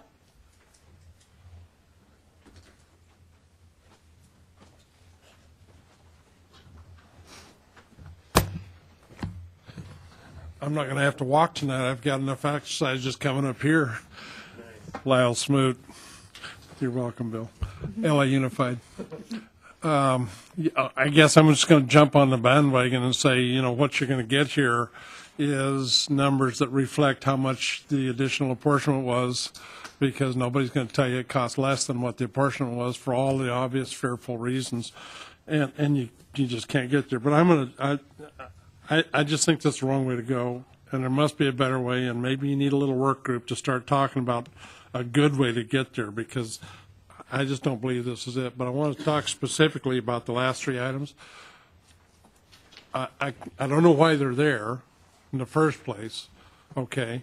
In the second place, you're talking about a 5006 that's going to be submitted before any of the students go back in the building. So I don't have any idea how anyone could possibly answer those three questions with any information that has any relevance to any kind of reality. So I'm just going to boil it down to this. Please take those three things off of there, because you're not going to get anything. You can't possibly get anything that has a meaning that you're going to be able to go back to board and say, look what we got out of this, all of this good stuff. You know, you're going to get, well, the kids like the colors, or, gee, the lighting is great, but there's no information to be generated at that point. You can't get anything. So The reason why they're there is because one of our members felt strongly enough that they were important, that they were included as data gathering information. So that's why they were included on there. One, at least put this down and say, 3 years after your project is reoccupied, we want answers to these, because you just can't get any information. And we'll be right there with you, stand in front of the board saying, you know, before the building is reoccupied, how are you going to answer these questions with anything that has any meaning? You know, and of course, I hate the idea of what I just said, okay? 3 years from now. Is that a suggestion to have another required form for 3 years? Yeah. So. No, I know. But I'm just telling you, I understand your dilemma. Believe me. I was in that position. I was in her position for 14 years. I understand exactly what happens when you got a board member standing there going, I don't care, I want it, you know, but at some point, you got to look them in the eye and just go, you can't get there from here. Sorry. You know, we would if we could. Lyle, I think it might have been my board member and my state senator that was potentially. Well, then you can deal with her, Bill. So, I'll be happy to talk to her. But, I mean, I think her heart was in the right place, and I think everyone involved in high-performance schools is trying to reach out to figure, you know, to find the elusive, okay, does student achievement increase when I provide natural daylighting, right? I mean, we know why this request for information is here, right. Okay? And I don't disagree with you with the practical difficulty in providing good answers to these. And so I think, especially in the beginning, when we, you know, at the time frame that when these are going to be submitted, we're not going to be able to provide accurate answers of the real to the questions. What we can provide is probably, I hope we don't just do to be determined, but we do anticipated, right? Whatever, or something like that under the benefits realized, cleaner stormwater leaving the site due to the retention basin, whatever, kind of things like that. I think the reality is that's what we're going to get answering these questions in the time frame that we're answering them. So I don't disagree with you on the practical matter, but we use the term expected. Expected. The thing is, these are all the reasons why you're doing this in the first place, is because everybody told you if you do these, you're going to get all these great things. And so the only thing you're going to get out of this is a repetitious repeating of all the great things you anticipated getting. And that has no value. Yeah. And so I'm not arguing with you, Bill. I understand what you're saying. I'm not arguing with you. I'm just saying you're not going to get anything. You can't get anything because the building isn't even occupied at the point of the last 5006. So how can you possibly put down a request for information that you can't possibly get? And somebody's got to stand up and say, hey, guys, this just can't be done at this point in time. Sorry. That's you, Juan. You need to do that. So can I just respond to not that piece, but the overall piece regarding, you know, the question of even getting the information about hard costs and soft costs. I mean, I think we have a responsibility as school districts. Cash and CHIPS and many districts got together and we came to OPSC and we came to the board and we said, we're doing high performance, we need more money. And we really need more money, and we provided some evidence, and we provided some actual costs. And, you know, after a torturous process of several months and many meetings, we got more money, or we're getting more money put in the program. People listen to us. So I think we do have a responsibility to find a way to figure out and document what the costs we have for the program are so that we can support the fact that we needed the money to make this work. I think we have a responsibility, okay, as school districts. So Who doesn't agree with that? Bruce. No, I'm just kidding. All Bruce says this won't do it. I got you, but I Everybody was. agrees with what you just said, Bill. I Okay. don't think we And have any problem this with is- that, except this isn't going to do it. I agree there's problems with this. I think we need to couch it in terms of let's start here, and I think the nuggets or the kernels are 5 and 6. Everything else is kind of, it's just kind of fluff or whatever. 5 and 6, and filling those out in some way where you can look at, here's an actual cost for a system I put in, if I had put in, so if it's some of these are going to be very easy to do. I paid $2.1 million for the photovoltaic system at De Anza High School. What is the standard cost? 0. Okay? And the expected benefits, I can just put down what the solar guy told me is the $12 million of savings every year or whatever, and go on my merry way.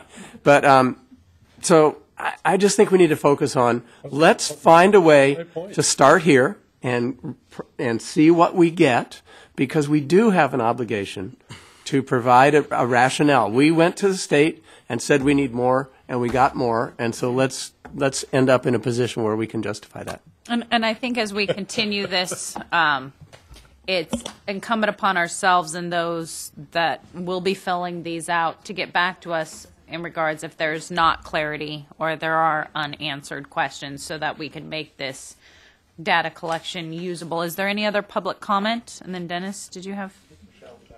No, come on up, Michelle. Michelle Healy, Marysville Joint Unified School District. And although I do agree with what Bill said, being in a school district and being the one that fills out the PIWs, and I would be filling out the PIW HPI, they are difficult to fill out. And I know Lisa had called me and said, you guys are doing HPI in your schools. Can you give me some of these differential costs? How much more is it costing you? And I couldn't really tell her. And we're doing it. And I can't.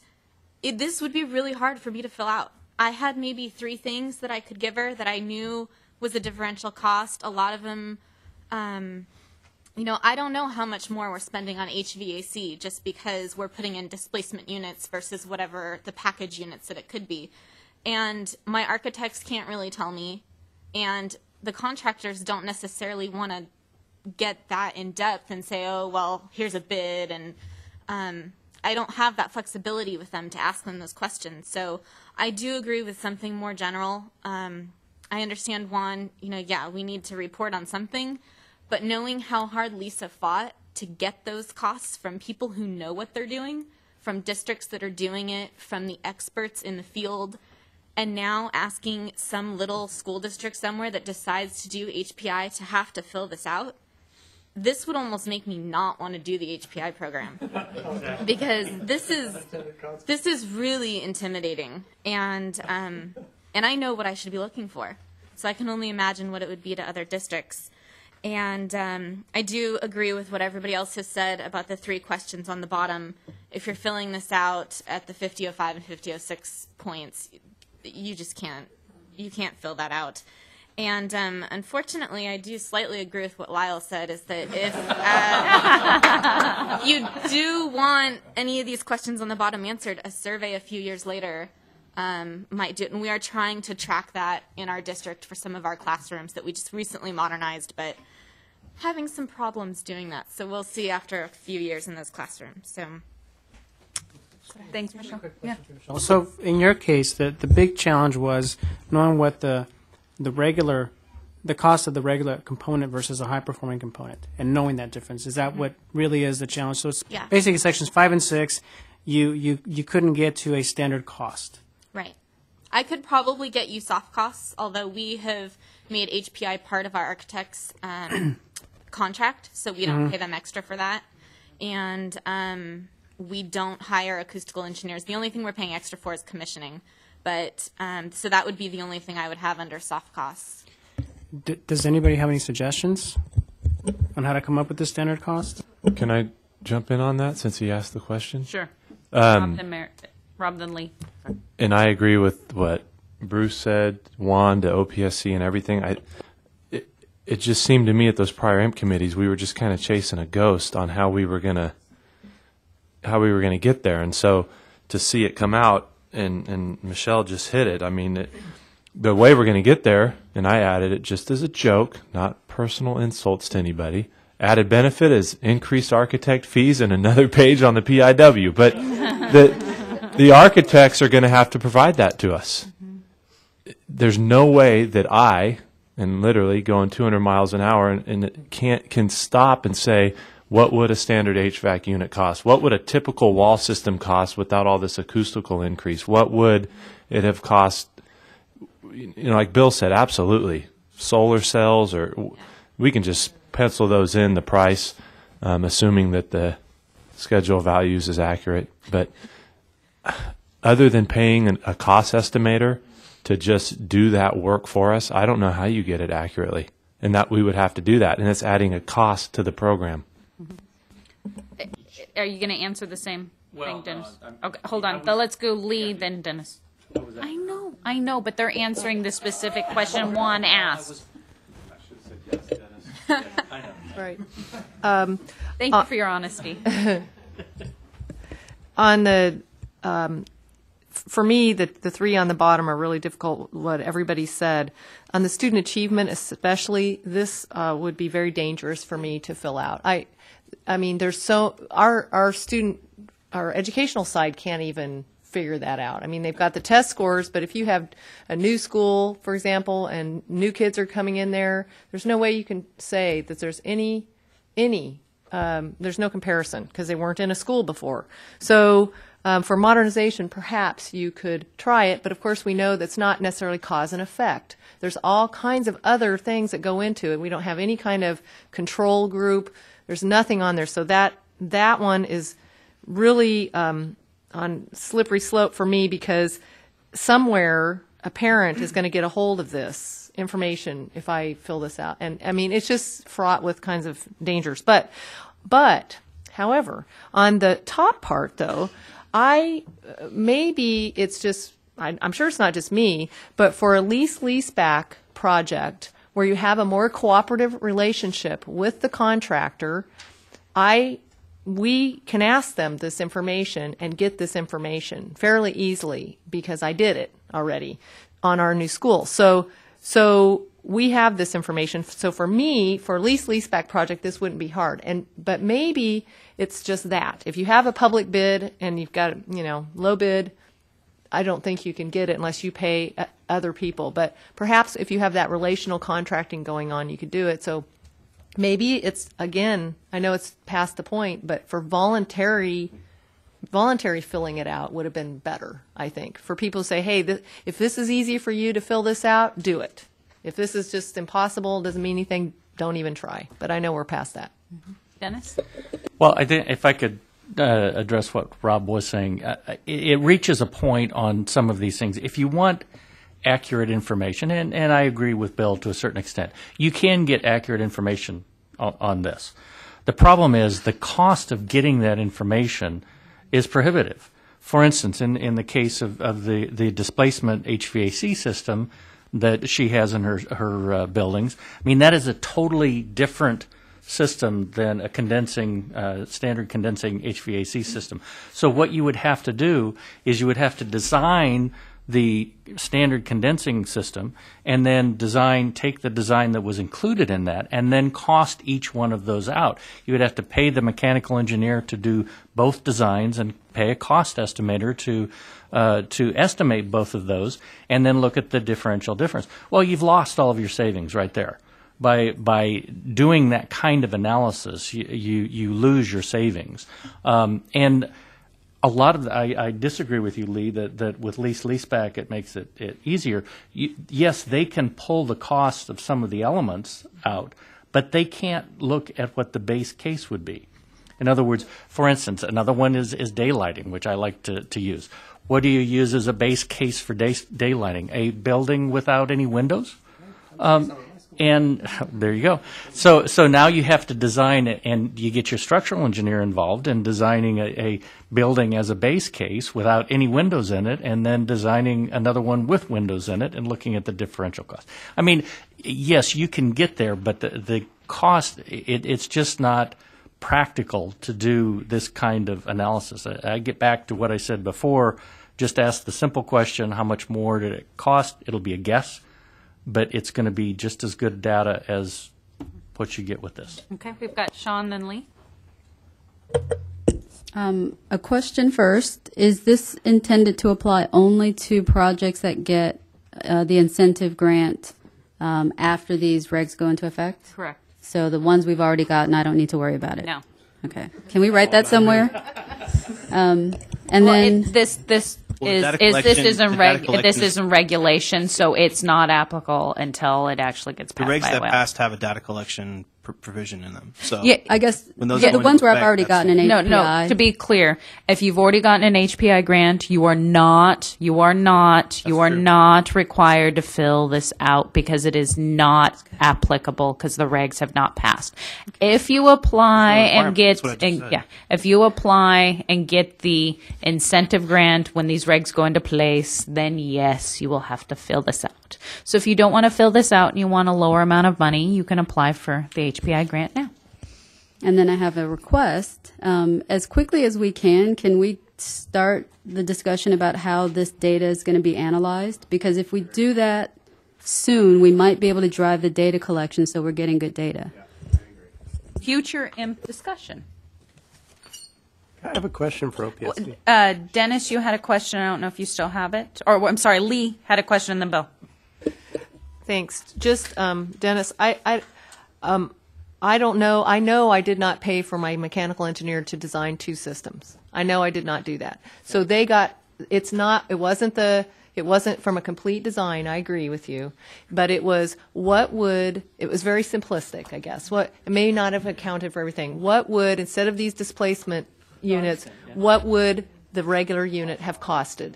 And then just up, and so I know we didn't have extra design. And again, I just think, the cat's out of the bag already, right? This is already going. So it would be great. I don't know whether, again, trying to downplay it and say, if you can get this information, great. If you cannot get it, I know we can't do that. No, but we cannot do that. But maybe if districts can write their assumptions on it, This is in reg, and the only way that we can clarify it is through the FAQ. Okay. And it's mandatory. So, but the OPSC would accept additional information of assumptions or something, right? So and just to clarify or give you more information. Yeah, to be on the FAQ. We've got Bill, then Dennis. I think for developing standard cost items that go in here, typically it's done during the design phase. It's called cost modeling. And that's what we would use. The mechanical engineer would usually prepare, or the energy analyst that's giving you the options would prepare a cost for a base case scenario, and then everything you select above that would be what you're doing. So you don't have to design full systems. You do cost modeling in the beginning, and I would assume we'd use cost model standard systems as the basis for what we would include in that category that says standard cost. Question for OPSC, though, is when will these regs go into effect? When do we think right now? 6 months, 7 months. Okay, thanks. Estimate. They're non-emergency, so. Yeah. So Dennis, and then we're going to start wrapping it up. So Lyle, come up here and sit down. I guess the next question is, and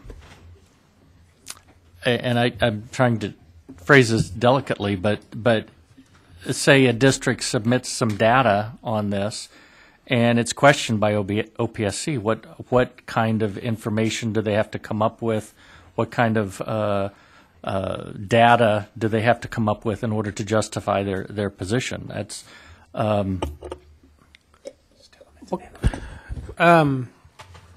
what kind of questioning do we do now? And I don't know if you have some information, Hannah. In terms of regular PIW, do we question it? Do we just accept it? Or you might know, Masha. We verify a few minimal items. Can you please come up? You got to come up to the mic, my dear.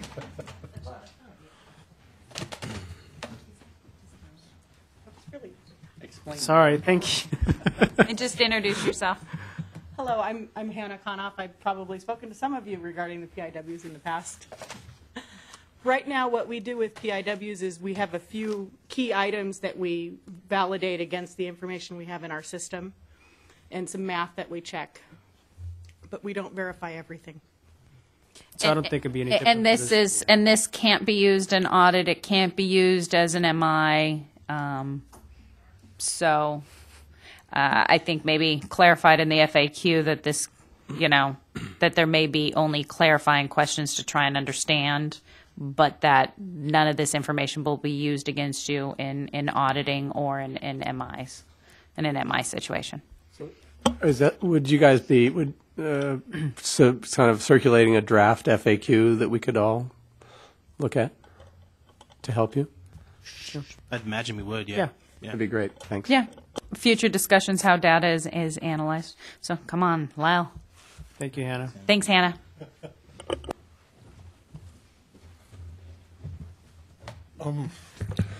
I'm just trying to, I'd like to have some information, a clarification, if you will. I don't remember the board discussing this document. No. They discussed they want some information, and I don't think there's any problem with that, but are you saying that we can't change this document, that this document can't be changed? Oh, you can change any document at any time, but it has to go to the SAB. The SAB, Well, it has to go through no, the wait a minute, regulatory wait a minute. process. This form never went through the regulatory process. So how does it now have to go back through a regulatory process? I'm not following that.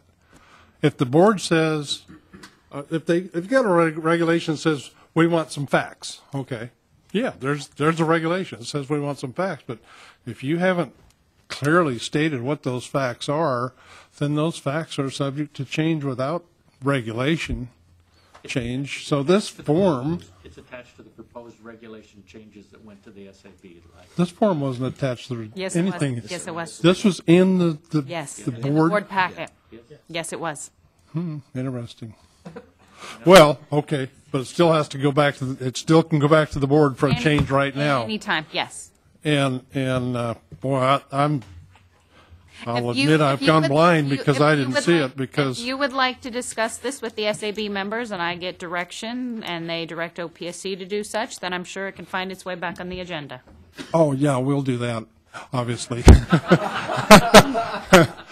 But I guess it's just disturbing that we got to this point and there hasn't been any discussion in public or anyplace else about the facts on this form other than just here it is in the board book. So As that's a little Juan, disturbing. as Juan previously stated, there was an attempt to bring this form like this back to have a discussion today, and then go back to the SAB for approval at another time, although it was pushed by a couple of board members to have it all inclusive. I guess I would have said, why didn't the whole board vote on that issue? But, that's okay. You don't have to answer that. Thank you.